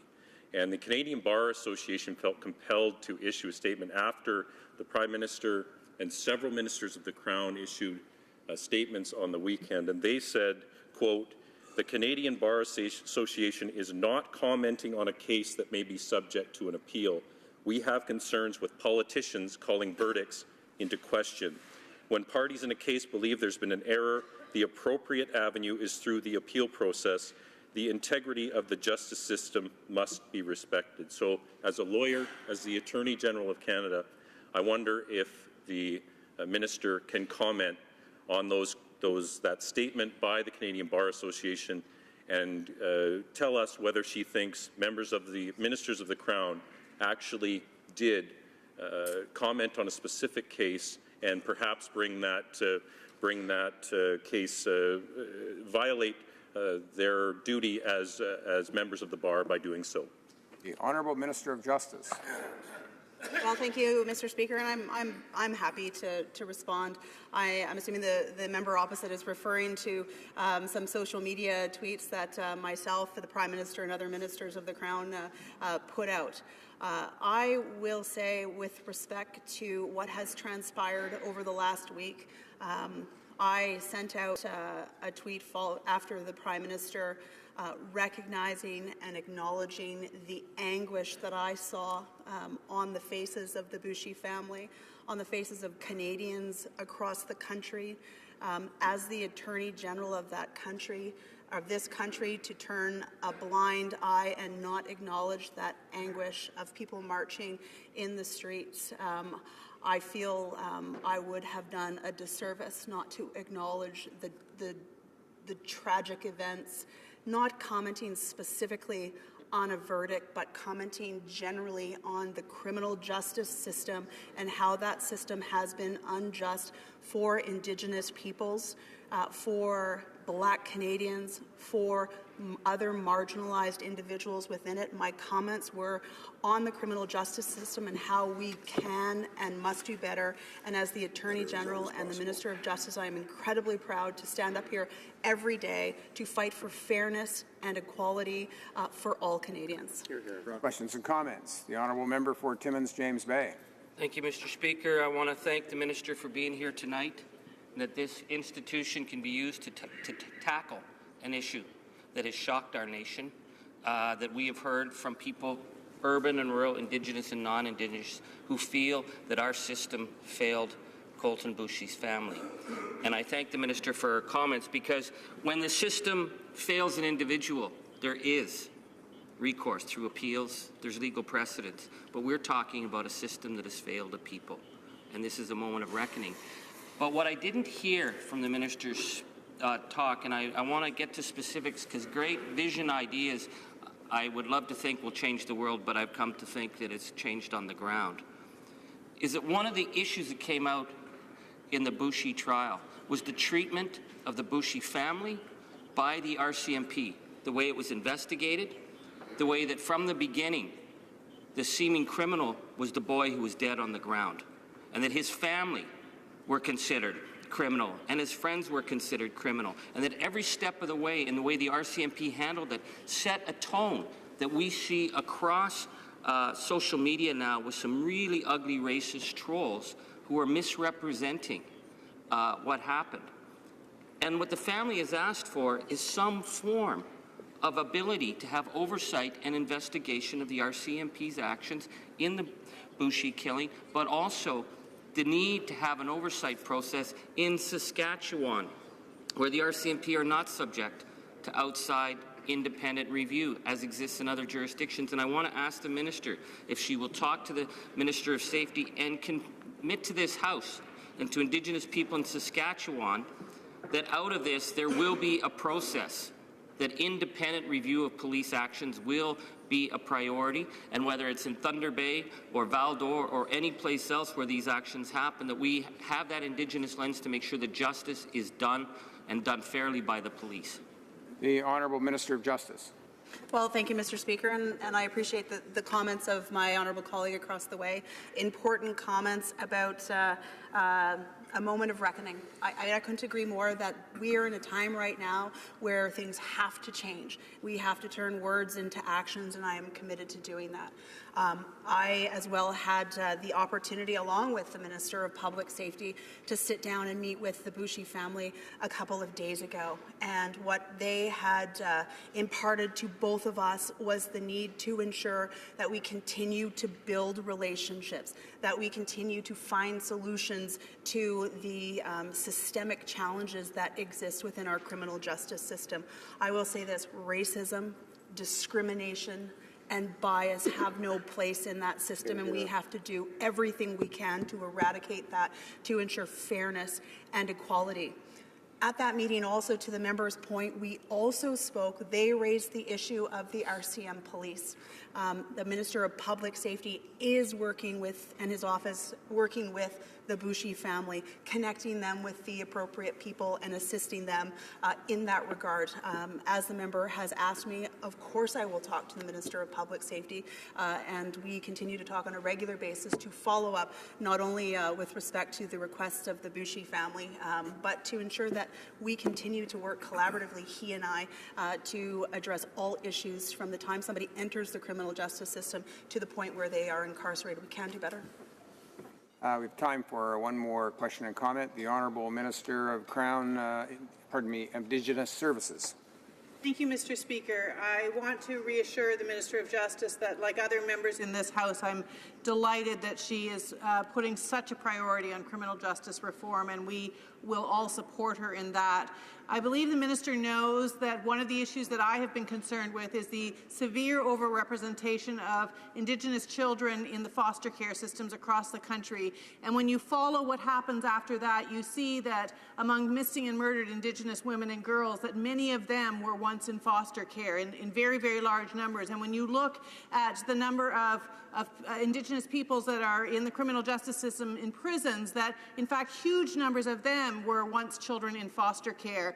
So I want to know, in light of how we're going to address the foster care system and the overrepresentation of Indigenous peoples, she talked today, the Prime Minister talked today about a recognition of rights and how when we recognize the rights of Indigenous peoples that will fundamentally change their lives.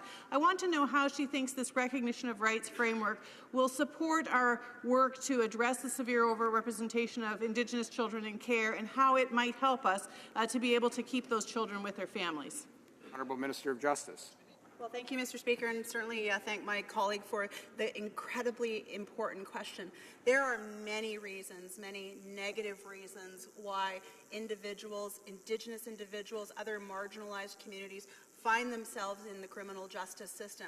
The minister points out child welfare and having been in custody in the child welfare system. In terms of what the Prime Minister spoke about in the recognition of rights and creating a framework, this is an opportunity to ensure that we are listening to Indigenous communities, listening to citizens within Indigenous communities, and creating the space to ensure that it is Indigenous communities, Indigenous parents that can take care of their children and have control over the jurisdiction of child and family services. This is the opportunity to inject traditional approaches to child welfare issues, ensuring that a child can stay within its family, within its community, and not be removed, which is and certainly has been shown to pave the way into the criminal justice system where many of these individuals don't live. We can do better than that.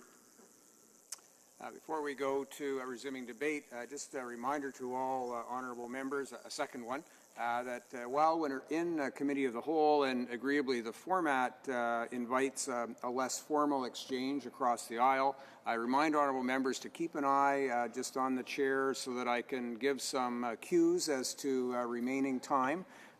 From time to time, just check and keep your comments directed to the chair.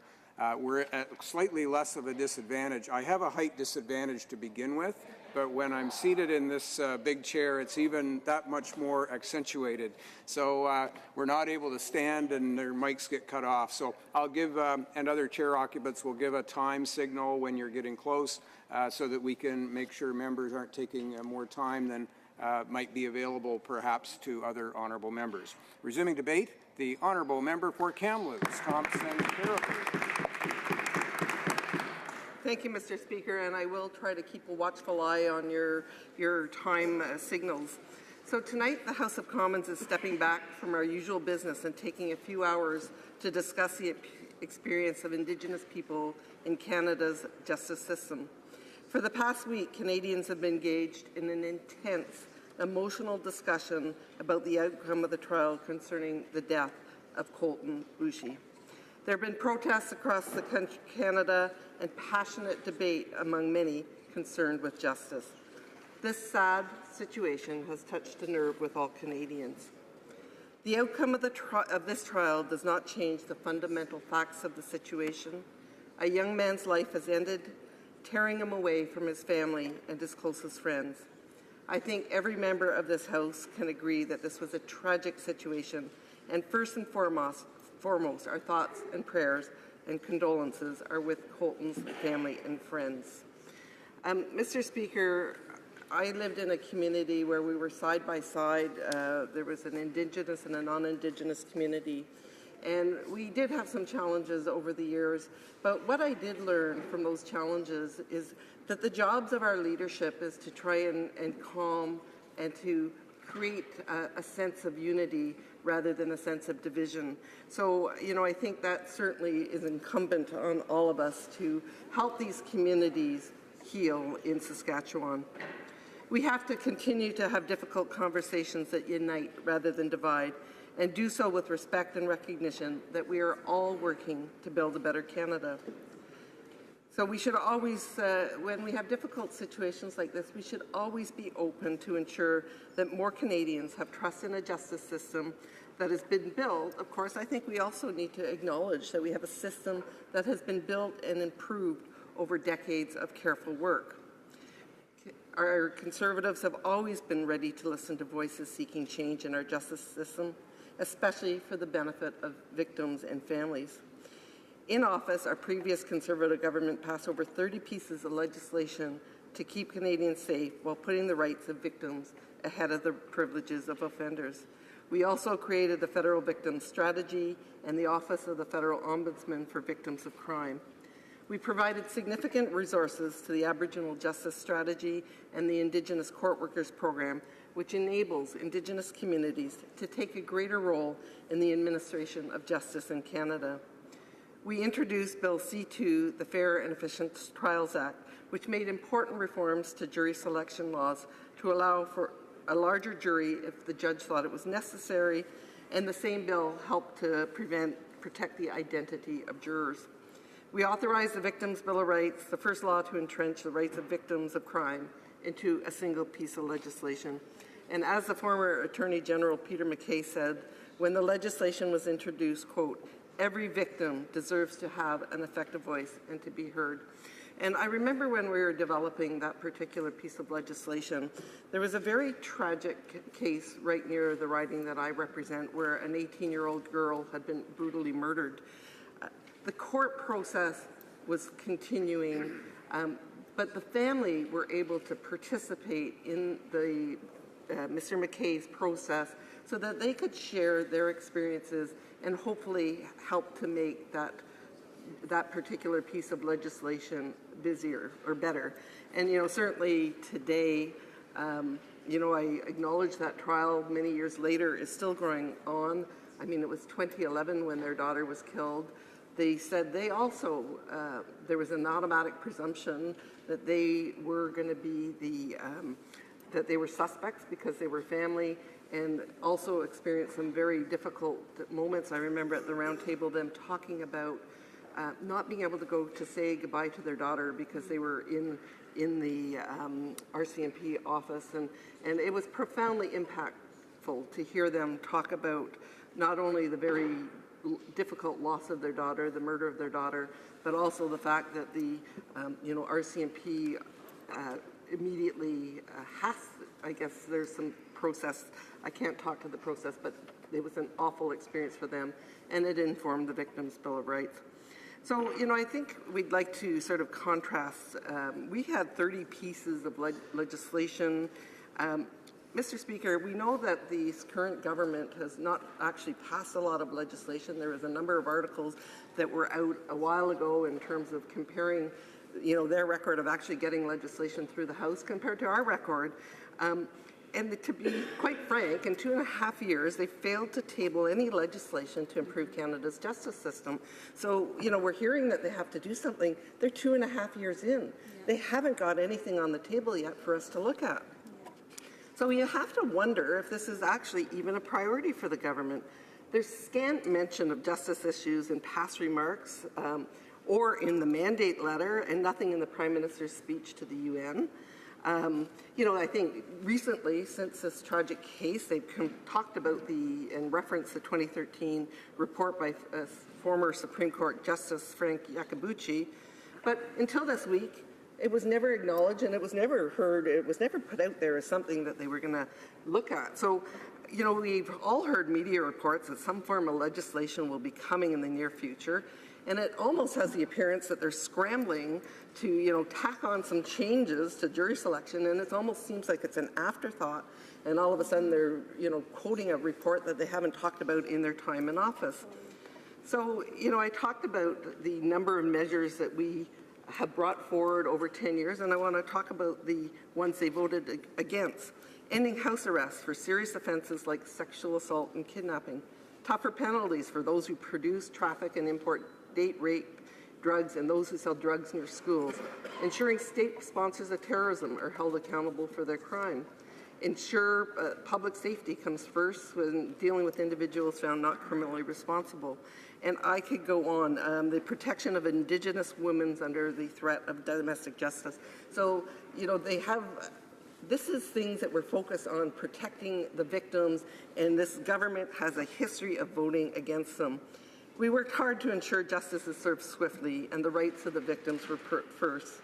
So, with this record in mind, the government, if the government and when the government finally decides to table some legislation in response to this tragic situation, we will take the time necessary to consider it and its effects. This is what Canadians expect us to do. What we do need to do is respect at this time is the independence of the judiciary and ensure that we do not undermine the Crown's ability to seek an appeal of this verdict should they intend to do so. It's not the role of parliamentarians or ministers to assign guilt in this case or any other. It would not deliver justice to the victims or to society at large. There can be no political point scoring in this case. There are no winners, only grief and sadness. There is a mother without a son, a brother gone, a friend lost, a man with the death of another on his conscience, a memory that won't be erased. And there is an Indigenous community feeling once again that they are left in the cold, their needs and their sense of justice forgotten by the rest of us. Mr. Speaker, this sad turn of events has moved Canadians and escalated some of the most fundamental debates in our society today. As the official opposition, we will play our part in these discussions, fighting, as we always have, for a justice system that puts the rights of victims first. Thank you, Mr. Speaker. Questions and comments. The Honourable Parliamentary Secretary to the Minister of Justice. Well, thank you, Speaker, and I'd like to be able to thank my honourable colleague for her remarks, but there was one glaring passage within her presentation which I think drew some concern from the government side of the aisle, and that is when she suggested that this government hasn't taken any concrete steps whatsoever when it comes to criminal justice reform. And we have to respectfully disagree. Where was my honourable colleague and her colleagues on that side of the House when this government introduced Bill C-51 to address sexual assault, to take down the systemic barriers which have for far too long stopped victims, which are disproportionately represented in the Indigenous community? Where was her support? Where was her colleagues' support? Why does she not make mention of that? And just to be very particular about it with regards to that legislation, in that context, we have ensured that we are going to codify Supreme Court of Canada jurisprudence. We are going to ensure that we're shoring up rape shield laws, which are precisely aimed at taking down the twin myths which have served as systemic barriers which enable victims to step forward to get the justice they deserve. So I ask my honourable colleague, in good faith, to turn her attention to the good work that's being done on this side of this House. Will she agree?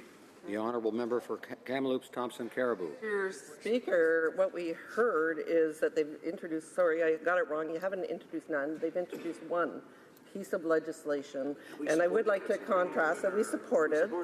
We supported it. I'd like to contrast. We heard tonight the Justice Minister saying how much work has to be done, how much is undone, and that's what my comments are about, is if there's so much work to be done, why is it not before this House already? So I would say one piece, we supported it, so I do accept that I needed to not say there was none, but you know, I do really think that there's a lot of work to be done, and obviously it's not getting done. The Honourable Member for Abbotsford Bay James Nunavut EU. Thank you, Mr. Speaker, and I thank my colleague from Thompson Caribou for her words. You know, Mr. Speaker, I looked up a report that was made back in 1991, Aboriginal Justice Commission of Manitoba, on which Senator Sinclair was on. And talked about, obviously, the use of peremptory challenges to exclude Indigenous peoples from jury. And I can read a passage of that. I want to read a passage of that report, Mr. Speaker. It says, "We believe that the exclusion of potential jurors on the basis of their race is an unacceptable and probably unconstitutional practice which should be ended by reform of the method of juror selection." So I want to ask my colleague what she thinks about that passage from that report almost 30 years ago. Do we have to wait for another Bushy case to move on these issues? Kamloops, Thompson Caribou. You know, I thank my colleague for that comment, and you know, I do understand that there's been a lot of reports over the years. It is 2.5 years now since this government has been elected, and we would look to any proposal, and we would give any proposal that they put on the table due diligence in terms of what Canadians expect us to do. But quite frankly, until we have a piece of legislation on the table, there's really not much I can say. Questions and comments. The Honourable Member for Medicine Hat, Cardston Warner. Thank you, Mr. Speaker, and I'd like to thank my colleague for her great speech both this afternoon and this evening. We are all aware in this House that visible minorities, including our Indigenous peoples in this country, have experienced and continue to experience acts of hate and discrimination. We're all aware of that. And we know that members would agree that these acts of discrimination, whether in person or online, or denial of services, or at businesses, whatever, it must end. It has to come to an end. Now, we have to continue to have difficult conversations that unite us rather than divide, and to do so with respect and recognition that we are all working toward building a better Canada. So I'd like to ask the member to speak to ways that we together can take proactive steps to eradicate discriminatory acts to all peoples, minorities included, in our communities. The Honourable Member for Kamloops, Thompson Caribou. I think anyone that has been watching this discussion sees both some very passionate debate that's happening, that's sort of looking at our system and what we can do. Is it working? Is it not working? What we need to do to make it better. But I think if you look at many of the Twitter feeds, Facebook feeds, it is filled with vitriol, it is filled with anger, and it is very, very concerning. And I think, certainly as parliamentarians, we all have a responsibility to call people on that. And I always remember when we had some difficult challenges I talked about in the past in some communities I represented. Some of the things that sort of started out of that was community-to-community forums where the leadership, the Indigenous community and the non-Indigenous communities, the mayors and councils, chiefs and councils said, we need to start talking, and we need to start talking in a way that is honest and truthful with each other, that looks at our common and shared goals and values. And anything the federal government can do that might support those conversations that happen in communities, I think we should all get behind them. Hear, hear, hear. Questions and comments. The Honourable Member for Northwest Territories. Thank you, Mr. Speaker. And I want to say I appreciate the comments made by my former colleague from Indigenous Committee. We talked about a number of issues, and I know she's quite knowledgeable on the issues and that are challenging Aboriginal people across the country. I am one of the few MPs that still live in an Aboriginal community. 95% of the people in my community are Indigenous. And so I see these issues every day. And every month, once a month, we'll see the plane come in with a court party coming in. And it's almost a spectator sport because the community pretty much has to shut down. I live in a small community, 800 people. There's a call out for 200 jurors. Well, the store has to shut down because all their staff has to show up. The school has to shut down because the teachers have to go. And we have a list of people. The docket is so full. Sometimes the court party will have to stay 2 or 3 days. Normally they won't, and they'll have to come back. So the court list grows and grows and grows. And it's unfortunate because these are people that I know. These are people that are related to me. These are my friends. And we know the challenges in our communities. We know the residential school fallout. We know the addiction problems. We know the sexual abuse. We know all these things exist, yet we continue to ignore it, and the system stays the same. 25 years ago, the Royal Commission made recommendations that we've really pretty much ignored up to now. You know, we need to do more. I hear from women in my riding that can't get child support. They can't deal with divorce issues because they can't maneuver in the system that we have. If you're in a small Aboriginal community out in the middle of the Northwest Territories in a remote situation, how do you get access? Over the years, things have deteriorated. Supporting programs have disappeared. Native court worker programs are gone. And how do you maneuver? You need somebody to help you. And I think now is a good time to start moving forward. You know, I think we need a system that allows our elders that are much respected in our communities to be part of the process, part of the solution. And I think we need a supporting system that will deal with some of the people that end up in the correctional facility, the jails. Now, I heard my colleague say, you know, it's too slow, we should have done more. But I would ask her, is now a good time to start? To start the reforms, to bring changes across the government that includes justice. Thank you.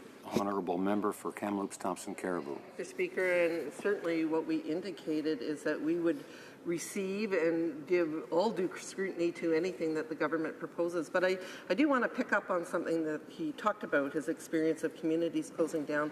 That very tragic court case that I told you about, this young girl was murdered in 2011, and it is now 2018, and appeal processes are still going on. So and we have heard story after story where there's, because of the delays, that people are getting let off from, quite frankly, horrific crime. So, you know, really, I think we have to look at something in terms of how do we move this system in a more speedy, appropriate way, because certainly it's not acceptable.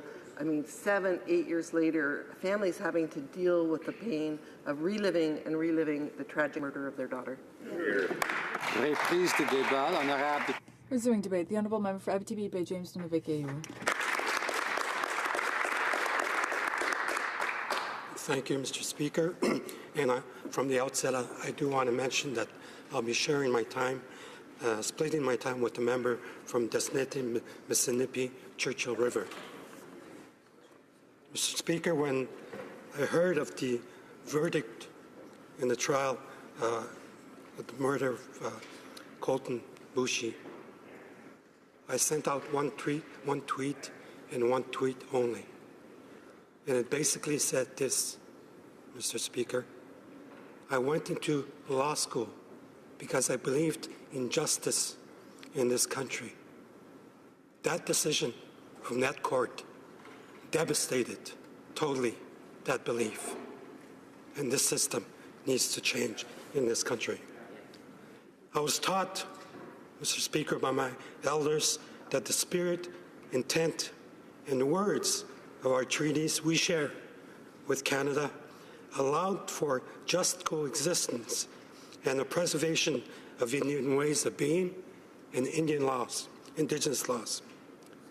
The injustices that Indigenous peoples experience in their daily lives and in special circumstances, like their murder, are built into the Canadian legal system and political framework. The preemptory norm of non-discrimination, a fundamental pillar in an international human rights law, requires that Indigenous peoples have access to justice on equal basis to the general population. But how do we do that, Mr. Speaker, is the question. Lawyers need training and education. Criminal and Crown prosecutors should have specific directives.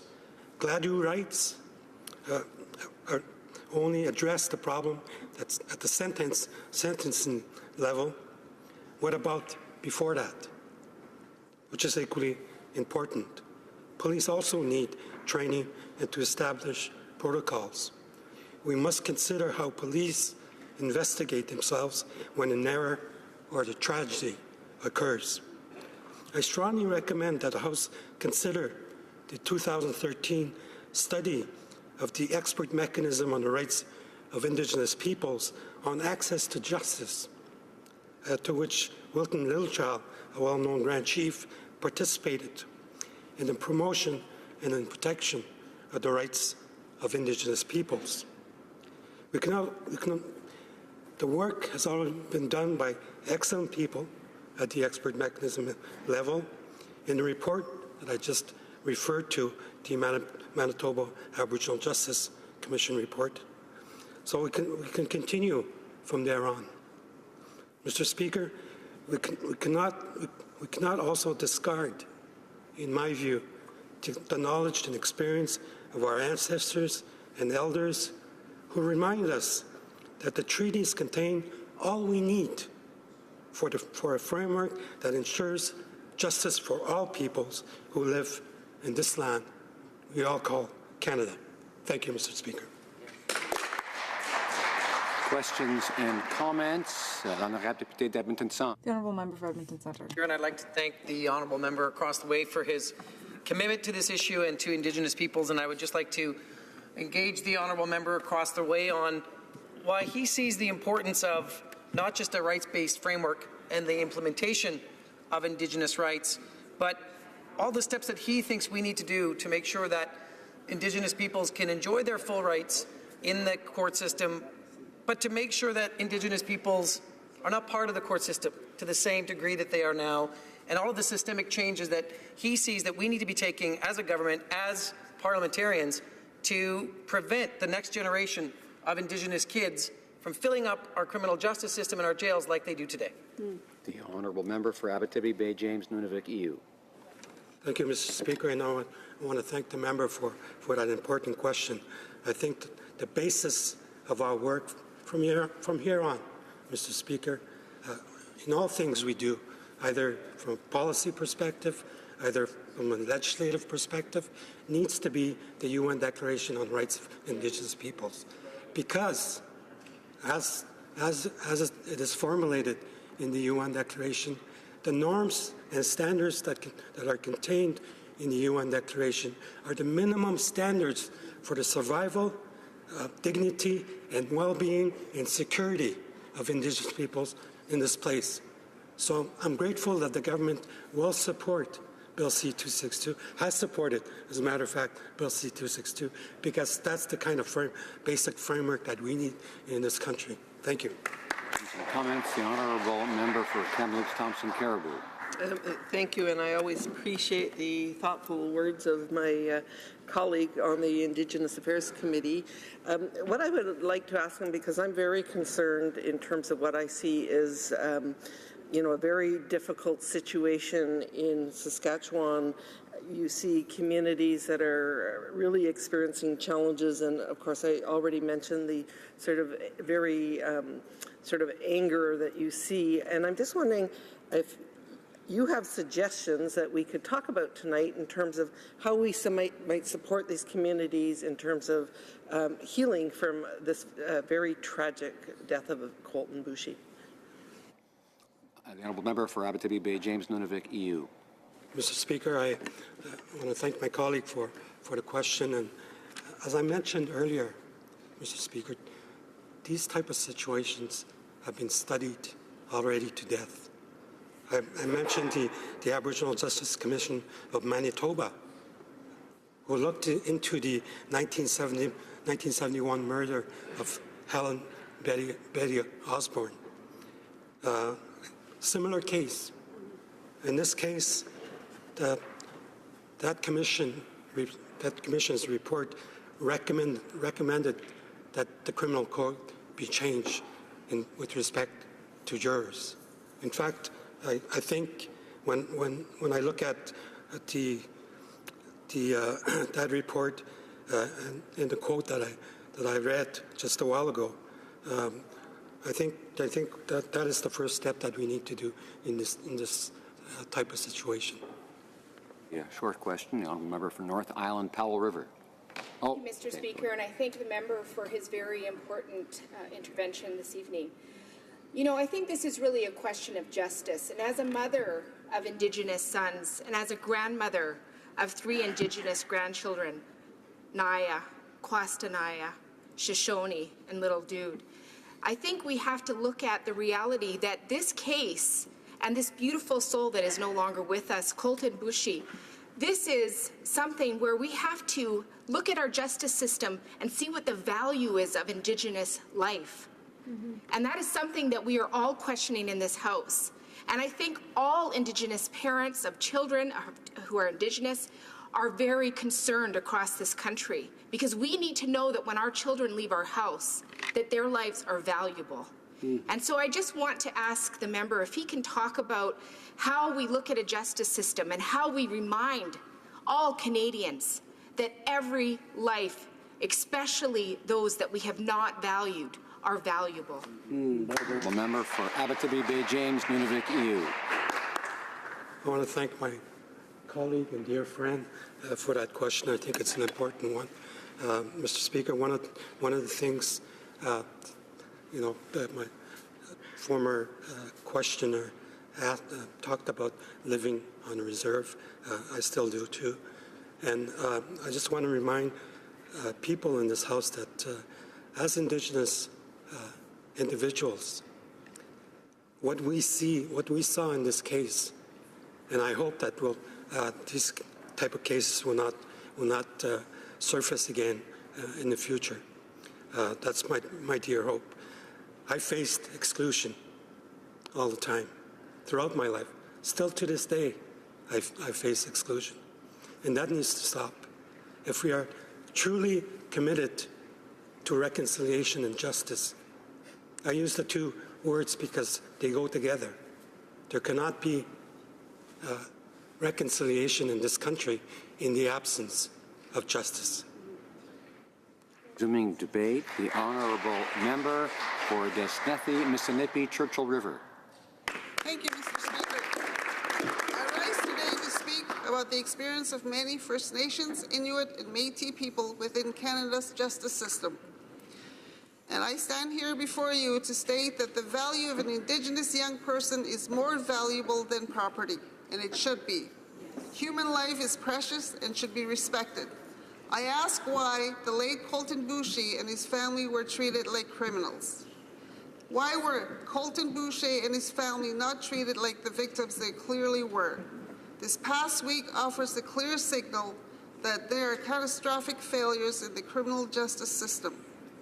The federal government has a responsibility to ensure that comprehensive changes to the legal system are put in place and that systemic changes be made to improve the justice system. Mr. Speaker, there are Indigenous people in my province who feel threatened today. They fear for their safety. All levels of government must play a key role in ensuring that all citizens feel safe in Saskatchewan and everywhere in Canada. The provincial government must address why Indigenous people feel unsafe. All levels of government must enact changes to the Canadian justice systems to prevent further victimization of Indigenous people. The justice system is failing Indigenous people. The underrepresentation of Indigenous people on the Stanley jury has been well documented. It is clear to me that the preemptory challenges used to keep Indigenous people off the jury reflected a horrible failure in our treatment of Indigenous people in the justice system. But we knew that already, and if we didn't know it before, we have certainly come to learn it in the last several days. Mr. Speaker, there is a huge body of research on Indigenous people's experience with the legal system. Indigenous people are suffering under its weight. There are more and more reports of youth suicides, increased homelessness, unacceptable high unemployment levels, and shocking high rate of incarceration. It seems easier for an Indigenous people to end up in jail than it is to be given a fair chance to succeed. We also know that Indigenous people are overrepresented in the criminal justice system, both as victims and as offenders. Indigenous youth, 12 to 17, accounted for 37% of provincial and territorial custody admissions. Before they finished high school, there is a good chance Indigenous youth will have had encounters with the police and face criminal charges and incarceration. 37%, Mr. Speaker. Anyone who doesn't know this is a crisis, isn't paying attention. Perhaps we could benefit by a review of Manitoba's Aboriginal Justice Inquiry Report's recommendations and the Gladue decision, which called on the courts to take into account factors that brought Indigenous offenders before the court. At the core of the Gladue process is the imperative of the courts to take into account the impacts of colonialism on Indigenous peoples who feel they are not valued, that they are disposable, and that they are treated like criminals all the time. Today, the Prime Minister spoke about making changes. If he doesn't lead his government to make those changes, he risks raising Indigenous people's hopes again, only to disappoint them again. First Nations, Inuit, and Métis people and advocates have been saying for years that both prisons and foster care has replaced the old residential school system. Research shows that change must occur so that Indigenous people's lives can improve. Indigenous youth, elders, and families will have listened to the Prime Minister's words today and felt again some hope. The government must lead the change that has been promised today. Please do not disappoint the Indigenous peoples again. Please do not shatter their hopes again. I echo the sentiment of the Chief of the Federation of Sovereign Indigenous Nations, Bobby Cameron, when he said the other day of the verdict in the Stanley case, quote, "This was nothing new. It simply highlighted and exposed the ugliness of the justice system in Canada," end quote. The Boucher family were here this week to advocate strongly for meaningful reform. They were encouraged by what they heard. Please don't disappoint them again. Mr. Speaker, we all learned this week that the justice system is failing Indigenous people. I stand ready to work with the government to make the changes that were promised. Thank you. Questions and comments. The Honourable Member for Sherwood Park, Fort Saskatchewan. Thank you, Mr. Chair. I thank the member for her excellent speech. I wanted to just probe a little bit on this issue of preemptory challenges, because I've been reading some of the commentary back and forth in the press on this. Certainly, some people have expressed the idea that preemptory challenges affected Indigenous people who might otherwise have been jurors.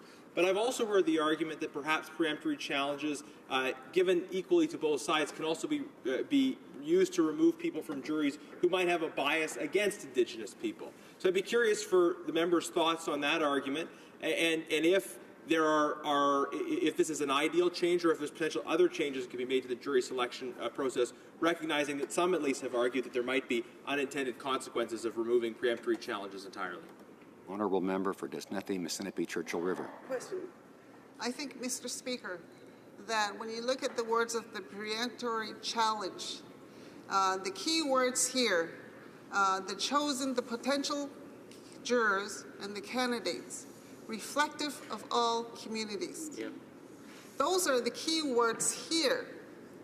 How can anyone say that all Caucasian jurors is a reflective of Indigenous community when the perpetrator or when the victim in this case, or in this case it is the victim, Colton Boucher was the victim. and we were talking about Indigenous families, and it wasn't. There wasn't equal. So again, it is reflective of all communities. And it goes both ways. How would you feel if the scenarios were reversed and you were the victim and all the juries were Aboriginal or Indigenous? Thank you. I just remind all members to direct their comments to the chair. Questions and comments? The honourable member for Courtenay Alberni. Speaker, I want to thank my good friend for her important speech. And Mr. Speaker, my father, who's Cree, Frank, and my aunts and uncles, they grew up with discrimination, whether it be in a restaurant. They would tell me about when they got pulled over at the side of the road by a police officer unfairly. My grandma, who's 92, who speaks her language to this day, always faced discrimination her whole life. And, one thing that they found is, and they would expect, is that at least in court, they would be treated fairly, that they would have an opportunity to defend themselves if they were unfairly charged or charged for a crime, and they wanted to make sure they had an opportunity to defend themselves and present the evidence fairly. Right now we know with the system and that we're seeing that this system is broken, and clearly it's not a safe place. And maybe what I'll ask my colleague and my good friend is the importance of the urgency that the government fix this broken system, to give confidence back to Canadians and to Indigenous people so that they know that if they have to go to court to defend themselves, that they'll have their fellow citizen there. Their fellow citizen will reflect the people in our communities, and they'll be given justice, Mr. Speaker, and maybe the significance about the government expediting this to give confidence to Canadians, especially to Indigenous people in our country. Member for Desnething, Mississippi, Churchill River. I'd like to say this again today when we heard the Prime Minister speak and offer those words of really good words and creating or encouraging hope. What the Prime Minister, with his words, is did he raise hope in the Indigenous community? Indigenous people across Canada, communities across Canada, are wanting change for decades, have asked for change in all reforms from the justice to various levels, have been asking, how many reports, report after report have occurred, and requesting change over and over again. The families who are here this week, the families are still asking, Indigenous people are still asking. I'd like to ask the government, how can they speed up the process to ensure that progress is being made? That's what I like to say. Thank you. Reprise de débat, l'honorable député de... Resuming debate, the honourable member for St. Boniface, St. Vital. Every time I rise in this House, I do so with tremendous pride. I am proud to represent the riding of St. Boniface, St. Vital, and I am proud to be a Métis Nation Member of Parliament. When I rise, I often think of Louis Riel, who was born in St. Boniface, who currently rests in St. Boniface, because Riel was never granted the same privilege that I am being granted. Louis Riel was democratically elected as a Member of Parliament for the constituency of Provencher, not on one occasion or on two occasions, but on 3 occasions, and yet was never allowed to rightfully take his seat in this House. So today I rise on the eve of Louis Riel Day in Manitoba, and I reflect on Riel's own treatment by Canada's justice system. Sentenced to death on the charge of treason for defending the rights of the Métis people in Saskatchewan, the jury who sentenced Louis Riel was comprised of 6 Protestant men of English and Scottish descent. Over 130 years later, Mr. Speaker, Canada is a much different place, but the colonial legacy of racism and systemic racism remains within our institutions. The Standing Committee on Canadian Heritage recently presented to the House of Commons its report on forms of racism and discrimination based on religion. systematic discrimination. It was my honour to be a member of this committee throughout its study, and I did hear from academics and Aboriginal militants talk about the systemic racism that does exist in our country at the present time. There is no doubt that systematic racism is present today. That for the study on M103, that Senator Sinclair, who was a witness, stated that systemic racism is the racism that's left over once you get rid of the racists. The systems, the policies, the procedures in place within our institutions are very often inherently discriminatory, as they were built from our colonial heritage and cultures. It is the systemic nature of this racism that leads to a higher likelihood that bail will be denied for Indigenous people.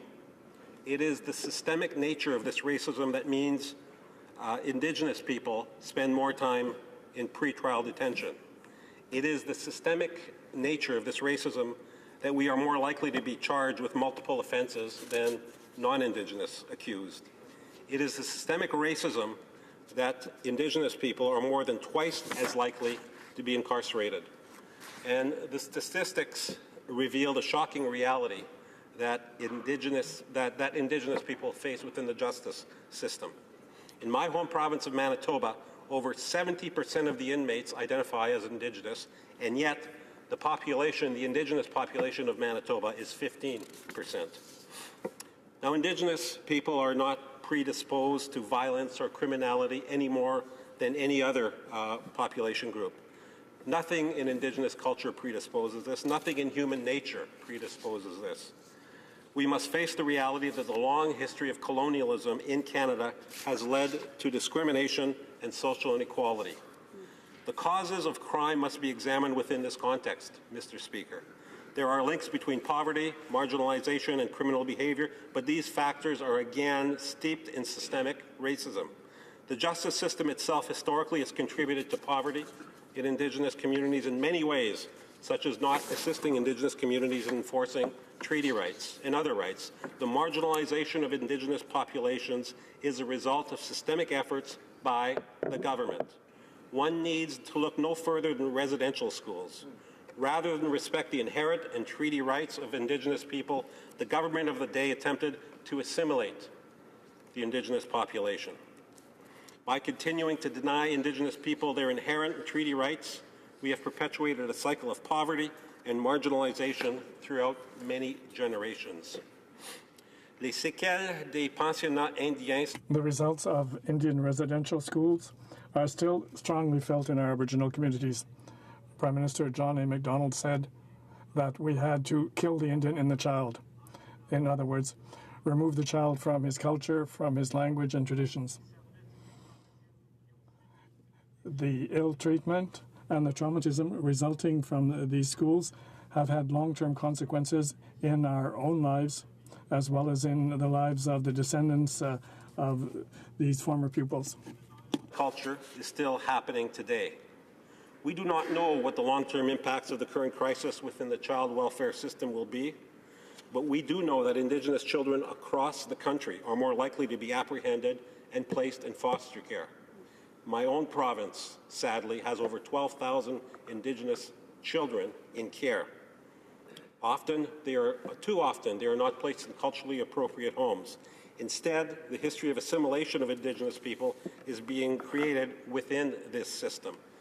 This crisis has often been described as the new 60s scoop, another devastating historical wrong perpetuated by government and colonialism. Cela me fait la peine à le dire, Monsieur. It hurts me to say so, Mr. Chair, but there are people in Canada who have grown up in the fear of Indigenous people, and particularly of Indigenous men. This is something that they learned. It is not something that is naturally acquired. The country is still staggeringly high. Compounding the issue is the inconsistent reporting of hate crimes. Victims are too often reluctant to report hate crimes to law enforcement, and we are not able to have an accurate account of hate crimes and hate-motivated violence in Canada. Underreporting is an acute issue amongst the Indigenous population due to lack of trust amongst Indigenous communities towards law enforcement. It is unacceptable that in Canada, Indigenous men and women are more likely to face violence and murder. In 2015, 25% of murder victims were Indigenous. The rate of violent victimization for Indigenous women is double that of non-Indigenous women.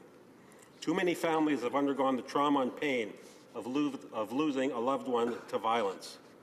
I certainly do not want to preempt the work of the Missing and Murdered Indigenous Women's and Girls Commission, but I hope that their work will lead to concrete actions to end this ongoing tragedy.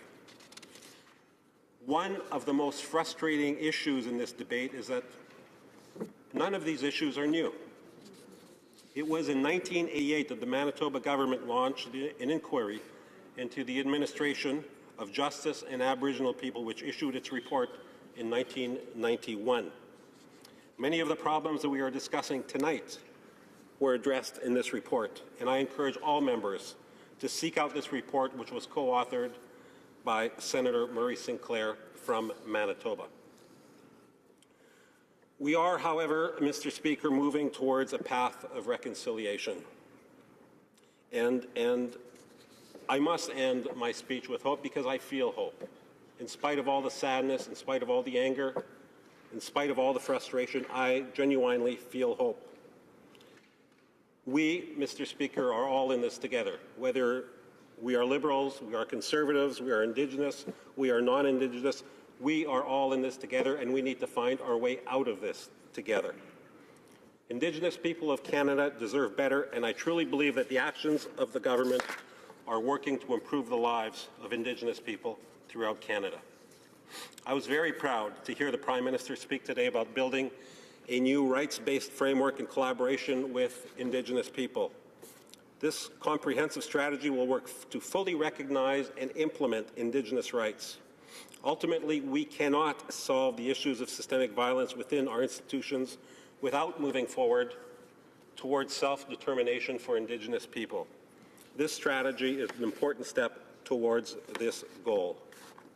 Further, the Justice Minister has begun the broad review of the criminal justice system, which will include a review of Indigenous participation within the justice system. Finally, Mr. Speaker, before taking questions, I would like to thank the family and the loved ones of Colton Boushie for taking the time to meet me yesterday. I share their grief for the loss of their loved ones. Mr. Speaker, no family should have to face the pain of losing a loved one to violence. Thank you. Comments, the honourable member for Chilliwack Hope. Thank you very much, Mr. Speaker. I'd like to thank the member for his speech, and he mentioned a number of statistics, very troubling statistics, alarming statistics, and statistics, unfortunately, as he said, that we've heard before. And I think he would agree with me that one statistic that crosses all cultures, all people groups in Canada is people that don't have a high school education, or the lower your level of education, the more likely you are to have interactions with the criminal justice system. Our previous government tried.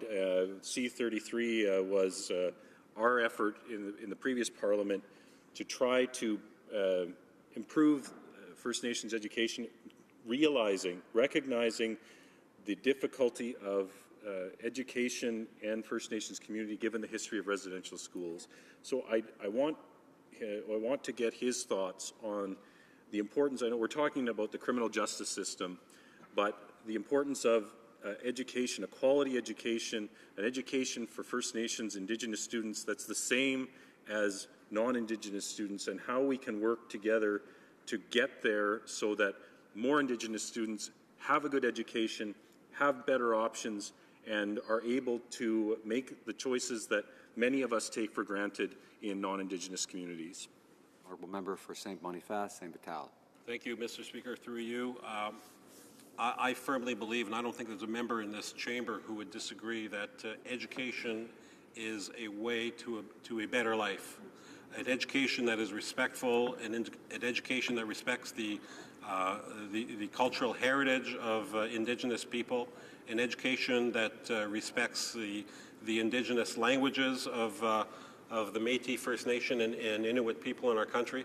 And I'm very proud of what our government is doing. We are investing over $2.6 billion in the next 5 years for Indigenous education, First Nation education, and we feel that's something that's a concrete first step, but there is much more work to do, and we are committed to do the work that's necessary in partnership with First Nation, Métis, and Inuit people.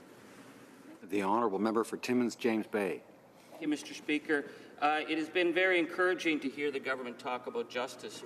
I would encourage Canadians to read a fascinating document supplied by the Justice Department on their real view of Indigenous justice. That was the factums that were provided to BC Superior Court to fight the St. Anne's residential school survivors.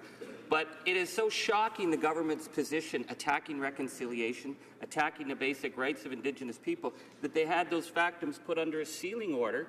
They had the trial put under a sealing order, and even after they've won, it's still under a sealing order, because if Canadians knew what this government's legal arguments against Indigenous people are, everything this Prime Minister said today would be seen to be a mockery. Because if you look at the most belligerent, militant opposition to Indigenous rights in this country, it is the Justice Department of Canada. It has been there from day one. So we look at the $100,000 spent fighting a young Cree girl getting orthodontic surgery, the $4 million fighting Cindy Blackstock, the fact that they spend over $110 million going after Indigenous rights with legal matters, when in 2013, when they only spent $66 million at CRA. So my belief would be, imagine if the government spent as much time going after international tax sheets as they're willing to go after Indigenous rights in the courts. We may see a better Canada. So I'd like to ask the member, if we are going to look at true reconciliation, will they start to address the Justice Department, ensure that the Justice Department Act starts to defend the rights of Indigenous rights instead of attacking them time and time again, whether it's treaty rights, whether it's individual rights, whether it's the rights of Indigenous children. We need to know that this government is serious, and it's going to have to start with taking on the Justice Department. Member for St. Boniface, St. Vital. Mr. Speaker, it's fairly obvious that the member across the way was not present today to hear the important announcement or the important speech this evening by the Justice Minister on what this. I'm confident that the honourable member for Timmins James Bay is rising to ask me to point out that we do not draw attention to the presence or absence of a member in the chamber. And the honourable member is insisting he was in the chamber, but in any event, we do not draw attention to the presence or absence. Order.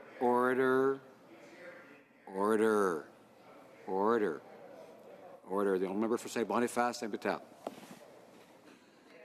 Let me rephrase that. It's fairly obvious the honourable member across the way was not paying attention when the Prime Minister today spoke passionately about our new rights-based framework that we are going to be advancing in partnership with Indigenous, Métis, and Inuit populations. It's quite obvious to me that the honourable member across the way was not paying attention when the Justice Minister a half hour ago spoke passionately about leading the way towards better defining the rights that exist in Section 35 of Canada's Constitution. For too long, Section 35 has not been defined. We are committed to working with Indigenous populations from coast to coast to coast to help define those rights, and that's something that is starting immediately, and we are 100% committed to getting the job done. Questions and comments? The honourable member for Kamloops, Thompson, Caribou. Thank you, and I do want to pick up on some of the comments my colleague from Chilliwack made.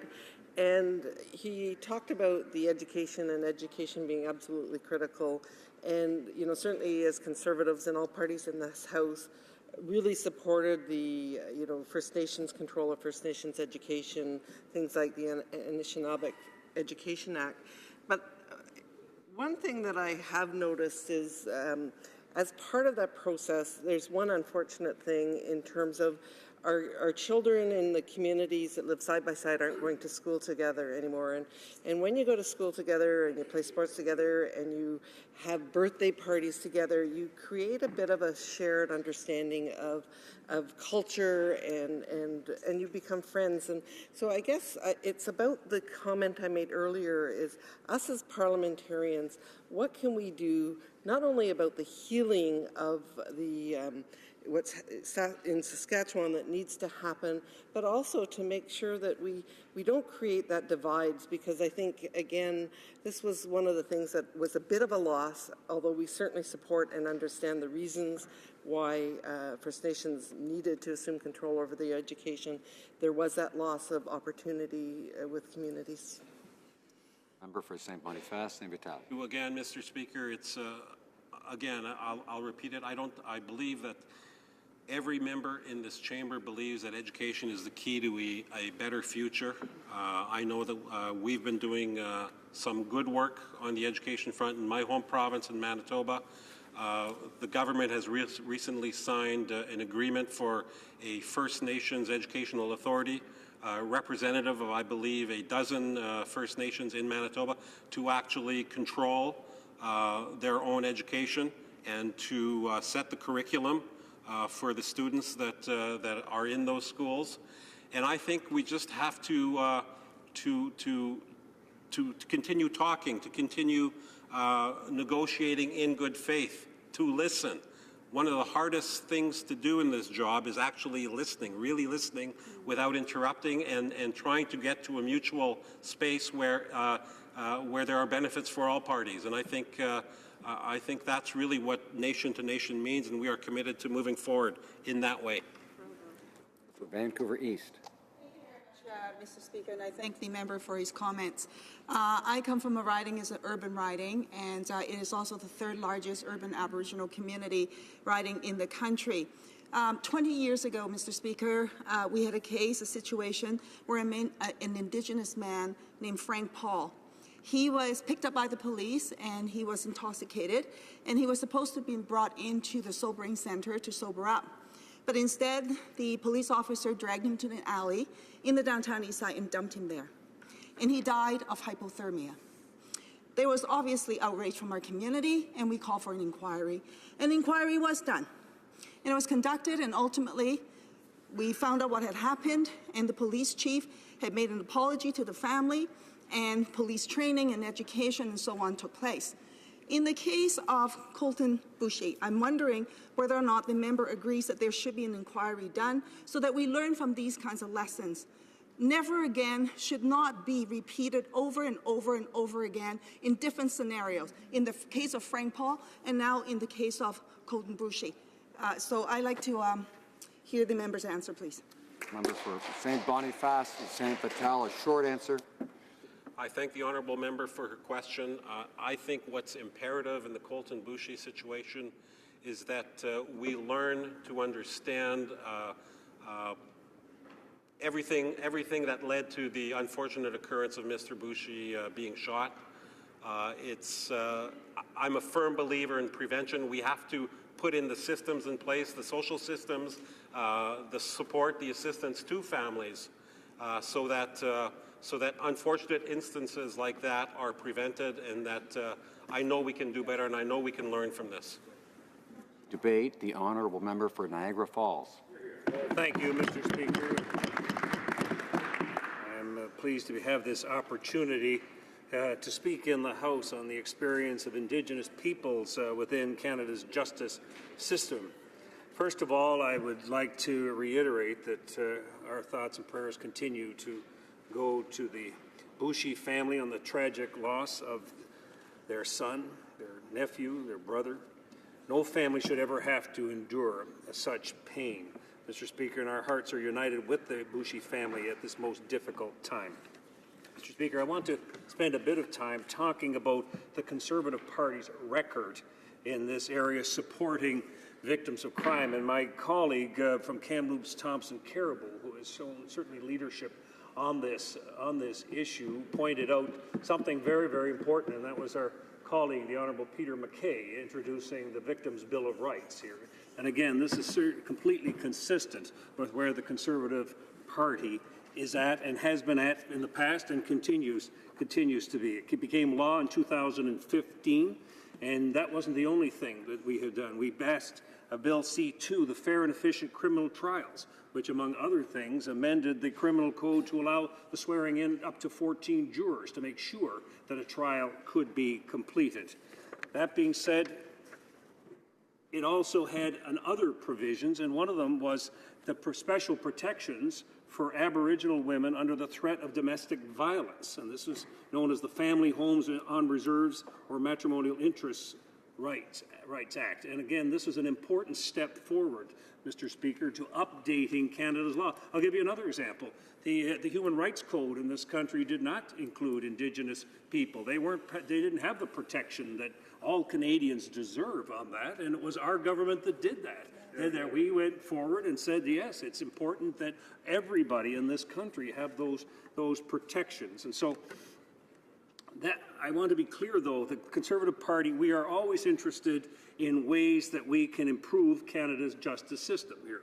And we talked about Bill C-51 that the government put forward here. I think it's the only one that they did bring forward that's specific in this area. But yes, we did. We supported it. Well, so we're not going to take the position, quite frankly, that they took back in the previous government, where they basically opposed everything that we did. But that being said, we will have a look at any way that we can improve Canada's justice system. And this past week, the heartbreaking death of Colton Boushie, again, warrants a discussions about the challenges that First Nations people face. All Canadians want to have fair and equitable treatment for all Indigenous people. And as a matter of fact, if you have a look at what we did during government, those 10 years, they were all consistent with helping to support victims and people in the criminal justice system.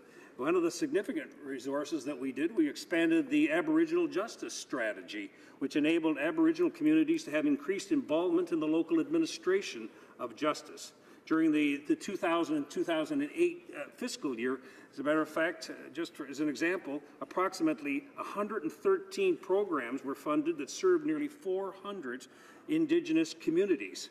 And we continue to renew that as part of our economic plan. In fact, in 2014, we renewed it for another 2 years. Why? Because we believed it was important that we do that. And one of the other programs that we have funded, and one of the comments from one of my colleagues on the other side said that the Native Court program has ended. It certainly didn't end under our government here, and it was certainly one of those programs that I was very, very interested in. It was known as the Aboriginal Court Work Program, and it assisted Indigenous people to understand their right to speak on their own behalf or to request legal counsel and to better understand the nature of the charges against them. I think it was very important. It assisted Indigenous people with the administration of the criminal justice system with special awareness given to the values, customs, languages, socioeconomic conditions of Indigenous people, and it ensured that there are no communication barriers between Indigenous people and those involved with the administration of the criminal justice system. Let me be clear. The Conservative Party of Canada has always been interested in hearing from Canadians on ways that we can improve the criminal justice system. And certainly the heartbreaking death of Colton Boushie warrants a discussion about the challenges faced by First Nations people.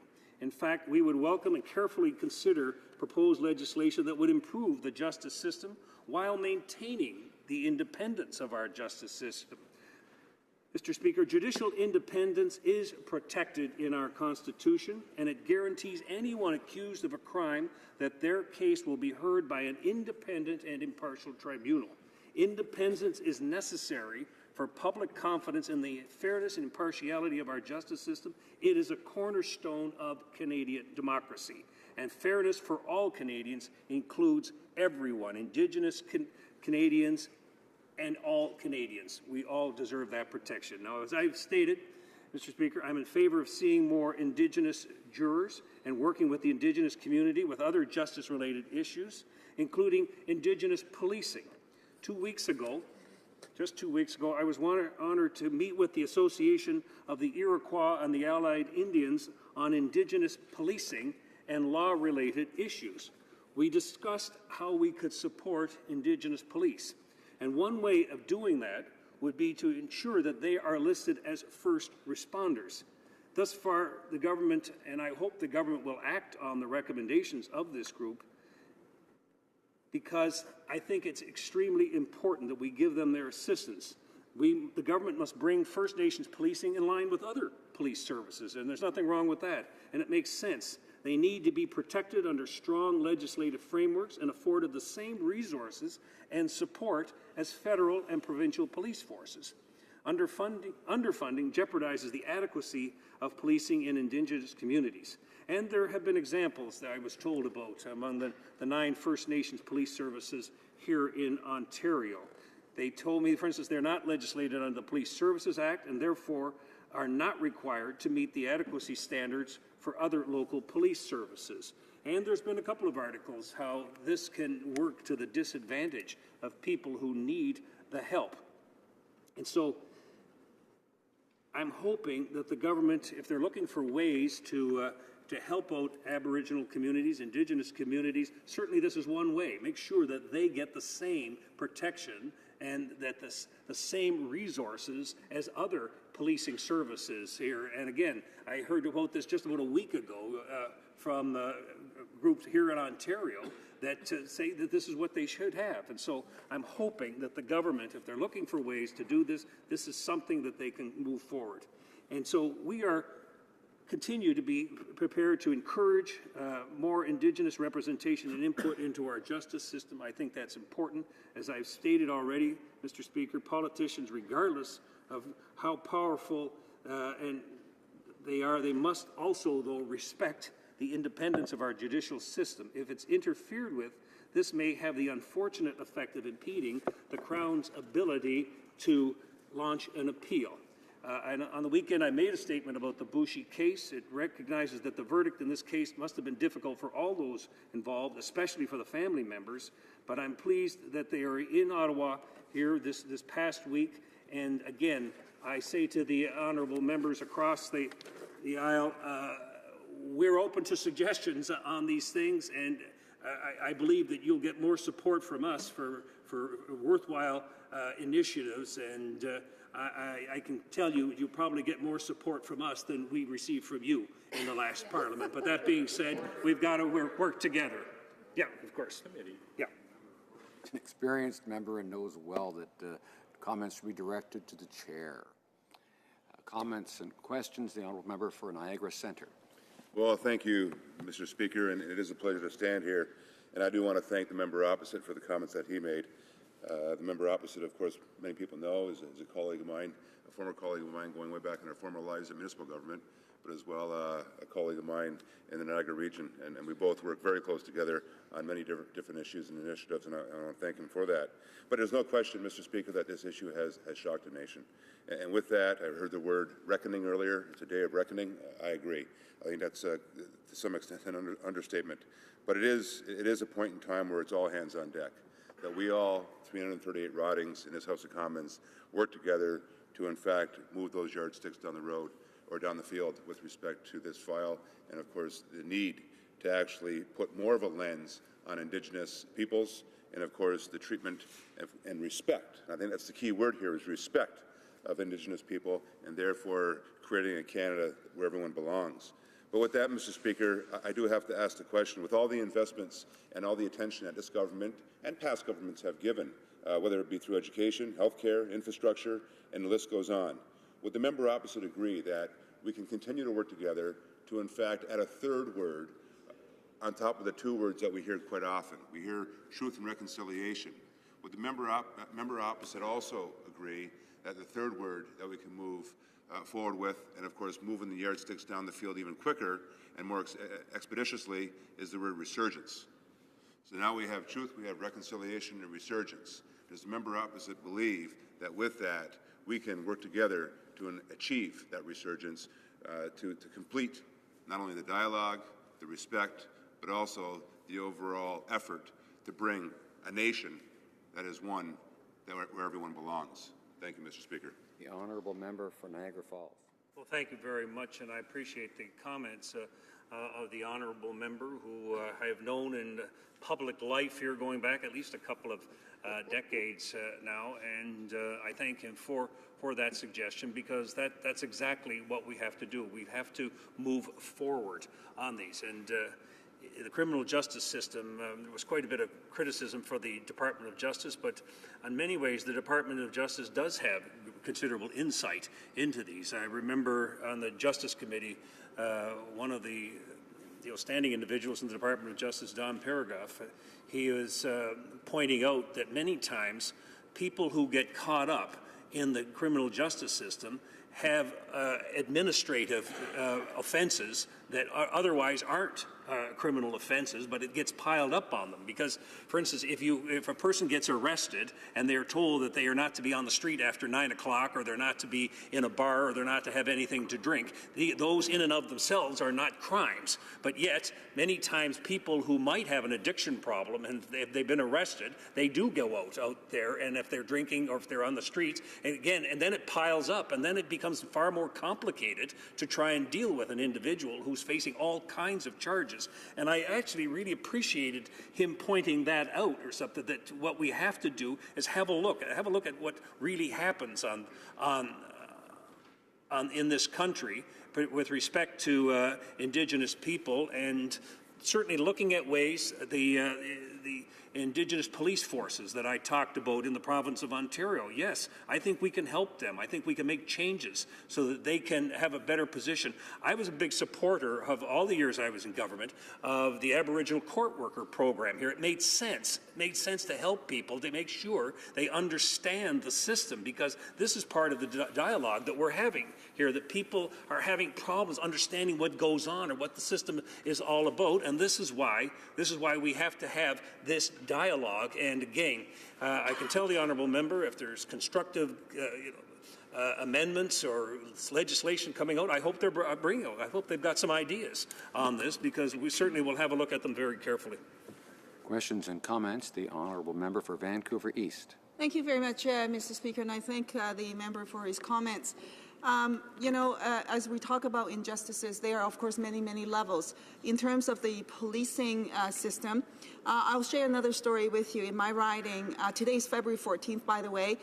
It is the day of the Missing and Murdered Indigenous Women and Girls Memorial March that took place in my riding and across the country.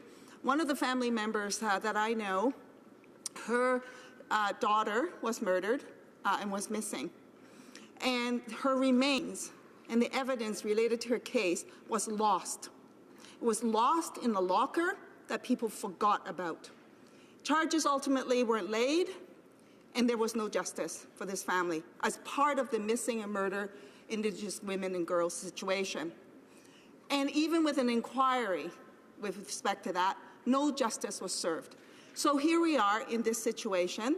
Given that this is the historical pattern of this country, over and over again, you can substitute the examples with different scenarios. The theme is there: systemic discrimination over and over again for Indigenous peoples. So my question to the member is this: would he support doing what my good colleagues had put forward, and that is for the government to adopt a legal framework based on UNDRIP so that we can stop this kind of pattern for repeating over and over and over again? Honourable member for Niagara Falls. The honourable member said it's consistent with one of the points that I brought up, and that is Aboriginal or Indigenous police forces that would help and assist on these here. And again, I am a big supporter. I was a big supporter of it in government, and I'm a supporter now. When I met with these individuals from the province of Ontario here, and they were talking about the challenges that they're having in terms of getting recognition at federal, provincial levels, I said, yeah, that's a great idea. I think we've got to do this because it makes sense. I mean, with respect to missing and murdered Indigenous women, I hope that the resources of this country go towards finding out who did these crimes here. I think that should be the complete focus on who committed these crimes and bring them to justice here. This is what I think what we have to have. And again, there's an inquiry here. There's been some challenges with the inquiry, but again, I'm hoping that that's what they'll say. Put resources towards finding out who did these horrible crimes there and making them have justice. The honourable member for Vancouver East. Thank you very much, Mr. Speaker. I'd like to just follow up on that because in the case that I mentioned, they actually knew who the accused was, and it is the worst mass murder history in the history of Canada, Robert Pickton. The issue is because they lost the evidence, they were not able to pursue the case, and they weren't able to lay charges. My question is this. These are all, I suppose, symptomatic of the issue. What we need to get at is the foundational issues. The foundational issues, if you don't change it, nothing will change, and history will repeat itself over and over again. So on that foundational piece, isn't it the case that we now need to adopt the legal framework of UNDRIP so that we can change the foundational aspects of the systemic discrimination that has riddled this country for 150 years?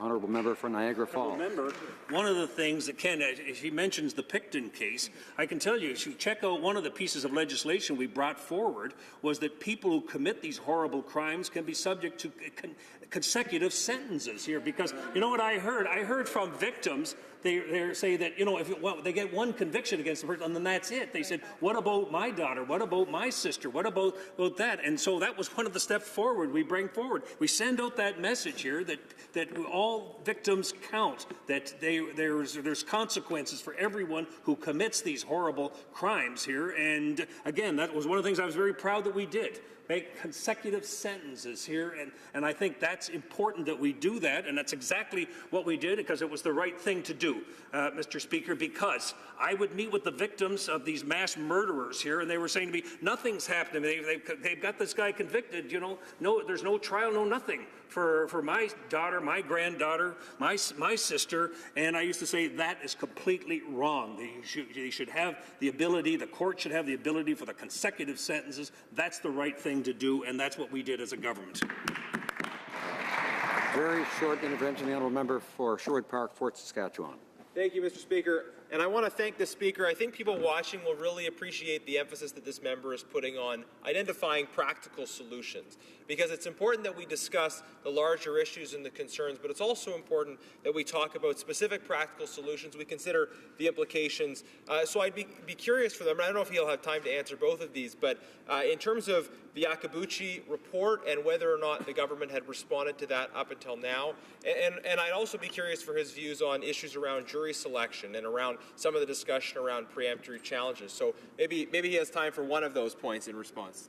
For the honourable member for Niagara Falls answering that in the next I don't know what the government's going to propose. I mean, we go back a long way on this thing. Once upon a time, when I first started out, I believe in the legal profession. It wasn't that long ago. No, just a couple of years ago. But only the Crown had the right to for preemptory challenges. The defense lawyers didn't. And I remember when they extended it to defense lawyers, I said, yeah, that makes sense or something. That it evens it out, and it's fair to both sides of that. So I'm not sure what the government is proposing on this, or if they're going to propose anything. But we'll have a look at it when they come forward with something, hopefully. Order, resuming debate, the Honourable Parliamentary Secretary to the Minister of Justice. Merci, Monsieur le Président. It is on this day, a day on which the Prime Minister stood in this House to announce that we will introduce legislation to enshrine, finally, the recognition and implementation of the rights of Indigenous peoples as the basis for all relations between Indigenous peoples and the Government of Canada. I was also proud to join the Minister of Justice in this Take Note debate earlier, as she described in detail the hard work and the great progress we have made on criminal justice reform. Among the many examples, they include Bills C-51, which would strengthen sexual assault laws, Bill C-46, which would strengthen our impaired driving laws, and Bill C-16 to protect gender expression and identity under the Charter. We've also made significant progress in renewing our relationship with Indigenous peoples, one that is based on respect and the right to self-govern. How are we doing this, Mr. Speaker? In a number of ways. One, by implementing the RCAP recommendation to create two separate departments, one that is mandated to focus on Indigenous Crown relations and the other a department to be focused on the provision of Indigenous services. Two, by embracing the UNDRIP principles. Three, the creation of the working group, which is currently reviewing all federal laws and policies to ensure that Canada is fulfilling its constitutional obligation with Indigenous peoples. And finally, four, we have created and enshrined 10 principles which informs our relationship, and this is merely a starting point in a renewed approach where we are supporting the rebuilding of Indigenous governments and nations while in turn reducing the use of the courts to resolve conflict. Ultimately, this work will help assist Canada to overcome the legacy of colonization and achieve true reconciliation with Indigenous peoples. This is an historic moment, one for which Indigenous peoples have been advocating for many, many decades. As we move towards the next 150 years of Canada, we envision a country that is more inclusive of First Nations, Inuit, and the Métis peoples. Making this shift is fundamental to the growth and the prosperity of Canada. Now, in terms of this Take Note debate, let me say a few words. Les peuples autochtones. The Indigenous peoples are concerned that the criminal justice system will treat them equally when they are charged with a crime or accused of a crime. The government is attempting to establish a nation-to-nation relationship with the Indigenous peoples. Very well-documented systemic challenges which currently exist in our criminal justice system. And, Mr. Speaker, in this regard, the statistics reveal a number of concerning trends. Indigenous people are more likely than any other Canadian to be victims of crime. Indigenous peoples are more than twice as likely to be victims of violent crimes than non-Indigenous people. Indigenous women are also 3 times more likely to experience sexual assault. Over 1,200 Indigenous women and girls have gone missing or have been murdered. 16% of all women murdered in Canada from 1980 to 2014 were Indigenous, although they make up 4% of Canada's female population. In 2015-16, Indigenous adults accounted for 27% of admissions to custody in provincial and territorial institutions and 8% of admissions to federal institutions. This is about 7 times higher than the proportion of Indigenous adults in the Canadian adult population. The overrepresentation is more pronounced for Indigenous women than it is for Indigenous men. In 2014-15, 38% of female admissions to provincial custody and 31% of female admissions to federal custody were women. Indigenous youth are also represented in our jails. They are only 7.5% of the Canadian youth population, but they account for 35% of admissions to provincial and territorial correctional services.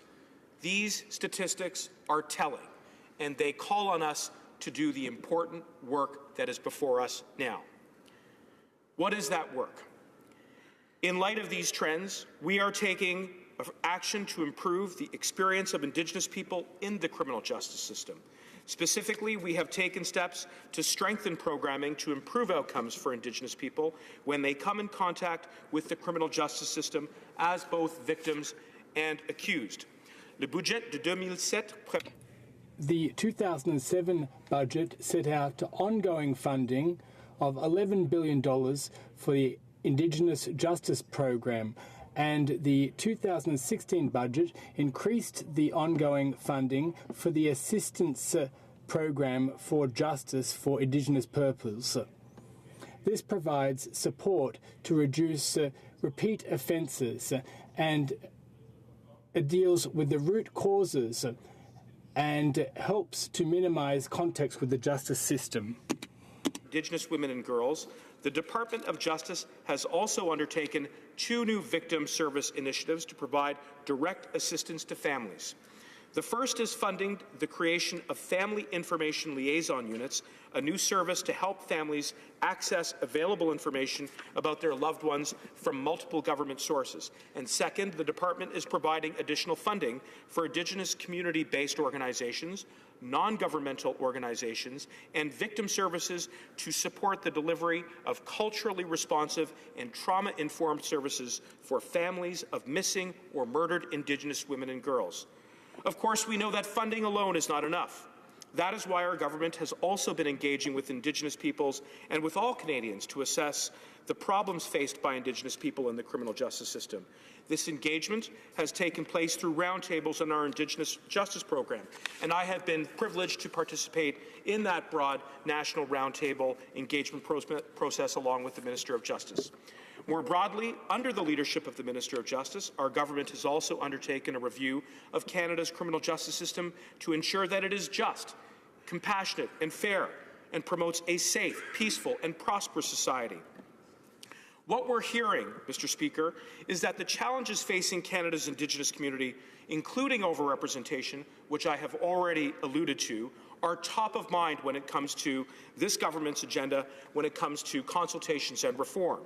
As our government continues the important work towards reconciliation with Indigenous peoples, we have also developed 10 principles respecting Canada's relationship with Indigenous peoples, principles which base the relationship between Indigenous peoples and the federal government on the right of self-determination and relationships based on recognition and implementation of rights. The 10 principles are intended to be a starting point for a recognition-based approach to changing federal laws, policies, and operational practices that recognize Indigenous peoples. In closing, the National Inquiry on Missing and Murdered Indigenous Women and Girls, launched in December 2015 and concluded in 2016. Well, this was an independent commission to look into the systemic reasons for violence against Indigenous women and girls and the institutional policies and practices that were a response to this violence, including promising practices to reduce the level of violence. The Commission then made recommendations for concrete measures to put an end to this national tragedy and to commemorate those who went missing and were murdered. Initiatives I have described are critical to improving the experience of Indigenous peoples. Our government recognizes that we can and must do better for all Canadians. While it would be appropriate for me to speak about the specific inappropriate for me to speak about the specific circumstances around the Stanley case, we must recognize the historic patterns that exclude and victimize Indigenous Canadians. Part of our work in understanding and recognizing victimization is to meet with and to listen to Indigenous Canadians. Listening to Canadians in this way and expressing our empathy does not undermine the operation of the criminal justice system, and rather it will serve to strengthen it. Some of the concerns we have heard this week relate to the jury selection process, and the Minister of Justice has indicated our government's willingness to look at those provisions as part of our overall criminal justice review. More broadly, our government, led by the Department of Justice, is currently developing an action plan to reduce the overrepresentation of Indigenous peoples in the criminal justice system, both as victims and as offenders. The goal of this action plan is to advance federal efforts towards responses to the Truth and Reconciliation's calls to action respecting adult and youth Indigenous overrepresentation. We will continue to develop this action plan through engagement with Indigenous partners and collaboration with provincial and territorial governments. In conclusion, Mr. Speaker, all Canadians know that we can and must do more to reshape the experience of Indigenous Canadians in our criminal justice system. We must do this work in partnership with Indigenous peoples, recognizing our role and our efforts to continue on the path of reconciliation. Thank you, Mr. Speaker. Well done. Questions and comments. The Honourable Member for Chilliwack Hope. Well, thank you very much, Mr. Speaker. I'd like to thank the member for his speech, and he mentioned that it would be inappropriate to talk about the Stanley trial in particular, and yet the Minister of Justice, the Attorney General for Canada, the Prime Minister of Canada, the Minister for Indigenous Crown Relations, the Minister for Indigenous Services, all commented on this case when it came forward, prompting the Canadian Bar Association to issue what I would say was an extraordinary statement when they said the Canadian Bar Association is not commenting on a case that may be subject to appeal. We have concerns with politicians calling verdicts into question. When parties in a case believe there's been an error, the appropriate avenue is through the appeal process. The integrity of the justice system must be respected. Can the member explain why several ministers in his government failed to understand why that was necessary? Honourable Parliamentary Secretary, the Minister of Justice. The contrary, Mr. Speaker. You don't have to comment on the specific verdict of this case, which of course this government and the minister would not do, to acknowledge that it is the Boucher family who are the victims of this tragedy. And what we have done is we have listened and extended our condolences to that family as a result of the loss of their son. We have listened very closely to the concerns that they have expressed in their experience. And the sad part is that this is not an isolated experience.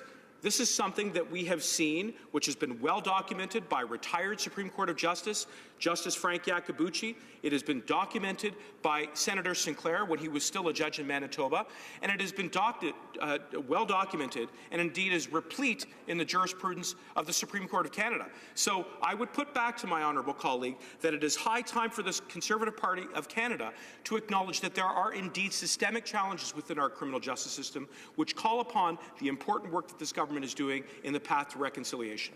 The Honourable Member for Longueuil-Saint-Hubert. I'll ask my question in English to my colleague in front because I must say that we're all very happy to hear that we all sit on the same side concerning the terrible issue for Colton Boucher and what this family has been through. And obviously, we agree that there is a huge and 150 years old issue. And I can appreciate that the government wants to tackle it. But please enlighten me and explain to me what is the term that we keep hearing about, a framework of measures. What are you referring to? Order. The honourable member knows full well that his questions must be directed to the chair, through the chair, so members must not and shall not use the word you unless they are referring to the chair. It must have something to do with the late hour of this take-note debate, but I understood that his question was to me through you, Mr. Speaker, and thank you for clarifying the rule. But in response to his question, setting a framework is principally about changing our attitudes in our relationships with Indigenous peoples. It's about moving away from a colonial construct where we have, for 150 years, used our institutions to put the burden of proof on Indigenous peoples to establish a right to safe and drinkable water, to health and education, to equal access to all of those services that every other Canadian should enjoy and does enjoy. And instead saying that we recognize that Indigenous peoples have the inherent right to self-govern, to self-determine, to autonomy, to choose the path of their own destiny. That's what today's speech was about. It was about a catalyst. It was about starting a new chapter, which this government will write with great pride, and I look forward to working with my honourable colleague and indeed all members in that work. Thank you. Questions and comments. The honourable member for Toronto Danforth. Thank you, Mr. Speaker. And I would really like to thank my colleague for having gone in such detail about all of the work that's being done by Justice. But one of the things that I was quite struck with earlier in the debates and in discussion was when Minister for Indigenous Services stood up. She really talked about the tie-in of Child and Family Services and how that has such a huge impact as well on many of the issues that we're discussing today. And it really struck me when I heard that, when I thought about the work we've been doing at the Heritage Committee about systemic racism and religious discrimination.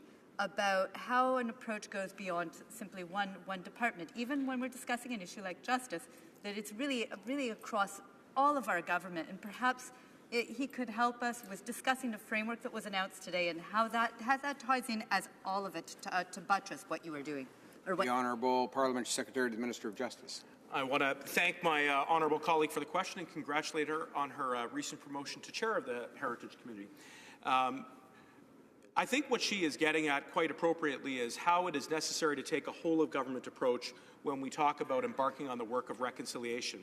And that whole-of-government approach is crystallizing in the work of the working group, where a number of different ministers, including the Minister of Justice, the Minister for Indigenous Crown Relations, the Minister for Indigenous Services, the Minister of Housing, the Minister of Fishing, the Minister of Natural Resources, are coming together to put that whole-of-government lens on how we close the gaps which have erected as a result of the systemic barriers which were not designed intentionally, but which have over time resulted in a lack of full participation of Indigenous peoples in every facet of life. So I think that she is quite right to point out that as we embark on this work, that we have to take a look at the full continuum of what it means to participate in our democracy.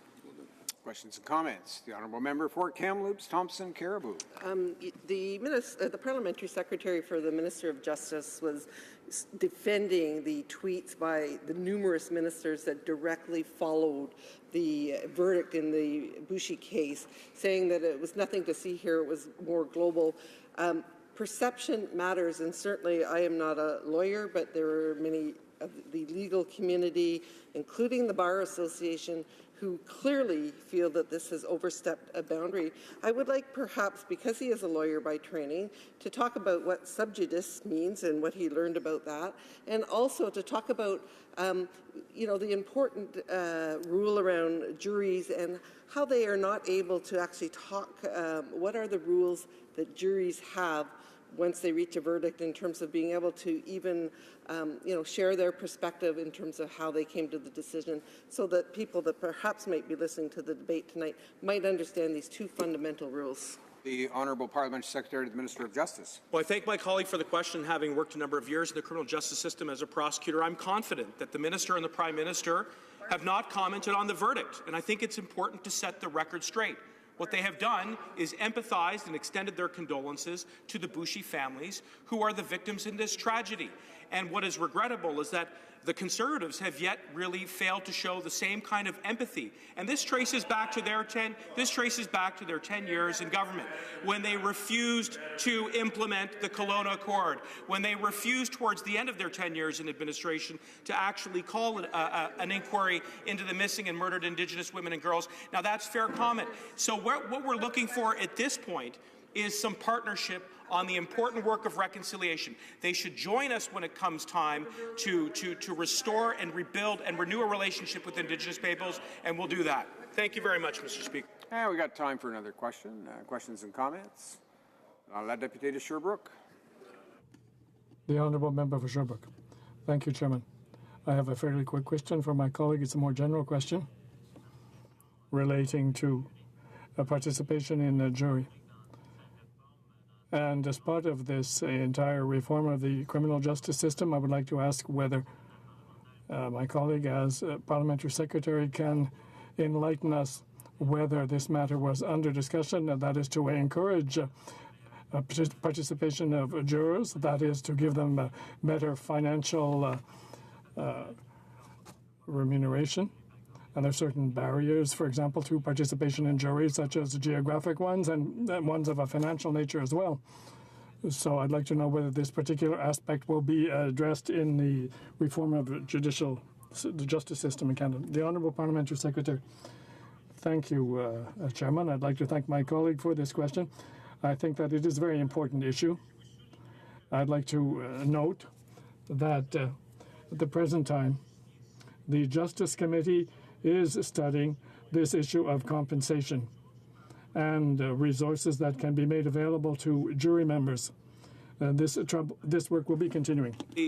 Echo the sentiments which were articulated by my colleague in his question. It's important that we look at the question of representation and underrepresentation of all peoples, especially Indigenous peoples, on our juries. This was something that was studied very carefully by Justice Iacobucci in 2013, where he made a number of recommendations to the Ontario Attorney General, and we are going to have the benefit of that report as we continue to have this important conversation so that everybody gets the justice they deserve. Thank you, Mr. Speaker. Resuming debate, the honourable member for Saskatoon, Grasswood. Here. Thank you, Mr. Speaker. I welcome this opportunity tonight to discuss and learn about the experience of Indigenous peoples within our justice system. There is no question that Indigenous peoples are grossly overrepresented within the system, and there are many and varied opinions why this is. This evening's debate was precipitated by the unfortunate event right in my home province of Saskatchewan when a young Aboriginal man by the name of Colton Boushie was killed. Now, I'm not going to go into any of the details, as I believe everyone knows this court case. Mr. Speaker, I had the chance to meet Colton's mother today and some of his family members. I personally expressed my condolences to her, and in return, she said I had a warm heart and it is beating. I also learned of the racist attacks her friends and neighbors have faced over the last few days in my province of Saskatchewan. And I believe Colton's mother, Ms. Baptiste, is watching the debate here tonight, and it is my sincere wish that she can take some comfort in knowing that there are people here that are genuinely concerned about the well-being of Indigenous peoples of Canada. As I said earlier, there are many options on the causes for the overrepresentation of Indigenous peoples in our justice system. And I believe one of the core elements for this is the educational system. Prior to entering politics, as you know, I was a school board trustee for many years, so I had firsthand knowledge of the educational barriers that faced many First Nations youth in my province. Dismal graduation rates. My wife, Anne, has over 3 decades of experience helping Indigenous students reach their goals. She was a classroom and resource teacher. Now my daughter, Courtney, and my son, Jeff, have followed my wife, Anne's footsteps and are educators. All have firsthand experience with First Nation students in their classrooms. I believe the many hours of conversation, both at home and at the board meetings, have given me a pretty good respect on where we can improve in this area. In fact, as a member of the Indigenous and Northern Affairs Committee, I moved the following motion, Mr. Speaker, just last November 28th of 2017. That, pursuant to the Standing Order 1032, the committee undertake a comprehensive study of Indigenous education and graduation rates from secondary schools. That the scope of the study include standards for high school graduation, standard curricula, standard qualifications for educators, and statistics for national graduation rates from reserve schools in comparison to Indigenous students off reserve and also the non-Indigenous students. That the witness list include responsible Indigenous Service Department officials, band councils, band members, Statistics Canada officials, First Nation organizations responsible for delivering education services, such as the First Nations Education Steering Committee, and community groups, and that the committee report its findings to the House within 12 months, Mr. Speaker, of the adoption of this motion. My motion hasn't been voted on yet, but I would like to take this opportunity to encourage all my committee colleagues to support this study. I would also say that I am encouraged by the Prime Minister's statement earlier today when he said an Indigenous youth should not grow up surrounded by the things that place them in an elevated risk for suicide. Things like poverty, abuse, and limited access to a good education, along with good health care. I am a firm believer that an education is a powerful tool. It can open many doors, and I would like to see many more doors opening for Canadian Indigenous children, not slamming shut behind them as they enter the justice system. Just this afternoon, Mr. Speaker, I had a conversation with Bobby Cameron, who is the Chief of Federation of Sovereign Indigenous Nations.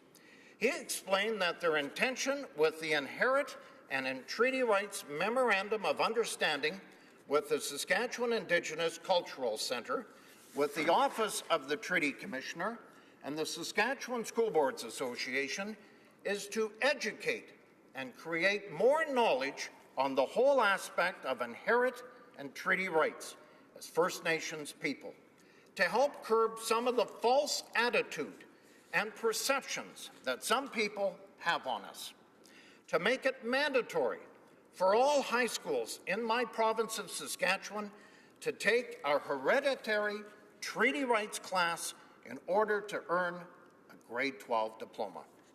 He is absolutely right.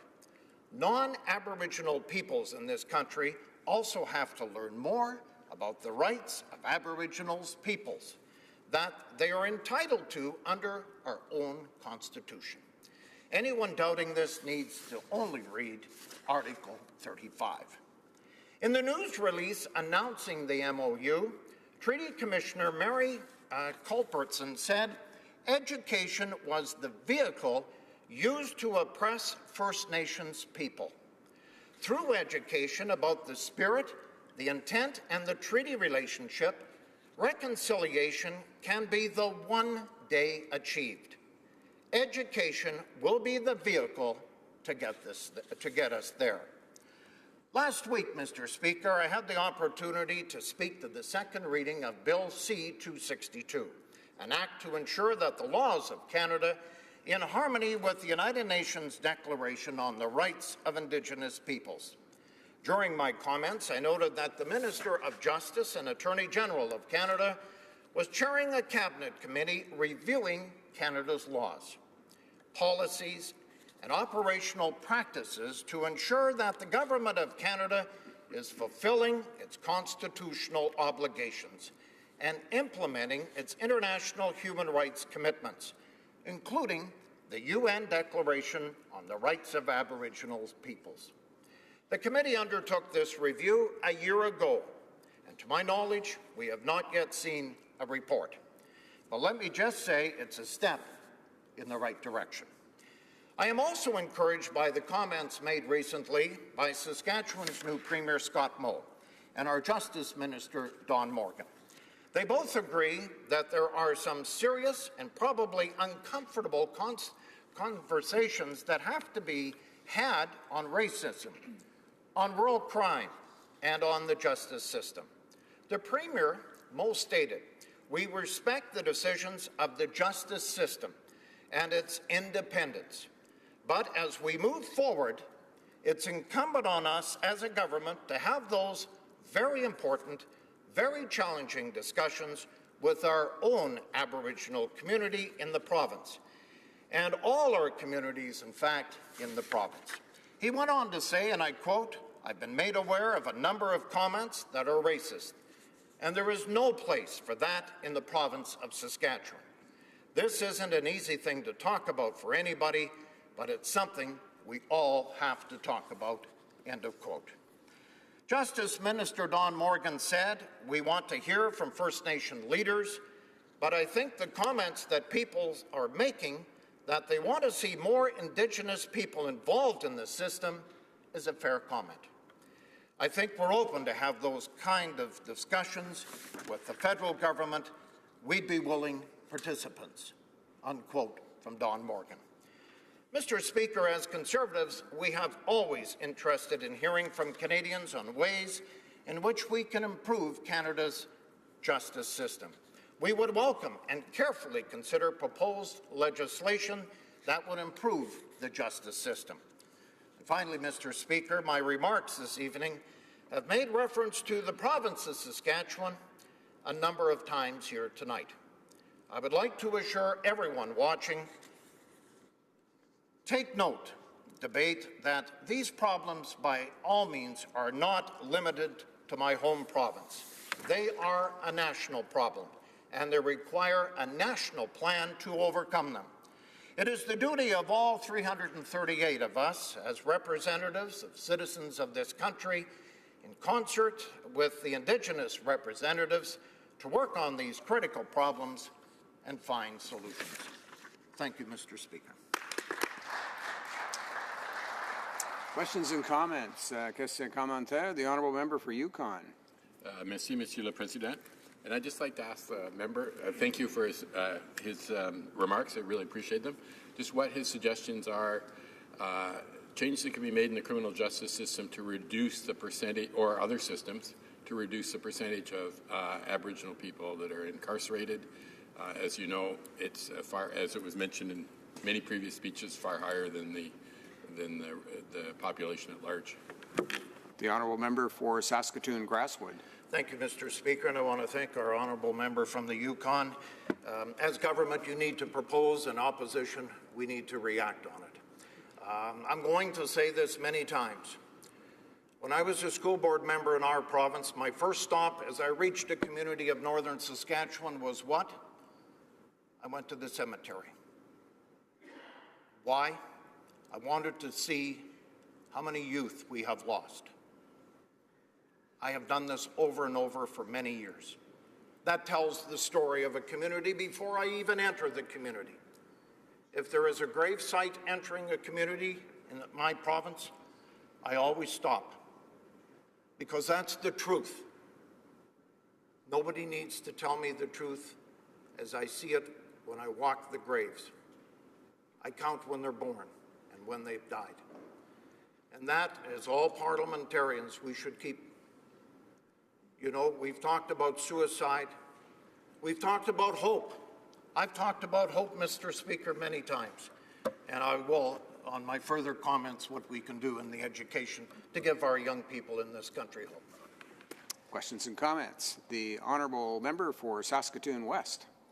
Thank you, Mr. Speaker, and I want to thank the honourable colleague from Saskatoon Grasswood, and of course we share a community together representing citizens in Saskatoon, a community I know both him and I love, and obviously from his comments understand that we have some challenges. They aren't unique to Saskatchewan, but we have had challenges that people right across Canada know about. We had a police department in Saskatoon that was dropping Indigenous people off on the side of town who froze to death. And so we've had lots of challenges and things we need to do. And I liked his comments about education, and I think to sort of follow up on the colleague across the way's comments about what changes we need to make, or what role the education plays in perhaps not having Indigenous peoples overrepresented in the justice system. I'm just wondering if he could share some ideas of how he thinks those two are linked, what role education plays in people's lives, and why is it that Indigenous people are not doing well in our educational system. Thank you, Mr. Speaker. The honourable member for Saskatoon Grasswood. Thank you, Mr. Speaker, and I want to thank the member from Saskatoon West for her comments. It's all about partnerships. Mr. Speaker, I've been a school board trustee before I got here. I was on the executive of the Saskatchewan School Boards Association, and I was a member of the Saskatoon Board of Education for a number of years. It's partnerships. For the first time ever, the former Aboriginal Affairs Minister, John Duncan, we had worked with him for 2 to 3 years in our city, and Whitecap Dakota First Nation. The graduation rates, as I talked about in this country, are deplorable for Indigenous students. So what are you going to do? You can there's two things you can do. One, you can just leave them the way they are right now, horrible in this country, from Newfoundland to British Columbia on the island, or you can do something about it. And through the former minister, John Duncan, we made a partnership with Whitecap Dakota, where our teachers in the Saskatoon Public School Division had a chance to go out and learn treaty education right on the reserve. We paid our teachers, our principal, to go out there and to teach First Nation education. And in also doing that, we went to grade 3 or 4 out there on reserve, and then we welcomed them back into our city. In fact, Mr. Speaker, we named a school after Chief Whitecap. It's in my riding. You think about that. The partnership of the Saskatoon Board of Education, the Saskatchewan School Boards, reaching out to Whitecap, Dakota, one of the founders out there. And we named our school Whitecap, Chief Whitecap, and it's a part of our education system, and it's a part that we in Saskatchewan are very, very proud of. Questions and comments? The honourable member for Sherwood Park, Fort Saskatchewan. Thank you, Mr. Speaker. I thank my colleague for his speech. I recently visited a prison in my own riding, and I was struck by, first of all, the unfortunate very high proportion of Indigenous people in that prison. Secondly, by the very, very low rates of education that I was told that those inmates had attained. And it speaks exactly, I think, the important points that my colleague has made. He also highlighted just now the importance of solutions happening at the local level, not just coming from the national level, but also of local communities becoming involved. So I wonder if he can speak a little bit more to this importance of local engagement, local partnerships, and also what role the national government can play encouraging local communities to have the resources and the know-how to form these kinds of partnerships that come out of particular local realities. The honourable member for Saskatoon Grasswood. Thank you, Mr. Speaker. I want to thank my colleague for the question. You know, I think there is some great work happening in this country.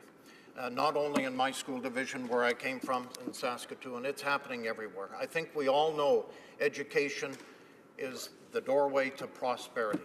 It gives First Nation students a chance. And in my province, I want to tip the hat to the mining companies that have reached out to northern Saskatchewan. Companies like Cameco, Areva, where they have given First Nations in the north a chance for employment. Now, unfortunately, in the last year, uranium prices have come down, and they had to lay off 845. But you know what? You know what the company of Cameco did, Mr. Speaker? Even though you were laid off, they guaranteed for 1 year 75% of their wage. They want to keep those people. They want to reach out to them. What a fantastic proposal by Tim Gitzel and Cameco, the CEO of Cameco, knowing that I'm going to need those workers back. They're very valuable. They have a connection with the North, and that, to me, speaks volumes about our industry in the province of Saskatchewan. Questions and comments? The honourable member for Saanich Gulf Islands. Thank you, Mr. Speaker, and thank you to my friend from Saskatoon Grasswood. I found personal reminiscences and work that you did on that the member did on the school board to be quite inspiring.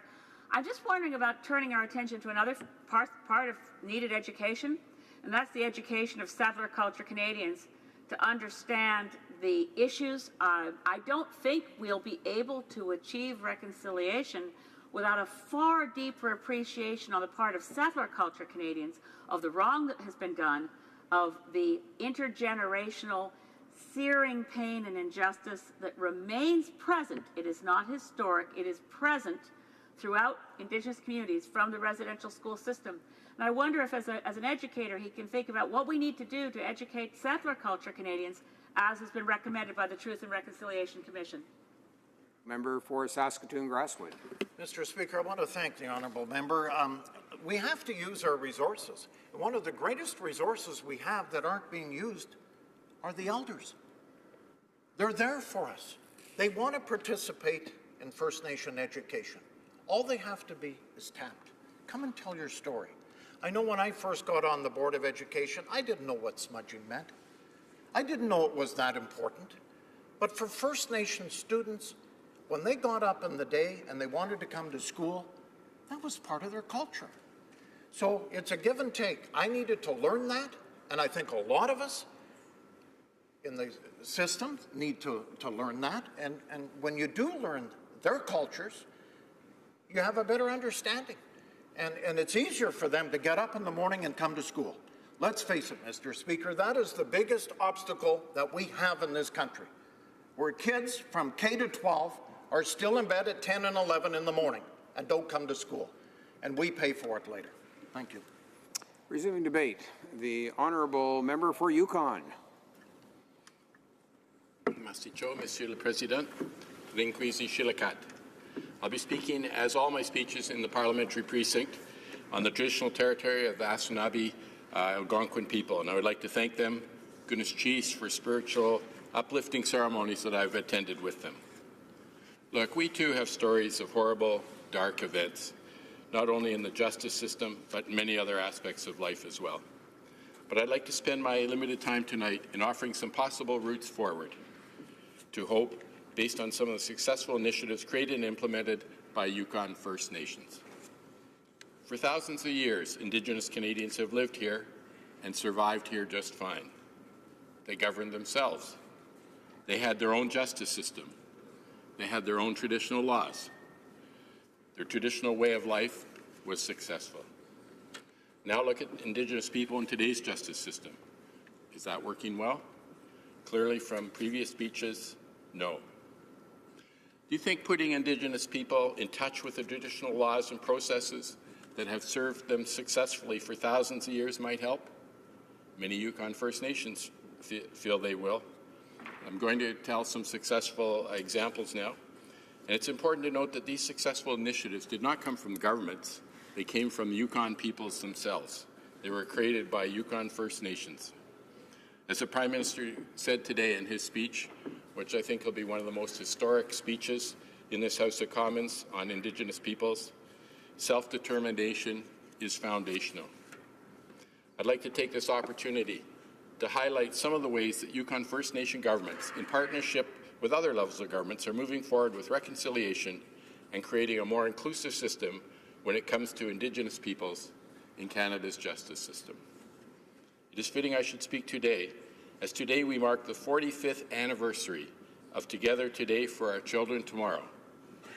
On February 14, 1973, a delegation of Yukon First Nation chiefs presented Prime Minister Pierre Elliott Trudeau with the historic document Together Today for Our Children Tomorrow. This was one of the first land claims accepted for negotiation in Canada and became the basis for negotiating the Umbrella Final Agreement signed in 1993, followed by 11 Yukon First Nation land claim and self-government agreements that are in place today. These modern treaties are viewed across Canada and around the world as a leading model for new relationships with Indigenous peoples.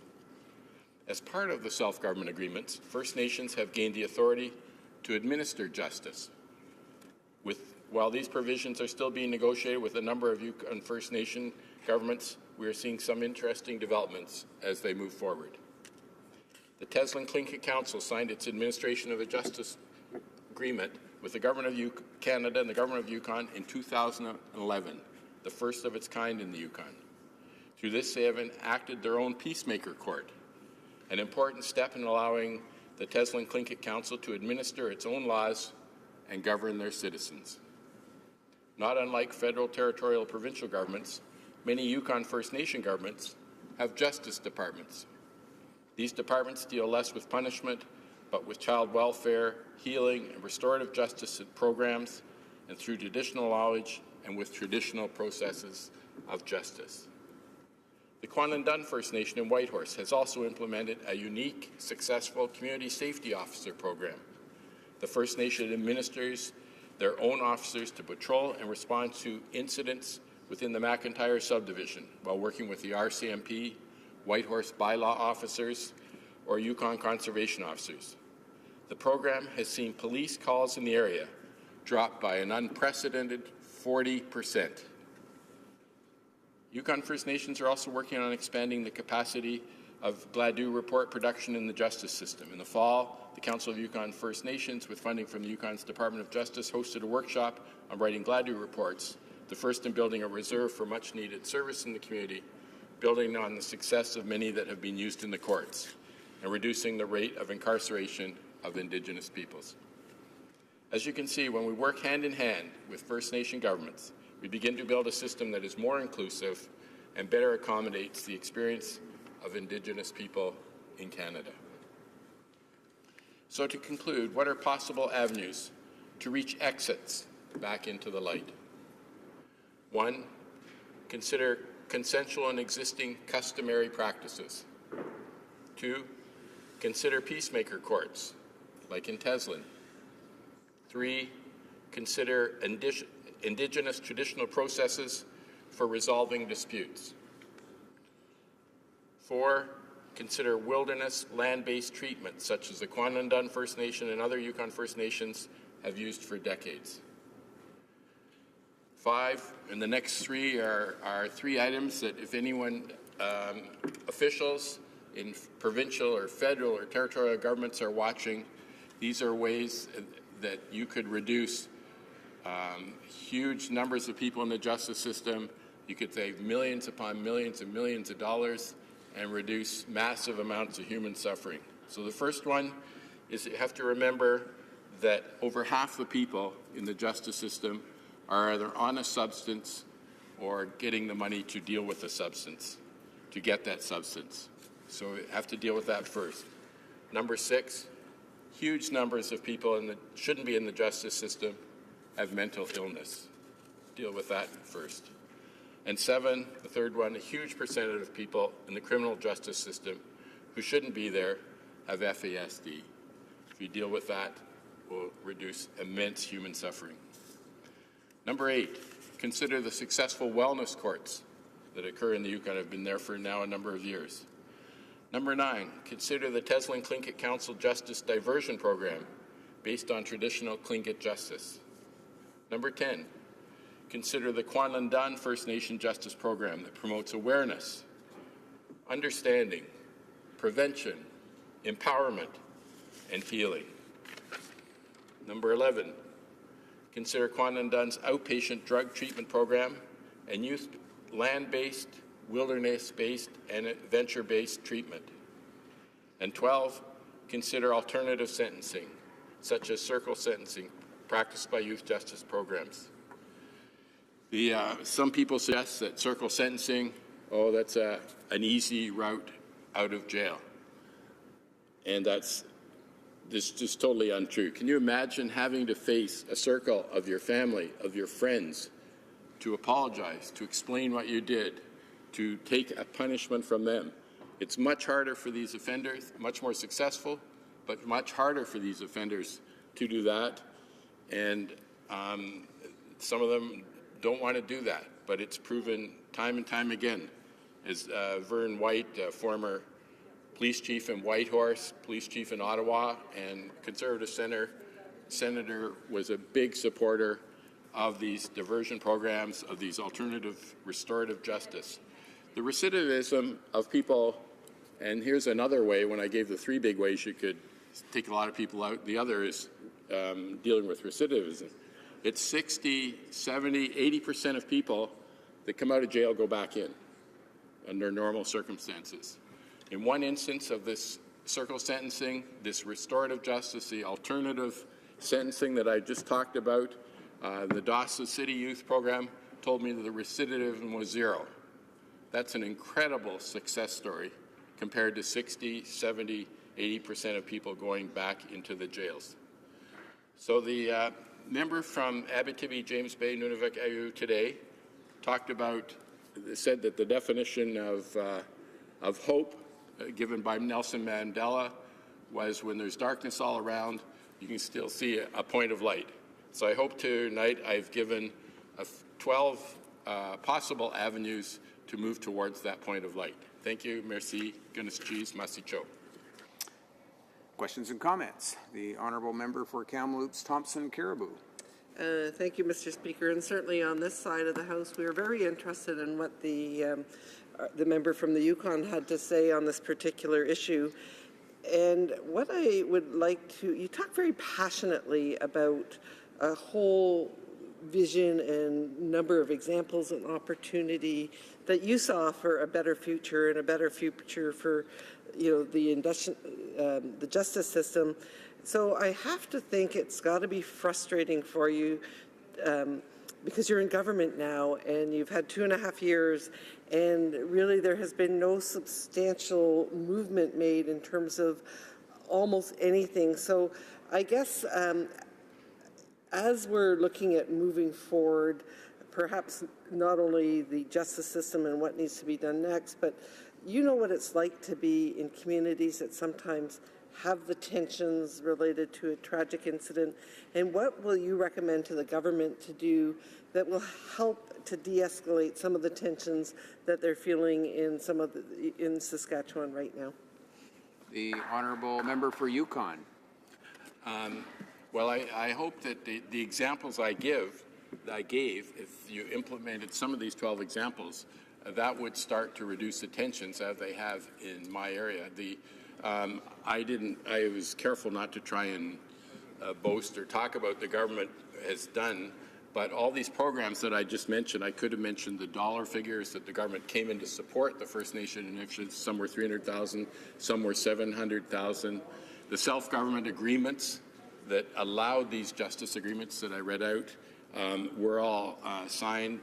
4 of them were signed while I was a member of Parliament. So I think this is sort of an example of the way forward, the way to reduce those tensions. And as I said, it's not perfect. We're taking far too long to negotiate justice agreements, but they're not easy. So I think this is an advantage over some areas, and people around the world are looking at these agreements as a way of moving forward with Indigenous peoples in their nations. Questions and comments? The honourable member for South Okanagan, West Kootenay. Well, thank you, Chair, and I'd like to thank the member from the Yukon for his speech.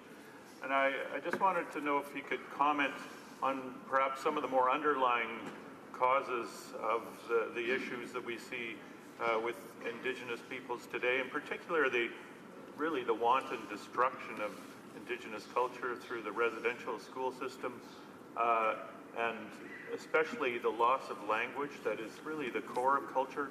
I grew up in Penticton on the edge of a reserve, but I was 25 years old before I heard someone speaking fluently an Indigenous language, and that was in the cafe in Lee's Corners in the Chilcotin. And a few years later, I met someone I'd grown up 5 kilometers from in Penticton who spoke fluent Seal, the language of the Okanagan peoples. I had no idea that even there were people that could speak that language fluently. And now we see a revival of that language, as you say, as he mentioned, through initiatives of the Indigenous peoples of the Okanagan, putting on classes. I've sat in classes all day listening to people speak Seal. It's a very humbling experience for me. So I just wondered if he could comment on getting at some of these root causes. Well, member for Yukon. Thank you. Pour cette question. I love that question because it allows me to say something I wanted to say in my speech and I didn't have time. We had a circle. Well, first I'll say the Parliamentary Secretary was just in the Yukon to meet with Aboriginal peoples and discuss how we are going to implement our new language program to do exactly that. But I wanted to tell a story about a young woman. We had a circle a couple of months ago of young Indigenous women. This woman spoken at the United Nations. And she said, you know, some people say the way out of this misery, the poverty of First Nations people, of any people, is to get them a job. Give them a job, and you'll get them out. And she said it's all backwards. It's exactly like you said. What they need first is a revitalization of their culture, of their language. Then they have pride in themselves. Then they'll have no problem getting the education that we talked about tonight. They'll have no problem in getting the job that we talked about tonight. It's that cultural revitalization that gives them the same pride that everyone else has in the historical culture, and they can move ahead like everyone else. Some comments. The honourable member for Burlington, Oakville North Burlington. Thank you, Mr. Speaker, and I thank the member from over here, from Yukon, for his very moving speech, and also I want to thank him for all the efforts he's done within his own riding and changing lives within his community. I heard him mention Gladue reports, and I wondered if he could. I'll be speaking about them myself a little bit later, but I wondered if he could speak to the importance of those within the criminal justice system. The fact that they're being done well in his community is something that's really important. It's not that case all across Canada. So I wondered if he could just speak about what they are and why they're important within the justice system.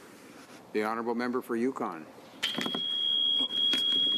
Thank you very much for the thank the member very much for the question and her work.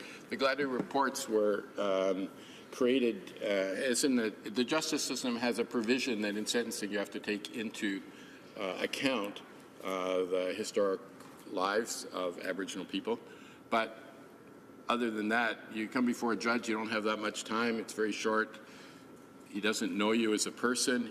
He doesn't know, most judges, until we get more First Nation judges, do not know the whole entire different background, the residential school or the intergenerational problems, the different culture that people come from. So a Gladue report paints all this out, describes the person. The judge gets to know the person as really an individual, not just an entity in front of him. And with that detailed information of how that person is different from all the other people he's had before his court, then he can follow the justice system's rule of being sensitive in sentencing to that sentencing. Questions and comments. The honourable member for Sherwood Park, Fort Saskatchewan. Thank you, Mr. Speaker. I thank my colleague for his speech.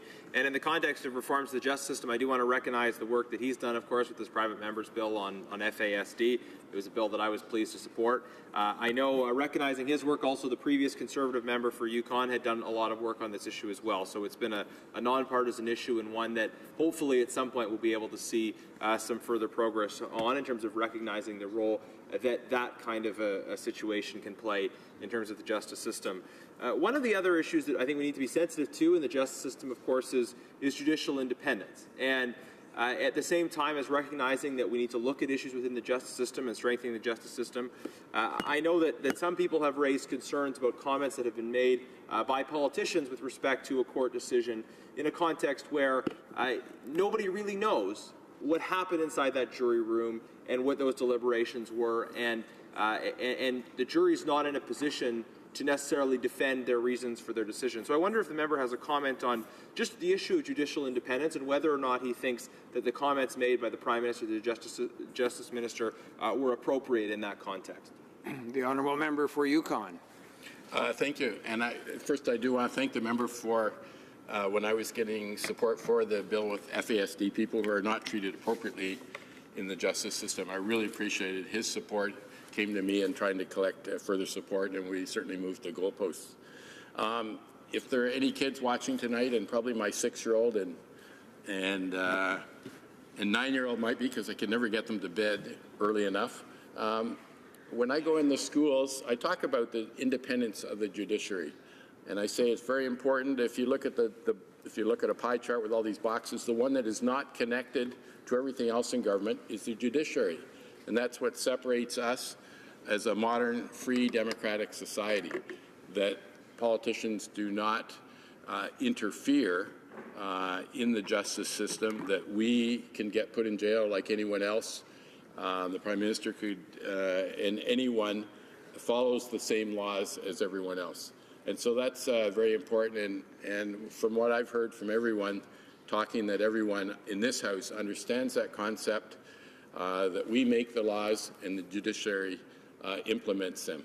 And so I think that is a very important concept in our democracy.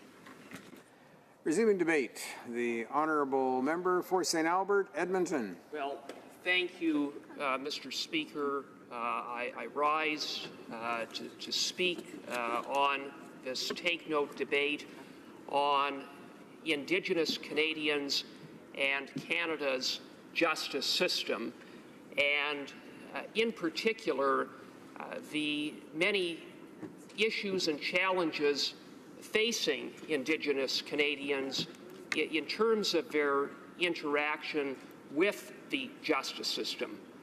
Those issues and challenges are not new. They are long-standing. They are rooted in the history of Canada. The fact is, Mr. Speaker, that there are far too many Indigenous Canadians who have a profound mistrust of the justice system. They don't feel that they are represented.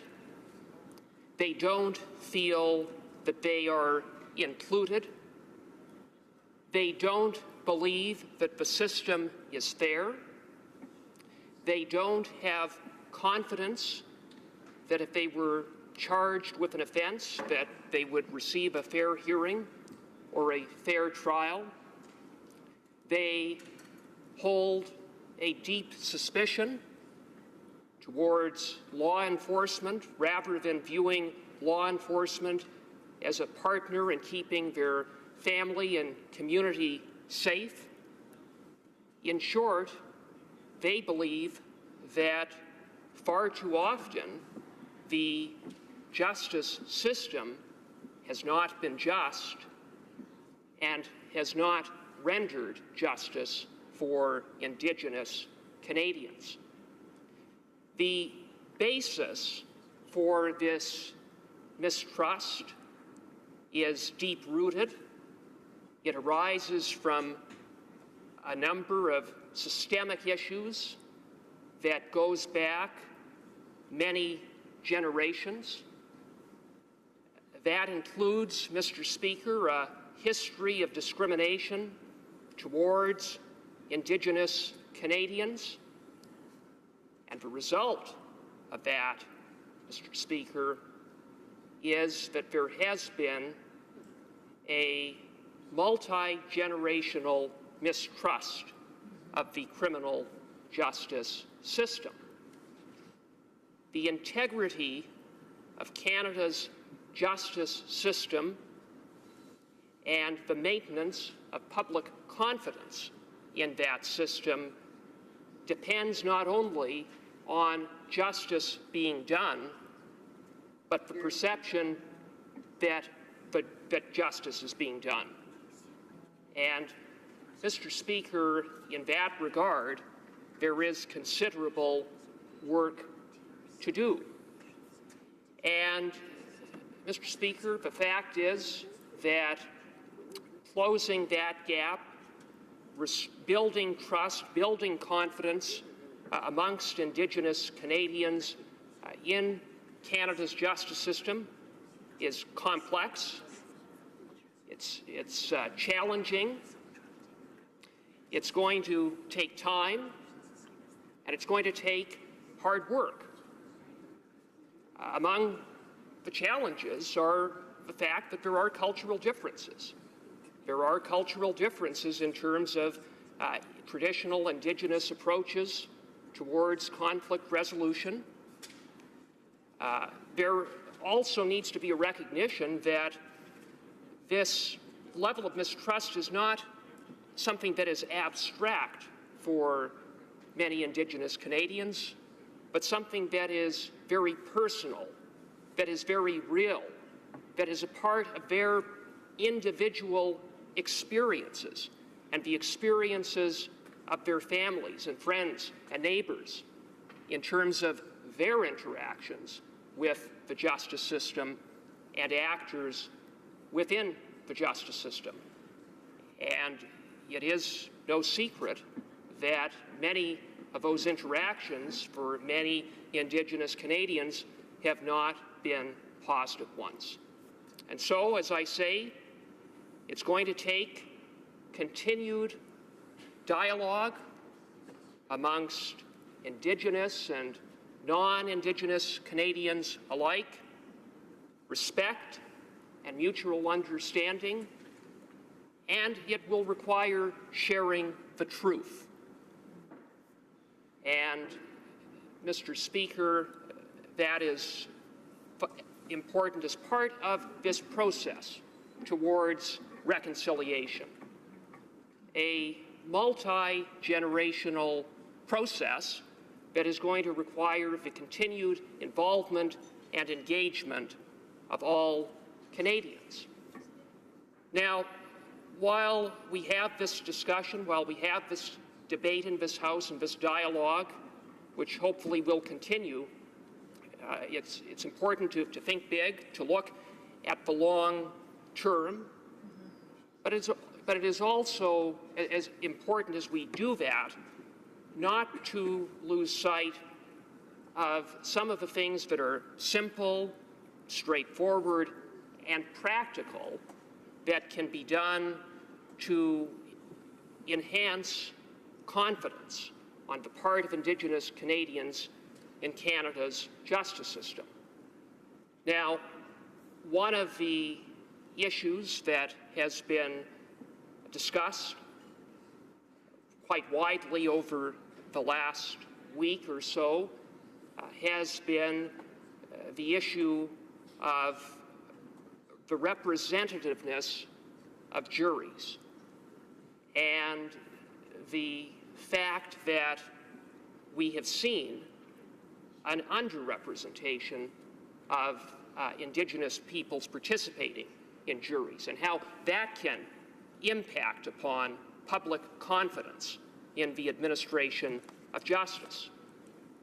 Now, this is not a new issue. It's an issue that has been studied in a number of jurisdictions, including in Canada.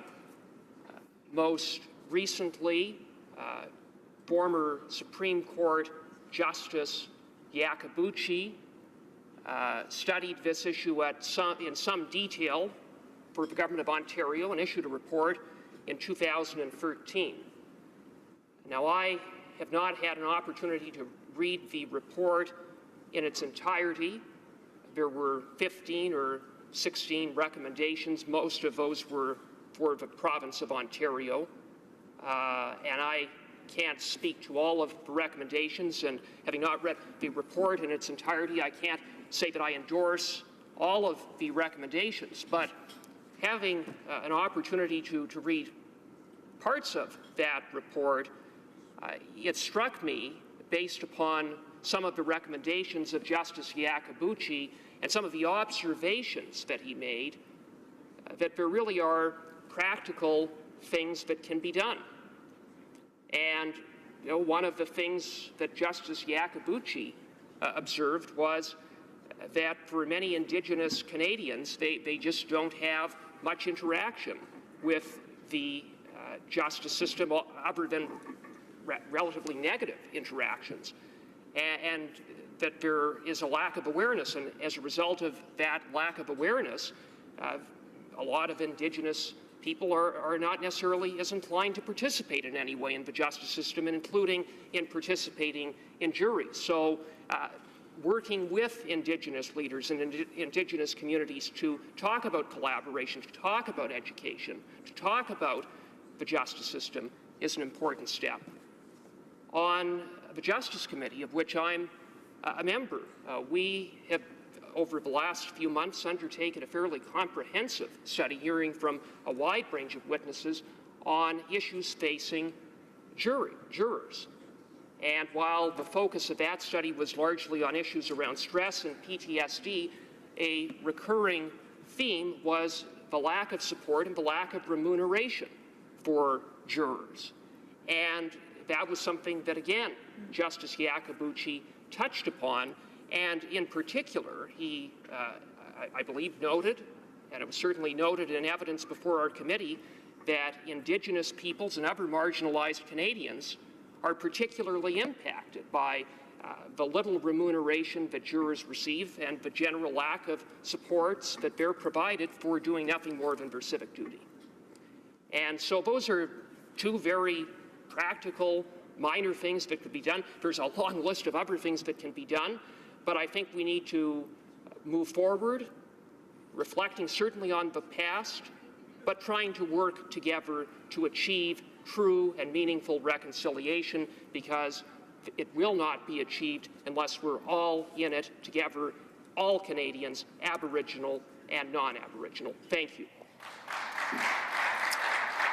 Questions and comments. The honourable member for Yukon. Merci, Monsieur le Président. And I'd like to thank you for a very positive and thoughtful speech. It was very compelling because we've all identified a major problem, and it's great when we all work together. He raised a very interesting point that I heard. I'm not a lawyer, but I heard a lawyer mention the other day that justice needs to be not only done but seen to be done. And he raised that very interesting point. And I'm curious You know, people come out of the courts and you hear them saying, or I mean, they read the paper and say, well, the judge should have done that without having, they weren't in the court, they don't know what all the evidence was and everything. So assuming just cases without Aboriginal people at all in them, just the average persons, how does the member think we can deal with that problem of, like you see, justice needs to be seen to be done as well? How could we educate people better? It's a very interesting idea. The honourable member for St. Albert, Edmonton. Well, thank you, Mr. Speaker, and thank the member for Yukon for his question. And really, in terms of seeing that justice is seen to be done, begins or includes ensuring and working to increase the participation of Indigenous Canadians, because that is part of the problem here. When we see a lack of participation, for example, of Indigenous peoples serving on juries, when we see Indigenous communities who do not have a good relationship with law enforcement, who do not trust the court system, who do not believe that the system is fair. And so it includes outreach, it includes efforts to increase that participation, and it also includes education to those who are actors within the justice system, whether they be Crown attorneys, whether they be judges, whether they be law enforcement officers, about some of the issues facing Indigenous Canadians, to create greater understanding and sensitivity to issues facing Indigenous communities. Questions and comments? The honourable member for Nanaimo, Ladysmith.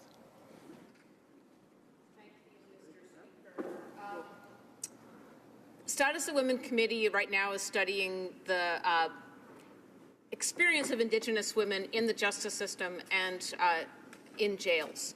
And the stories we are hearing are 100% terrible. It's even worse a story than we had understood. A particular theme that's come through a great number of the witnesses is the extra burden that was put on Indigenous women when the Conservative government brought in mandatory minimum sentencing. They took away the discretion of judges to say to a woman, say, for example, she's an accessory to a crime. Her car is used as the getaway vehicle. Her boyfriend is charged. It used to be that the judge could say, you can serve your time on the weekends, you can get your sister or your grandmother to look after the kids on the weekend when you're serving jail. But that's all gone. That judicial discretion is gone because of what the Conservative government put in place in the previous term. So here's an example. This is Jonathan Rudin from the Aboriginal Legal Services Clinic in Toronto. He says what happens then is that the person goes to jail, and if they don't have someone to look after their kids, they lose their kids. Even if the person gets their children back, they will have been removed from their families. That experience of being taken from your family and put into foster care is incredibly damaging." End quote. So how could this be happening in this country at this time? We know how much damage generations of residential school did to disrupt family parenting. And now our judicial system's doing it right now. And the Liberal government, 2 years in, has not kept their campaign promise. Sorry, we've got to move on there. The honourable member for St. Albert, Edmonton. Thank you, Mr. Speaker, and I would respectfully disagree with the honourable member for Nanaimo, Ladysmith, in terms of her observations with respect to mandatory sentences. I fully support mandatory sentences. I fully believe that individuals who commit crimes need to be held accountable. That being said, in terms of the issues around the over-representation of Indigenous Canadians in our justice system, we have to deal with some of the underlying systemic issues. And that includes providing opportunities in education. It is why our previous Conservative government invested some $10 billion in education directed towards Indigenous Canadians. It involves providing training, jobs, and opportunities because, Mr. Speaker, at the end of the day, we're not going to see true and meaningful reconciliation unless Indigenous Canadians have the opportunities and tools to participate in the economy and to achieve a level of economic autonomy that for many Indigenous peoples is sorely lacking in this country. It's the honourable member for Kamloops, Thompson, Caribou. Thank you, and I also know my colleague is a lawyer by background, and I had asked another lawyer in the House earlier, but I didn't get a clear answer. And what I'm wondering is if he could explain, the concept in terms of what juries, once they make a decision, what they're allowed to do, what they're not allowed to do, in terms of any decisions that are made, so that people that might be watching can understand some of the limitations that are actually placed on jurists. The honourable member for St. Albert, Edmonton. Well, thank you, Mr. Speaker, and in response to the good question from the member for Kamloops Thompson Caribou, jurors pursuant to Section 649 of the Criminal Code are prohibited from discussing any aspect of their deliberations. And so when a jury deliberates, once that verdict is reached, those deliberations are confidential. And I say in that regard that it was unhelpful, the comments made by the Prime Minister and the Minister of Justice in respect of the outcome of the Boushie trial, or the trial involving the individual accused of who did kill Colton Boushie. It was unhelpful. While we can, Mr. Speaker, all agree that this was a great tragedy and that the victim is Colton Boushie, we must also respect the administration of justice, and that includes the sanctity of verdicts rendered by jurors and the process that is in place, including the appeal process. Questions and comments. The honourable member for Saanich Gulf Islands. Thank you, Mr. Speaker. My honourable friend from St. Albert, Edmonton. He's spoken of the clear lack of trust of Indigenous people in the criminal justice system. I wonder if earlier today, the member for James Bay spoke of the question of racism within police forces. I think there's a reason that we know that a lot of women who are in danger in communities don't go to the RCMP for help because they don't believe they're safe there. We know that the treatment, as much as the verdict, and I take my friend from St. Albert Edmonton's point that it might be unwise to comment on the verdict and what the jury did, but I have no hesitation in commenting on the horrific way in which the RCMP treated Colton Boushie's family in the immediate aftermath of his killing. I wonder, it's a difficult topic to raise here, admittedly, but what can we do to ensure that that immediate interface between the RCMP and Indigenous peoples is not one where I confess I suspect deep systemic racism within those police forces? The honourable member for St. Albert, Edmonton. Well, Mr. Speaker, in response to the member for Saanich Gulf Islands, I cannot speak to the interactions that the Boushie family had with the RCMP following Colton Boushie being shot and killed.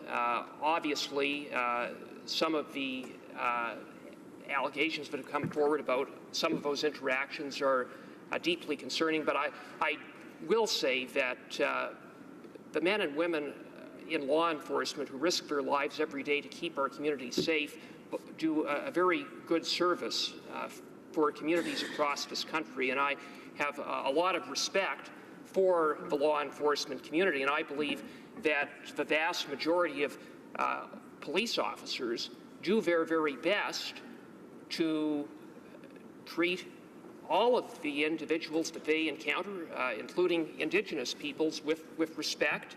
But there is obviously still work to do, and there is further education and further awareness that is required. And I think what we have to do if we're going to move forward is take an approach of trying to work together to move forward and to be better rather than pointing fingers at one another. Resuming debate, the honourable member for Winnipeg Centre. My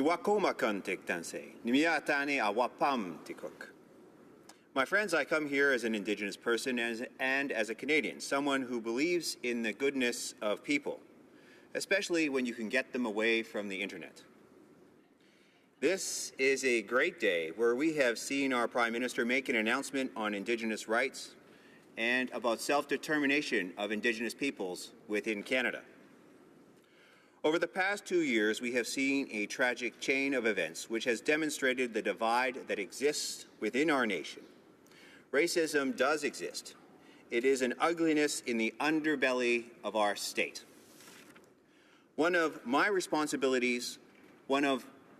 responsibilities is to live together in a good way. There is, though, a divide in places like Battleford. Battleford is representative of what goes on in our nation. I hear it from my relations and cousins who see racism in the racism of lower expectations in education systems and in schools when we tell children they're not suited for that type of work or nor that course. And you can't do that.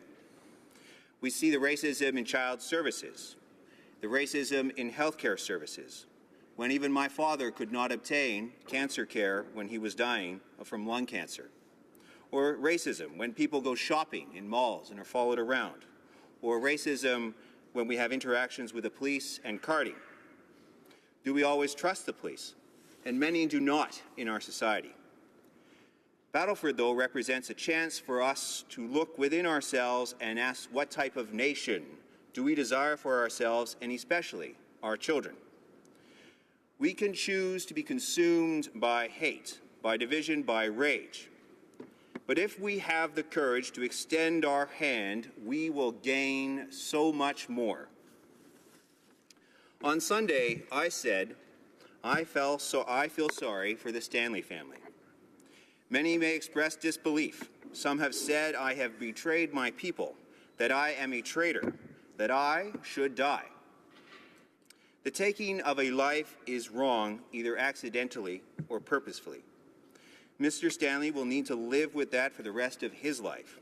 He took a life, and his life is forever changed. If it was myself, my conscience would weigh heavily, and I feel sorry for that situation.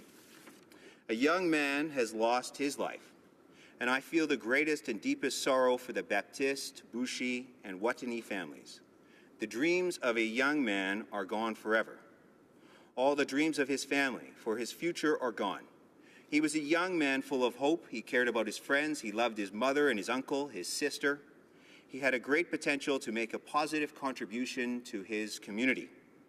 A man that should not have died. A man that does deserve justice. In January and February of 2017, I walked on the traditional territories of 41 First Nations from Battleford to Winnipeg. I walked many, many miles, and I talked to many, many people. The land I walked on had seen the feet of my ancestors, land that was full of the spirit of my people. It also contained the spirits of others, farmers who have tilled the soil for over 100 years. I met with farmers and heard about their concerns in places like Cochin, Shellbrook, Prince Albert, Weldon, Melfort, Humboldt, Munster, Melville, Esterhazy, Fort Capel. I heard about their love of the land, how they worked hard, about their dreams and their needs. As Indigenous people, we do not live here by ourselves. We live side by side with others. They will not be leaving anytime soon. We signed treaty, such as in 1817, when Lord Selkirk and Chief Peguis worked together to save the Selkirk settlers who had arrived in Red River near Winnipeg from -40-degree weather, feeding them, clothing them, housing them, looking after them, caring for them. I was told by an elder, Winston Watney, that if you cry, your children will die. I remember hearing him by listening to a cassette tape where he sang those words as my mother drove her car across the prairies coming from Calgary, where she could not find work and where we could no longer afford an apartment, where we were now living in a car from May until October. And we arrived at a powwow in Battleford, the traditional territory of my people. And we bought and met Winston, and we bought his cassette, and I listened to those words and that song, See the Arrow. And that vision is engraved in my memory. It is the motto that I try to use with my children, to always keep a smile on my face, to always be happy, but to face reality nonetheless. A young man who died, pun, is a representative of many in this country. His story talks of the ills of our society, a justice system which is broken. From his needless death comes a chance at reform, of building a better and more inclusive structure of the state. My message is, if we let the rage consume, can we have the future we need? If we yell, will the people listen to us, or will they tune us out? For once we have salted the earth, will we be able to feed our children? I call upon leaders in our heartland, in all municipalities across this country, in churches, in communities, and in First Nations, to extend a warm hand of reconciliation, to take the time to meet together, to learn how we can work together. You will never convince a man of your point through rage. How many municipalities have met on a regular basis with First Nations chiefs and councils? Not very many. There are some, but not enough. How many have common projects together, where they work together on things of local importance? How many First Nations invite local municipal leaders and provincial leaders to their community and band meetings, or even to celebrations? What is our common projects at the local level? The new Premier of Saskatchewan has offered many solutions. What role can we all play to build the bridges to ensure that justice and the rule of law are paramount, to ensure that we live together in a good way? It is easy to attack, to fight, but is that the legacy we need in our society? To church leaders and religious leaders, we need to find a way to start conversations in our parishes, in our churches. We need to attend the Sundance, to see and to understand Indigenous peoples. We need to attend the churches so we may understand other people's perspective. And we need to even attend mosques to understand all perspectives that make up this great nation. In 1994, I was in South Africa. And as a young man, I had the chance to hear up close the great work of Mandela during the first free and fair elections of South Africa. I heard him speak. He put aside division and the rage that he had and worked with those who had stolen decades of his life. He wanted a better future, and I'm certain that the imperfect justice system will move forward even tomorrow. But we must find that common ground. The question should not only be about obtaining justice for a young man, but how to prevent this from occurring in the future. How do we create a society where people do not feel they need to reach for a gun because they feel the state has been absent? We do not live in a lawless society. We live here with our values, our common values, but we just need to find a way of expressing so we can both understand those values. To the leaders of all communities and those people, especially online, how do we create a society where all citizens have equal opportunity? In closing, I have a challenge. Invite someone from outside of your regular community and network over for a meal, someone who you would not normally do so. Make it a meal of reconciliation, break bread together, learn, and especially extend that hand of reconciliation, which we need so much in this time. Thank you. Questions and comments. The honourable member for for Sherwood Park, Fort Saskatchewan. Well, thank you very much, Mr. Speaker. I always appreciate this member and the independence of perspective that he sometimes brings when he talks about issues, which I think is a strength for members of Parliament. I think to be thinking through issues themselves and coming to their own conclusions. I'd be curious for him to talk a little bit more about the issue of reconciliation, because he talked about some of the frustrations that people feel in both communities, in Indigenous communities and non-Indigenous communities. So what does he think we can do? What does he think can happen at the local level to encourage greater understanding, greater cooperation, a greater sense of common purpose as we go forward? The honourable member for Winnipeg Centre. I remember once when I first arrived in Winnipeg, and I had a ceremony for my young child naming ceremony. And we decided to invite over some of the neighbors who live in the suburbs, which generally are not, it's not an Indigenous neighborhood. And many of the people, even though they were 40 to 50 years old, this was their very first time having any extended interaction with an Indigenous family, participating in a ceremony, celebrating the life of a beautiful little girl. And for me, it was an important moment where we spent that time together. And we've become, many of us, fast friends. One lady in particular down the road is like a grandmother to my children. Even though she is not of my blood, nor from the soil which I am from, she is nonetheless, I consider her family and like a grandmother to my children, and very much loved. That wouldn't have happened if I hadn't tried to take that time to extend that hand of just simple friendship, to make friends. And that's what I think is most important. It's not just simply what we do here in Parliament, but what the individuals can do back in their communities, what they do in Humboldt, in Esterhazy, in Melville, in places where I was. I remember Moose in Melville, a young man who was a construction worker, and he talked to me and he invited me out for a couple of drinks, and we went to a bar and we met with other farmers, and we had a wonderful evening discussing, and I had a wonderful time learning about all the challenges farmers face. And I wouldn't have known that. It informed my thoughts here in Parliament. Thank you, Mr. Speaker. Questions and comments. The honourable member for Courtenay Alberni. Mr. Speaker, and I want to thank my friend and colleague for his speech. We know the relationship between First Nations and the criminal justice system has been bad for a long time, and it's as much as the government likes to say it's improving, in many ways it's not, especially where I live in Courtenay Alberni.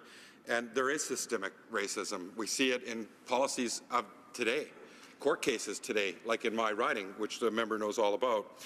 There have been multiple commissions and inquiries spanning decades regarding or advising on First Nations and the criminal justice system, from the Donald Marshall inquiry in 1989 to the Royal Commission on Aboriginal Peoples in 1996 to the Truth and Reconciliation Commission in 2015, all recommending significant changes to the criminal justice system. But the federal government has idled, waiting for things only to get worse, and they have. We finally reached a crisis point. What just happened to the Bushy family. And while I'm posing my question, Mr. Speaker, I'd also like to send my condolences to the Bushy family on behalf of the people from Courtenay Alberni. Well, we've reached that crisis point, and I ask the member, will the government commit to an inquiry of the relationship between First Nations people and the criminal justice system, and with a mandate to recommend serious change, because we need to do it expeditiously, and working together with First Nations people? Will the government idle, or will they idle no more on this issue, Mr. Speaker? The honourable member for Winnipeg Centre. Well said from my friend from Courtenay. I had the opportunity of visiting him in his community, and he's right. There is a lot of studies. I have a study here by Chief Justice Murray Sinclair from back in 1991 about the report on the Aboriginal Justice Inquiry of Manitoba, which lays out many of the recommendations that the government looks like they will be implementing concerning the jury system and reviewing.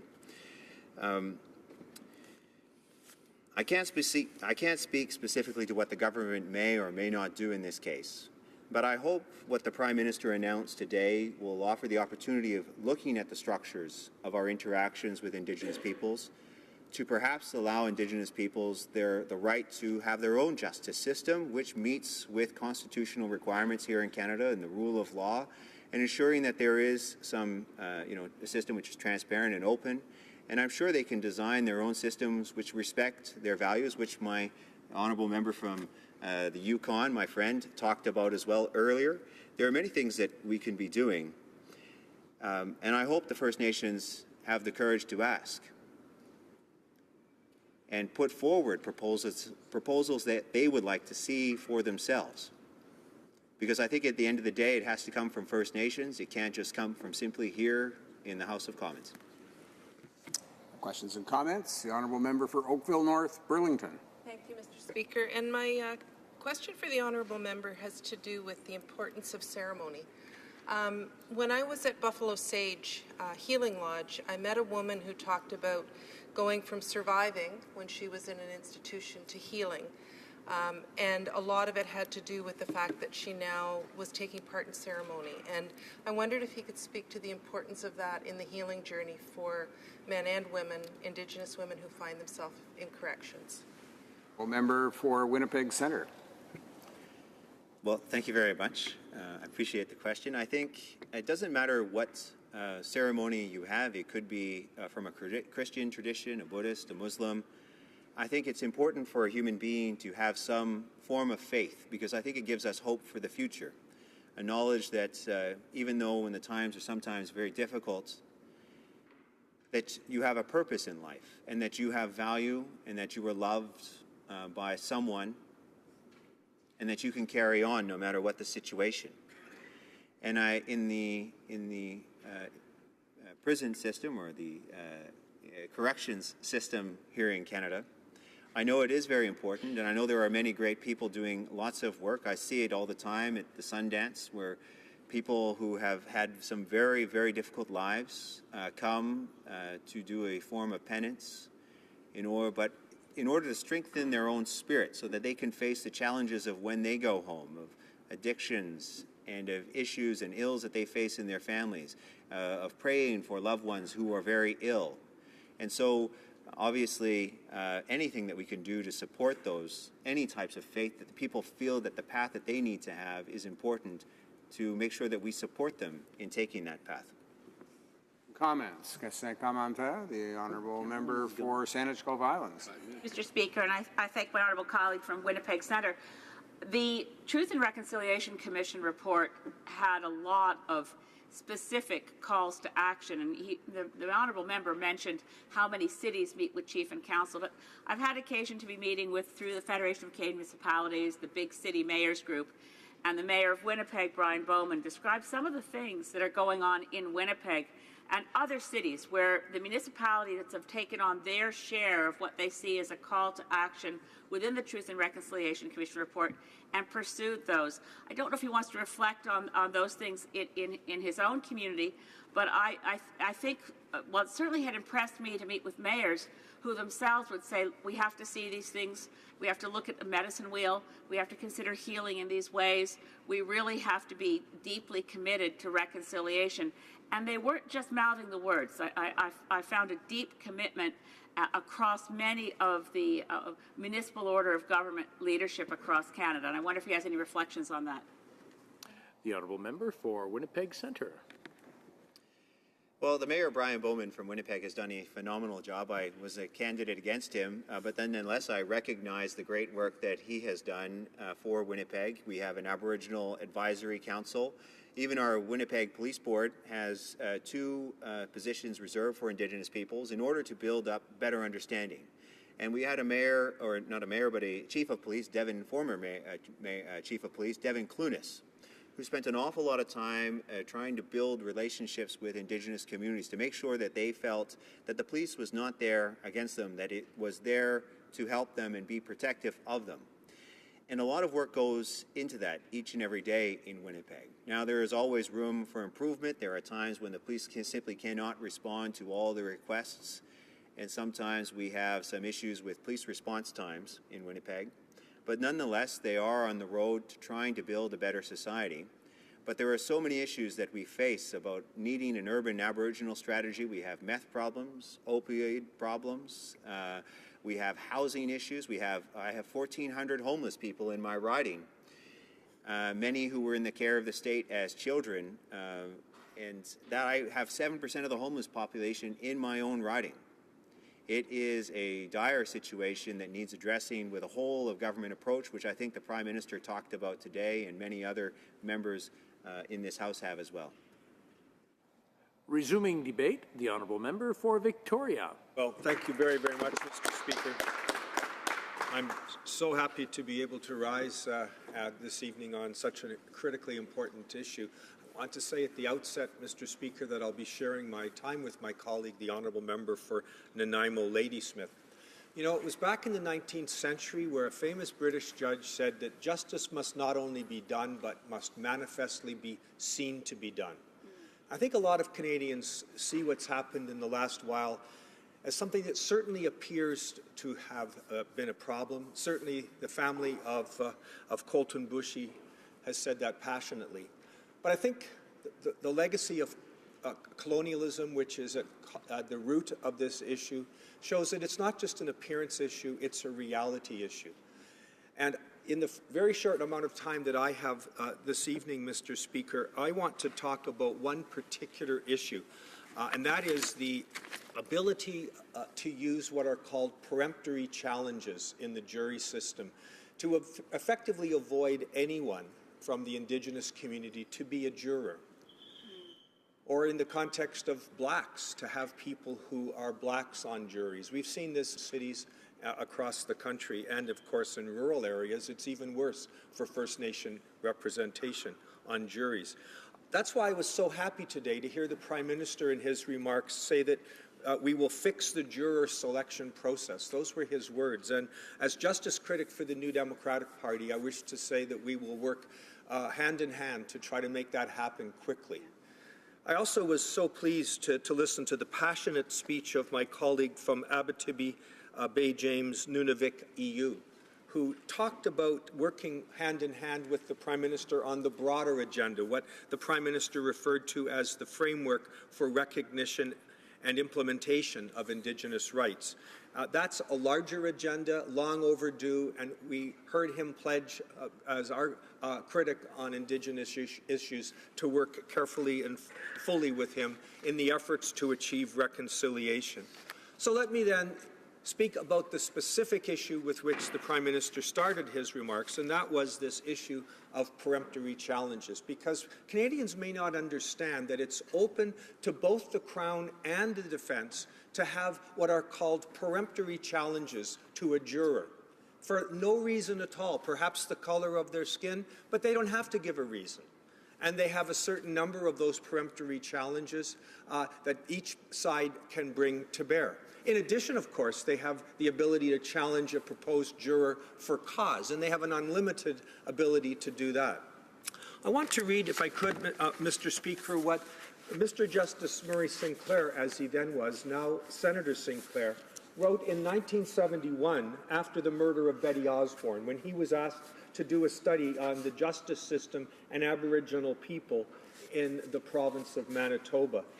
Just the way he started his report is chilling. He says this: "We believe that the jury system in Manitoba is a glaring example of systemic discrimination against Aboriginal people." And then he goes on to say, "If a significant portion of the public is not properly represented on juries, it would be not surprising to discover that a portion of the public never comes to view the justice system as anything other than a foreign and imposed system." Close quote. I think that says it all, Mr. Speaker. And so that is why, among the recommendations made so long ago, Justice Sinclair said that there was a need to get rid of the ability for peremptory challenges to occur. And that was one of the key recommendations that he made. More recently, Professor Kent Roach has said exactly the same thing. He says it's time to get rid of this discriminatory practice. He calls peremptory challenges an invitation to discrimination. and I couldn't agree more. But he says something else. He says, what I hope this government takes seriously, that the time for additional studies is over, that we have studied these issues to death. And it's time for us to look at Indigenous systems of justice, perhaps the greater use of sentencing circles, as the former Chief Judge of the Yukon Territorial Court, Barry Stewart, pioneered. There's a number of reconciliation issues and restorative justice initiatives we can take. But there's one thing we can do in this session of Parliament right now, and that is get rid of the use of peremptory challenges in our jury system. Thank you. Questions and comments. Questions et commentaires. The honourable member for Yukon. Thank you, Mr. Speaker. And I appreciate that the member stayed on one topic and elaborated on it. I think it's great for this debate. But I want to ask him about something else. And it's something I didn't have a chance to get to. I mean, there's 3 stages in the justice system. You know, the causes to get there, then what happens during the process, and then what happens after. And I'd just like to ask him about what we can do in the earlier stage, because I didn't have a chance to address that at all. Some people don't believe in root causes. I certainly do. So what things could we do before someone gets there that would stop a lot of people from actually getting there? The honourable member for Victoria. Thank my friend from Yukon for a thoughtful question. Obviously, there needs to be a greater understanding in Indigenous communities of the law enforcement system, because I think it is a foreign system. That was what Mr. Justice Sinclair said so long ago in 1971, and it's certainly no different now. So I think there needs to be an understanding that perhaps we can use our systems, but perhaps we can use the systems that come from those Indigenous communities themselves to greater use. In a lot of the self-government agreements that my friend will be aware of, there's an emphasis on trying to restore some of those systems, a greater use of elders. So it's not a foreign imposed system, but it is part and parcel of the community where they live. So it makes sense to them. It speaks to them in their reality. I think that's among the first and most important things we can do. Questions and comments. The honourable member for Sherwood Park, Fort Saskatchewan. I'm sorry. Thank you, Mr. Speaker. I'm clearly not speaking enough here. Could I ask the honourable member a bit of a follow-up question about his comments on peremptory challenges? Obviously, this is an important issue and one with a lot of history. I think some of the commentary I've seen suggests that although these challenges could be used in an inappropriate way, they could also be used, on the other hand, to remove people who may have a bias against people of an Indigenous background. So they in a sense could be used in multiple ways. And I know, as members have pointed out, of course, that the jury in this case was not representative. But is the peremptory challenge the best solution to that issue? Or are there other possible solutions, or are there other possible ways of proceeding? I'd be curious for the member's thoughts on, are there positives and negatives associated with these challenges, or does he see them as just negative? The honourable member for Victoria. Well, as to my friend from Sherwood Park, Fort Saskatchewan, obviously there's always a balance in these things. We keep them around the criminal code, for obviously some people thought they made some sense. I note that back in the 80s they were repealed in the United Kingdom, and I don't see why we can't do it now. But what I would say is our challenge for cause can be expanded. And we can ask questions more, as happened in cases like the Williams case, just before the Gladue case, about whether there is a racial bias. Are you able to dispassionately discharge your responsibilities as a juror, yes or no? The Americans have endless amounts of time spent on jury selection. They have experts on jury selection. We don't do it nearly as much. We don't have nearly the data to use. But I think we could use the challenge for cause a lot more effectively to get at whether there is any bias in a potential juror. That would be one thing that would replace, I think, an expanded use of challenge for cause would replace the the peremptory challenges that exist in the criminal code. Much of what I think we need to do is recognize that the administration of justice is primarily a provincial issue.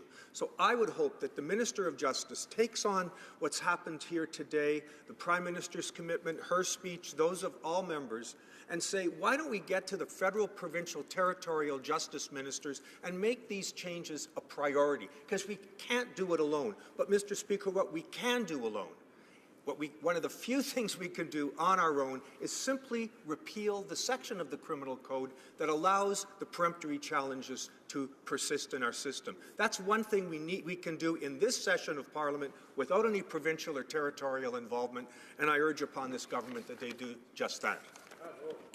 Resuming debate, the honourable member for Nanaimo Ladysmith. I'm sorry that we are here tonight. I'm sorry to Colton Boushie's family. I'm sorry that in a time of deep grieving they had to come to Ottawa to meet with this government. I'm grateful for the generosity of their time and for the very strong voice of Colton's sister in particular, I think a future leader of our country. I'm sickened by the racist language in social media and on our radio networks that's been unleashed by this. I'm horrified. And I see a lot of nodding heads from all parties here. What we're hearing in our country is sadly summed up by my colleague, friend, and former Sanemo chief in Nanaimo Ladysmith, where I'm honoured to serve, a former Sanemo chief, Colt Sutton, also known as Doug White III. He said on behalf of the BC Aboriginal Justice Council in the wake of this ruling, quote, the reality of this verdict drags Canada's justice system out from behind the window dressing of reconciliation rhetoric and exposes real problems that we must urgently address together.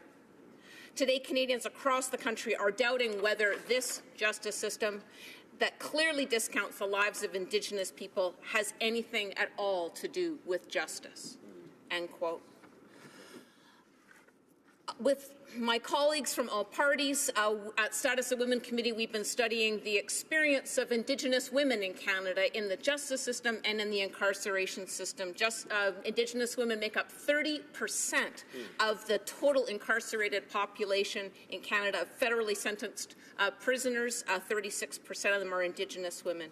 Here's one witness we've had at committee describe their experience. This is Vicky Chartrand from Bishop's University. Quote, Indigenous women end up in the deepest end of the system and continue to be subject to some of the most restrictive levels of penal practices, such as maximum security classifications, segregations, involuntary transfers, physical restraints, strip searches, lockdowns, use of force, dry cells, institutional charges, lack of medical attention, also with higher rates of self-harm and suicide. When you end up in the deep end of the system, you often don't come out alive, end quote. Mandatory minimums still exist in this country. The Liberal government promised to end them. They have not taken that power. And Indigenous women, because judges can no longer exercise their judicial discretion, are being forced to serve time for a crime they may well be an accessory to.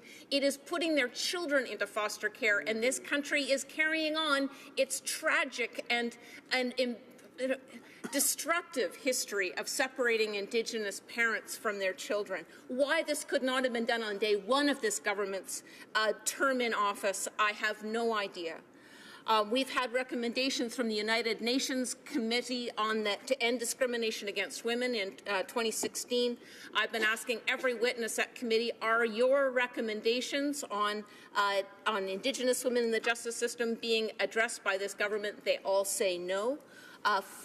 17 of the 94 calls to action in the Truth and Reconciliation Commission are specifically focused on Indigenous people's experience in the justice system. Again, witnesses at our Status of Women Committee are saying really no progress. In 2 years, with all the goodwill in the world, I don't understand why. Dr. Ivan Zinger, Office of the Correctional Officer, said, quote, I will say the practice of taking a woman with acute mental illness and putting her into an all-male institution, complete isolation, all alone in a unit, is shameful and a violation of human rights. I think there is no room for this in Canada. When do we have bureaucrats saying such appalling and condemning things about our government in Canada. And this, again, is not a practice that has been ended by correctional services in Canada, not been ordered to be ended by this government. And so, Mr. Speaker, you'll forgive me if I say this country cannot afford any more just good intentions. To go back to the old food aid concerts, words are not enough. This government has got so much goodwill. They've got this House with us. We've made promises and commitments on reconciliation. And now with rulings like we've had, with the racism that's being unleashed across the country, we must turn these good intentions into action. We must do better. But I can't even say do better. We must legislate, which must change our rules. We must bring legislation into this House that turns good words into action.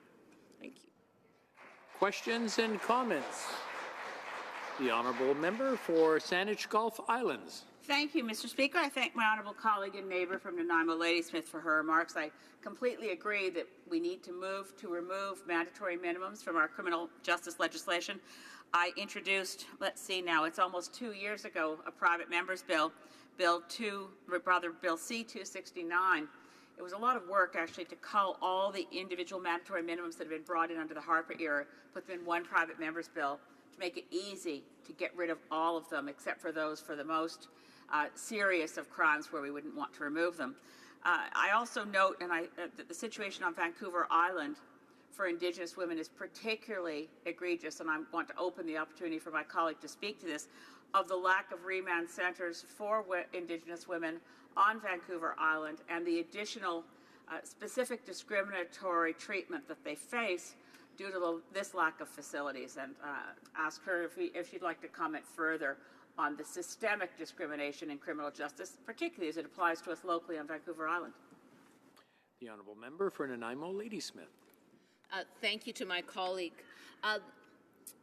The separation of Indigenous women from their communities and families when they have to leave our region to be incarcerated in other facilities, it compounds the problems that got them into the justice system in the first place. They become increasingly isolated. But we heard a very interesting circularity from a number of the witnesses. GLADU reports, which are supposed to bring additional considerations around maybe the impact of residential school or of children being in foster care into sentencing.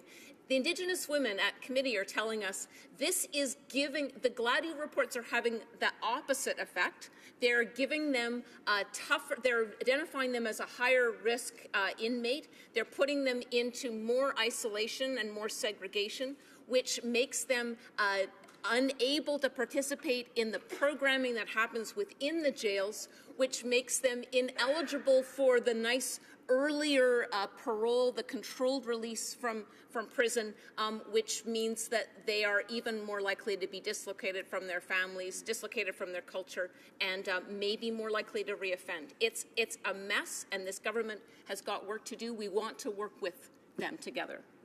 Questions and comments. The Honourable Member for Sherwood Park, Fort Saskatchewan. Thank you, Mr. Speaker. I thank my colleague for her speech tonight. I wanted to ask for her comments on the ways in which we support victims in general in the criminal justice system. I know we may have some disagreements about particulars in terms of how to approach these issues, but supporting victims was one aspect of the system that was very important to our last Conservative government. We did things like pass a Victims' Bill of Rights. Specifically, when you have things happen to people as a result of criminality, what can the government, the federal government, do more to support those who are victims, to provide them with resources and supports, and ensuring that those supports are culturally appropriate, are responsive to what may be the particular needs of victims from Indigenous communities? The Honourable Member for Nanaimo, Ladysmith.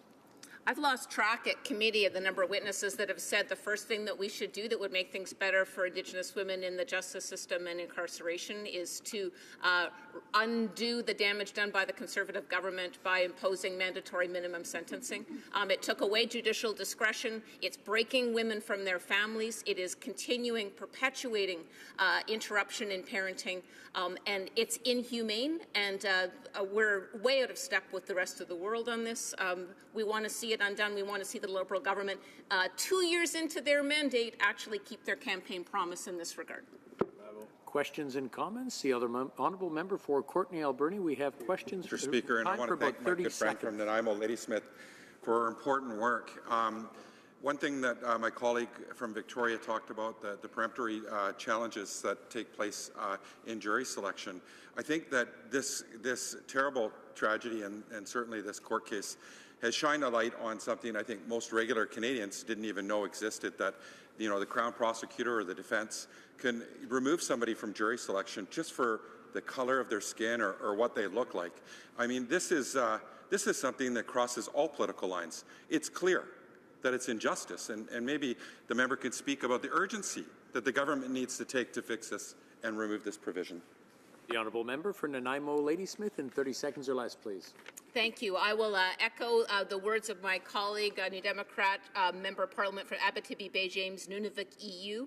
There are a lot of things that can be done by this government with the majority that they have and the good intentions that they have. We appreciate the Prime Minister's words, but they mean nothing unless he really acts on it. He said again and again, let's make sure it happens for real this time. We need action and implementation starting tomorrow. Resuming debate, reprise du débat, the honourable member for Oakville North, Burlington. Thank you, Mr. Speaker. As I rise on the traditional unceded territory of the Algonquin Nation, I'm deeply grateful to participate in this very important debate on the experience of Indigenous peoples within Canada's justice system. As Vice Chair of the Status of Women Committee, I've listened to compelling testimony while we study the overrepresentation of Indigenous women in the justice system. Indigenous women are overrepresented in all aspects of the criminal justice system in Canada. Indigenous women in Canada experience violence at a rate almost 3 times that of non-Indigenous women and report experiencing more severe forms of violence than other women. The rate of sexual assault of Indigenous women is 3 times higher than non-Indigenous women. They're also overrepresented as victims of homicide. Between 2008 and 2017, the number of Indigenous women inmates increased at the alarming rate of 60%. Indigenous women and girls grow up facing intergenerational trauma. Parents who never learn to parent because of the impact of colonial policies like residential school system and the 60s scoop. Lack of mental health supports in the community, addiction, poverty, violence and abuse, lack of access to education. One thing is very clear, the justice system has failed Indigenous women at every step of the way. I had the privilege of visiting 5 corrections facilities in Edmonton last month, including the Edmonton Institute for Women and Buffalo Sage Wellness Centre, a healing lodge run by the Native Counselling Services of Alberta. At Buffalo Sage, I had the honour of taking part in Circle with Elder Vicky and hearing from female offenders, women who had survived what life had thrown at them and are now on a healing journey immersed in their culture, on the road to rehabilitation and reintegration. Women who had attacked and escaped violent abusers and themselves ended up in prison. Women whose lack of housing and poverty led them into the criminal justice system. Women who lost their children to the foster care system. These women are warriors whose strength is beyond anything I've ever seen. I also had the privilege of visiting Paysac Esteo, a men's healing lodge, where I had a memorable meeting with a 39-year-old who first came into the justice system at 12 as a young offender. After a life in and out of jail, a life that included abuse and addictions, he's serving a sentence for robbery and is now on his own successful healing journey. He lives as a man in prison and as a woman outside and prefers the he pronoun. He's on work release in the community. He's reconnected with his community for the first time in 20 years. He is another person with tremendous strength who is connecting with his culture, and that connection is guiding him on his healing journey. I can honestly say I will never forget him or any of the people I met over those 2 days. During our study, we've heard that women are the fastest growing prison population, and Indigenous women make up close to 70% of the prison population in some institutions. Mandatory minimums don't work, and in fact, we heard they lead to higher rates of recidivism. If we really want to get tough on crime, we'll stop sending people to jail, people whose poverty and life circumstances have put them in the criminal justice system. We should start treating the problems that brought them into the criminal justice system. I met a woman at the Edmonton Institute for Women whose life would have been much different if she'd been sentenced 2 days earlier, 2 days before mandatory minimums came into effect. We've heard from countless witnesses that mandatory minimums need to go and judges need discretion in sentencing. The need for restorative justice has been heard time and time and time again. GLADU reports provide recommendations to the court about appropriate sentencing and factors to be considered during sentencing, such as background, abuse, underlying issues such as FASD or substance use, residential schools, and more. This was a right won at the Supreme Court of Canada, but they are not always used properly. Not all provinces even have trained writers to prepare GLADU reports, and we heard that in many circumstances these reports are actually used against the offenders at parole hearings. Other issues, we heard about the lack of access to adequate representation during trial. We heard about the need for civil legal aid to assist women to gain custody of their children or other matters in family court. We heard that lawyers, judges, and police officers often lack awareness of the impact of colonialism and colonial practices like residential schools, and about the need for culturally appropriate, trauma-informed education for those who work in the criminal justice system.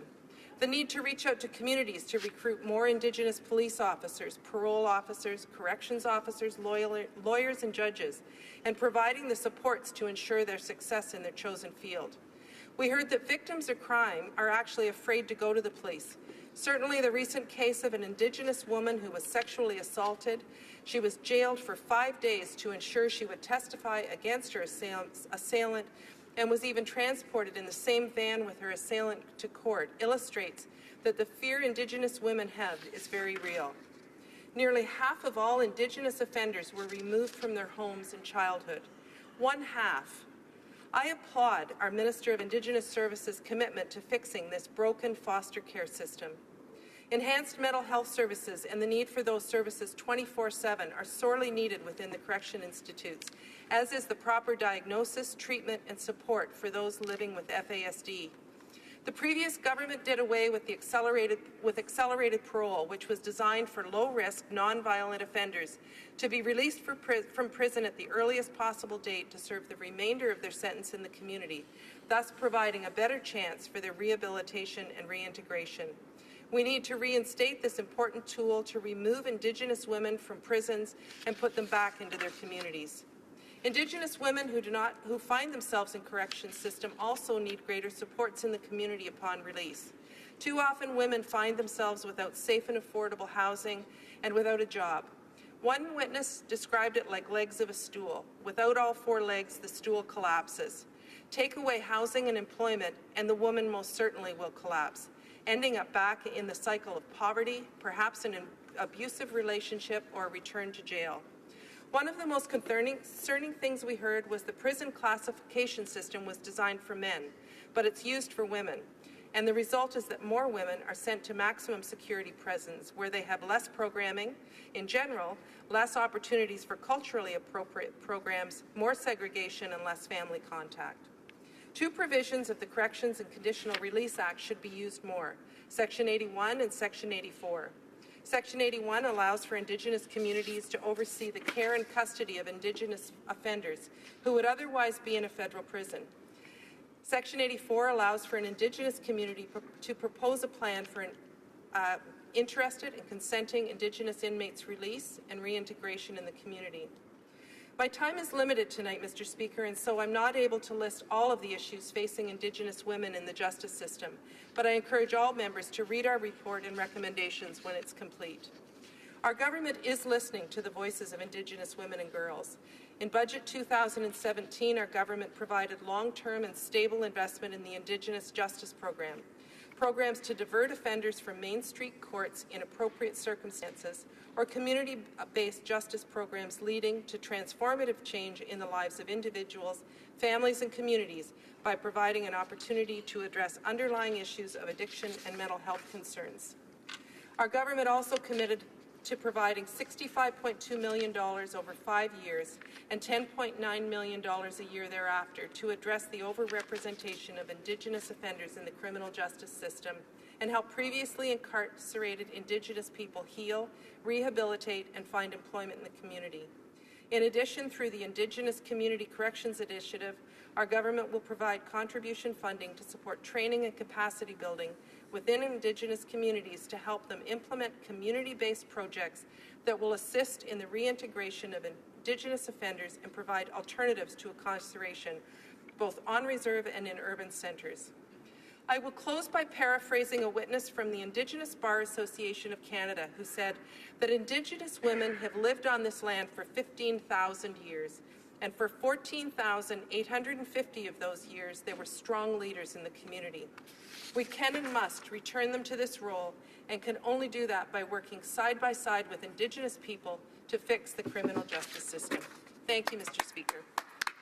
Questions and comments. The honourable member for Sherwood Park, Fort Saskatchewan. Well, thank you, Mr. Speaker. I thank the member for her speech. Two questions I wanted to ask her. The first is she spoke about FASD as being one of the issues. I know she voted in favor of Bill C-235, which was a bill dealing with recognizing FASD in the justice system, as did I.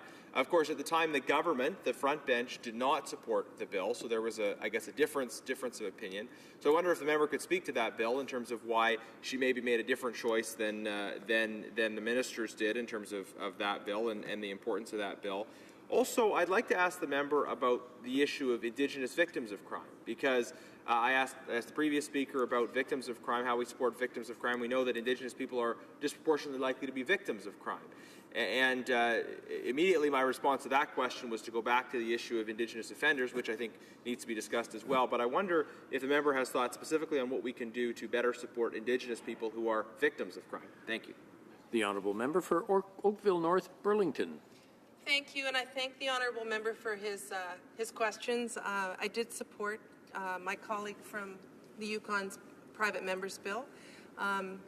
When I was in Edmonton, one of the mental health professionals there actually said that if he had one wish, it was that they could better diagnose, treat, and support people who have ASD within the correction system.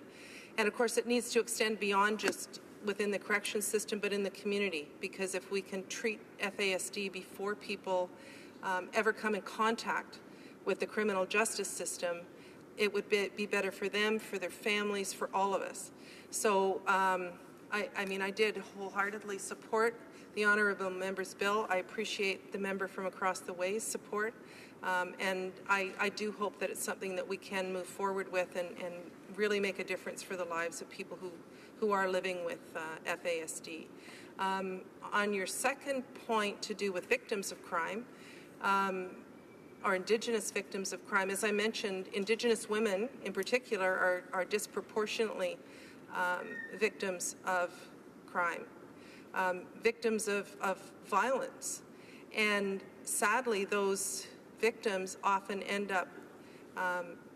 ending up in the criminal justice system. That's not always the case, but certainly we've heard for Indigenous women quite often that's the pathway that they take. We've also heard how the parole board includes, when they wish to, victims in the parole board hearings.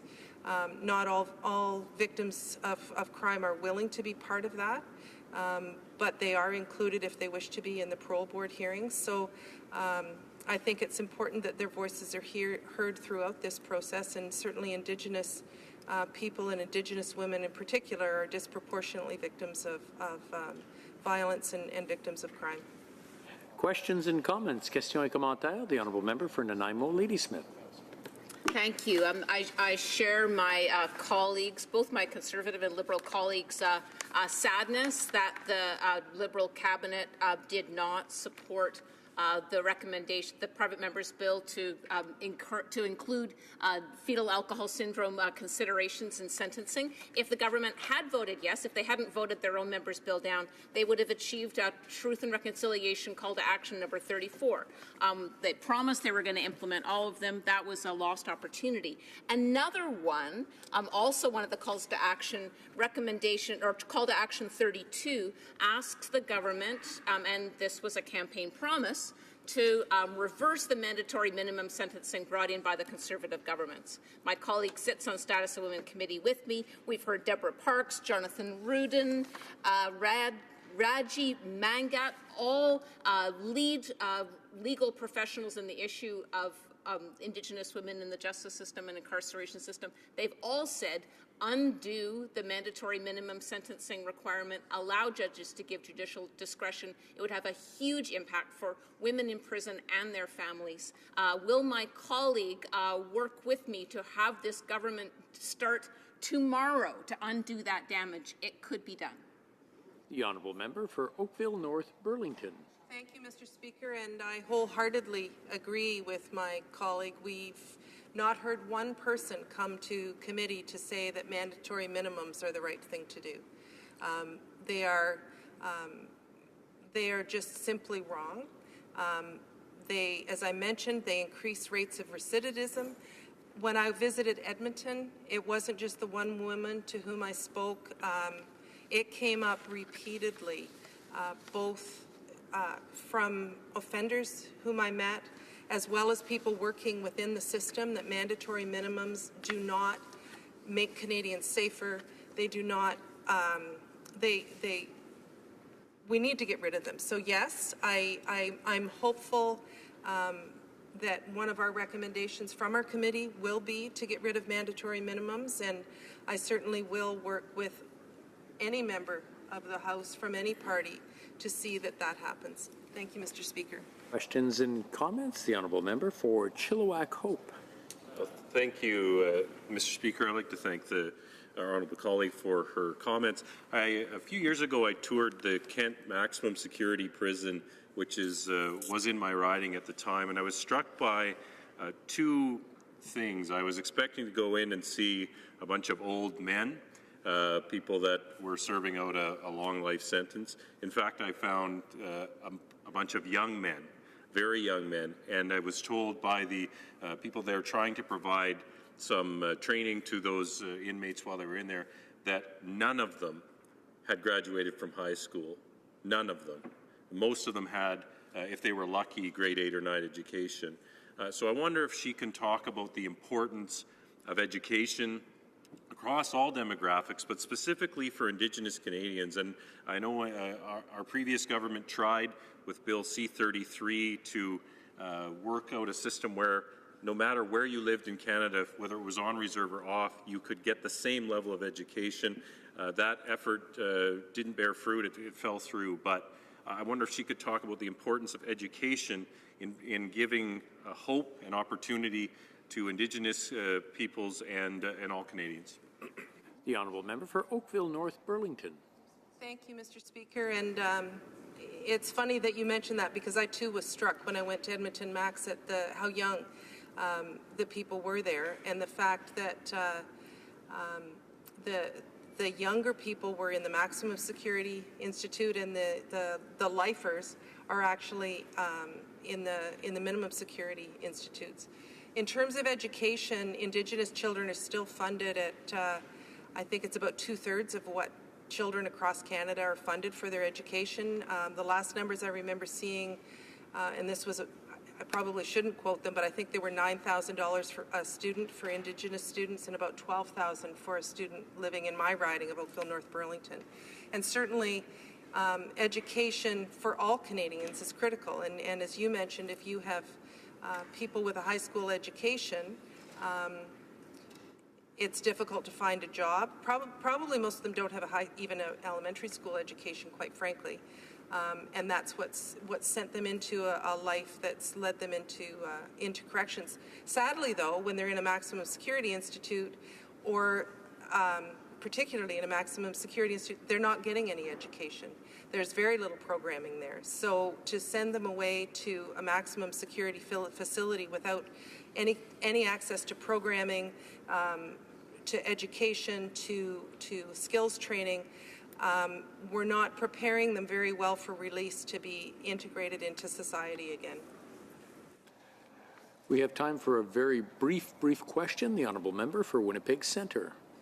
Thank you very much. I'd just like to ask a question concerning cultural training for law enforcement officers. This was a recommendation that I believe the committee heard from Teresa Edwards.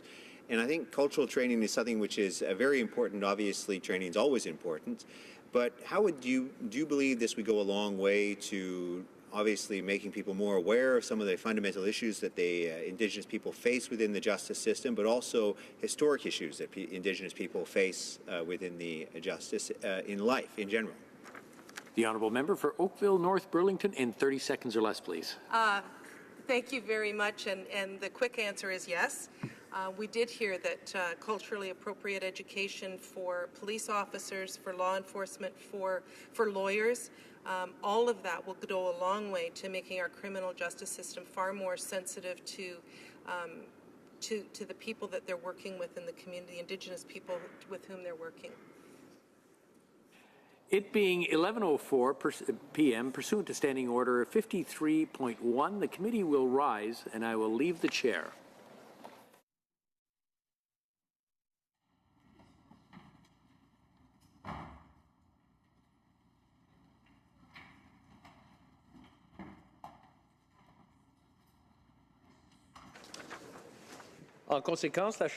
Accordingly, this House stands adjourned until tomorrow at 10 a.m. pursuant to Standing Order 24.1.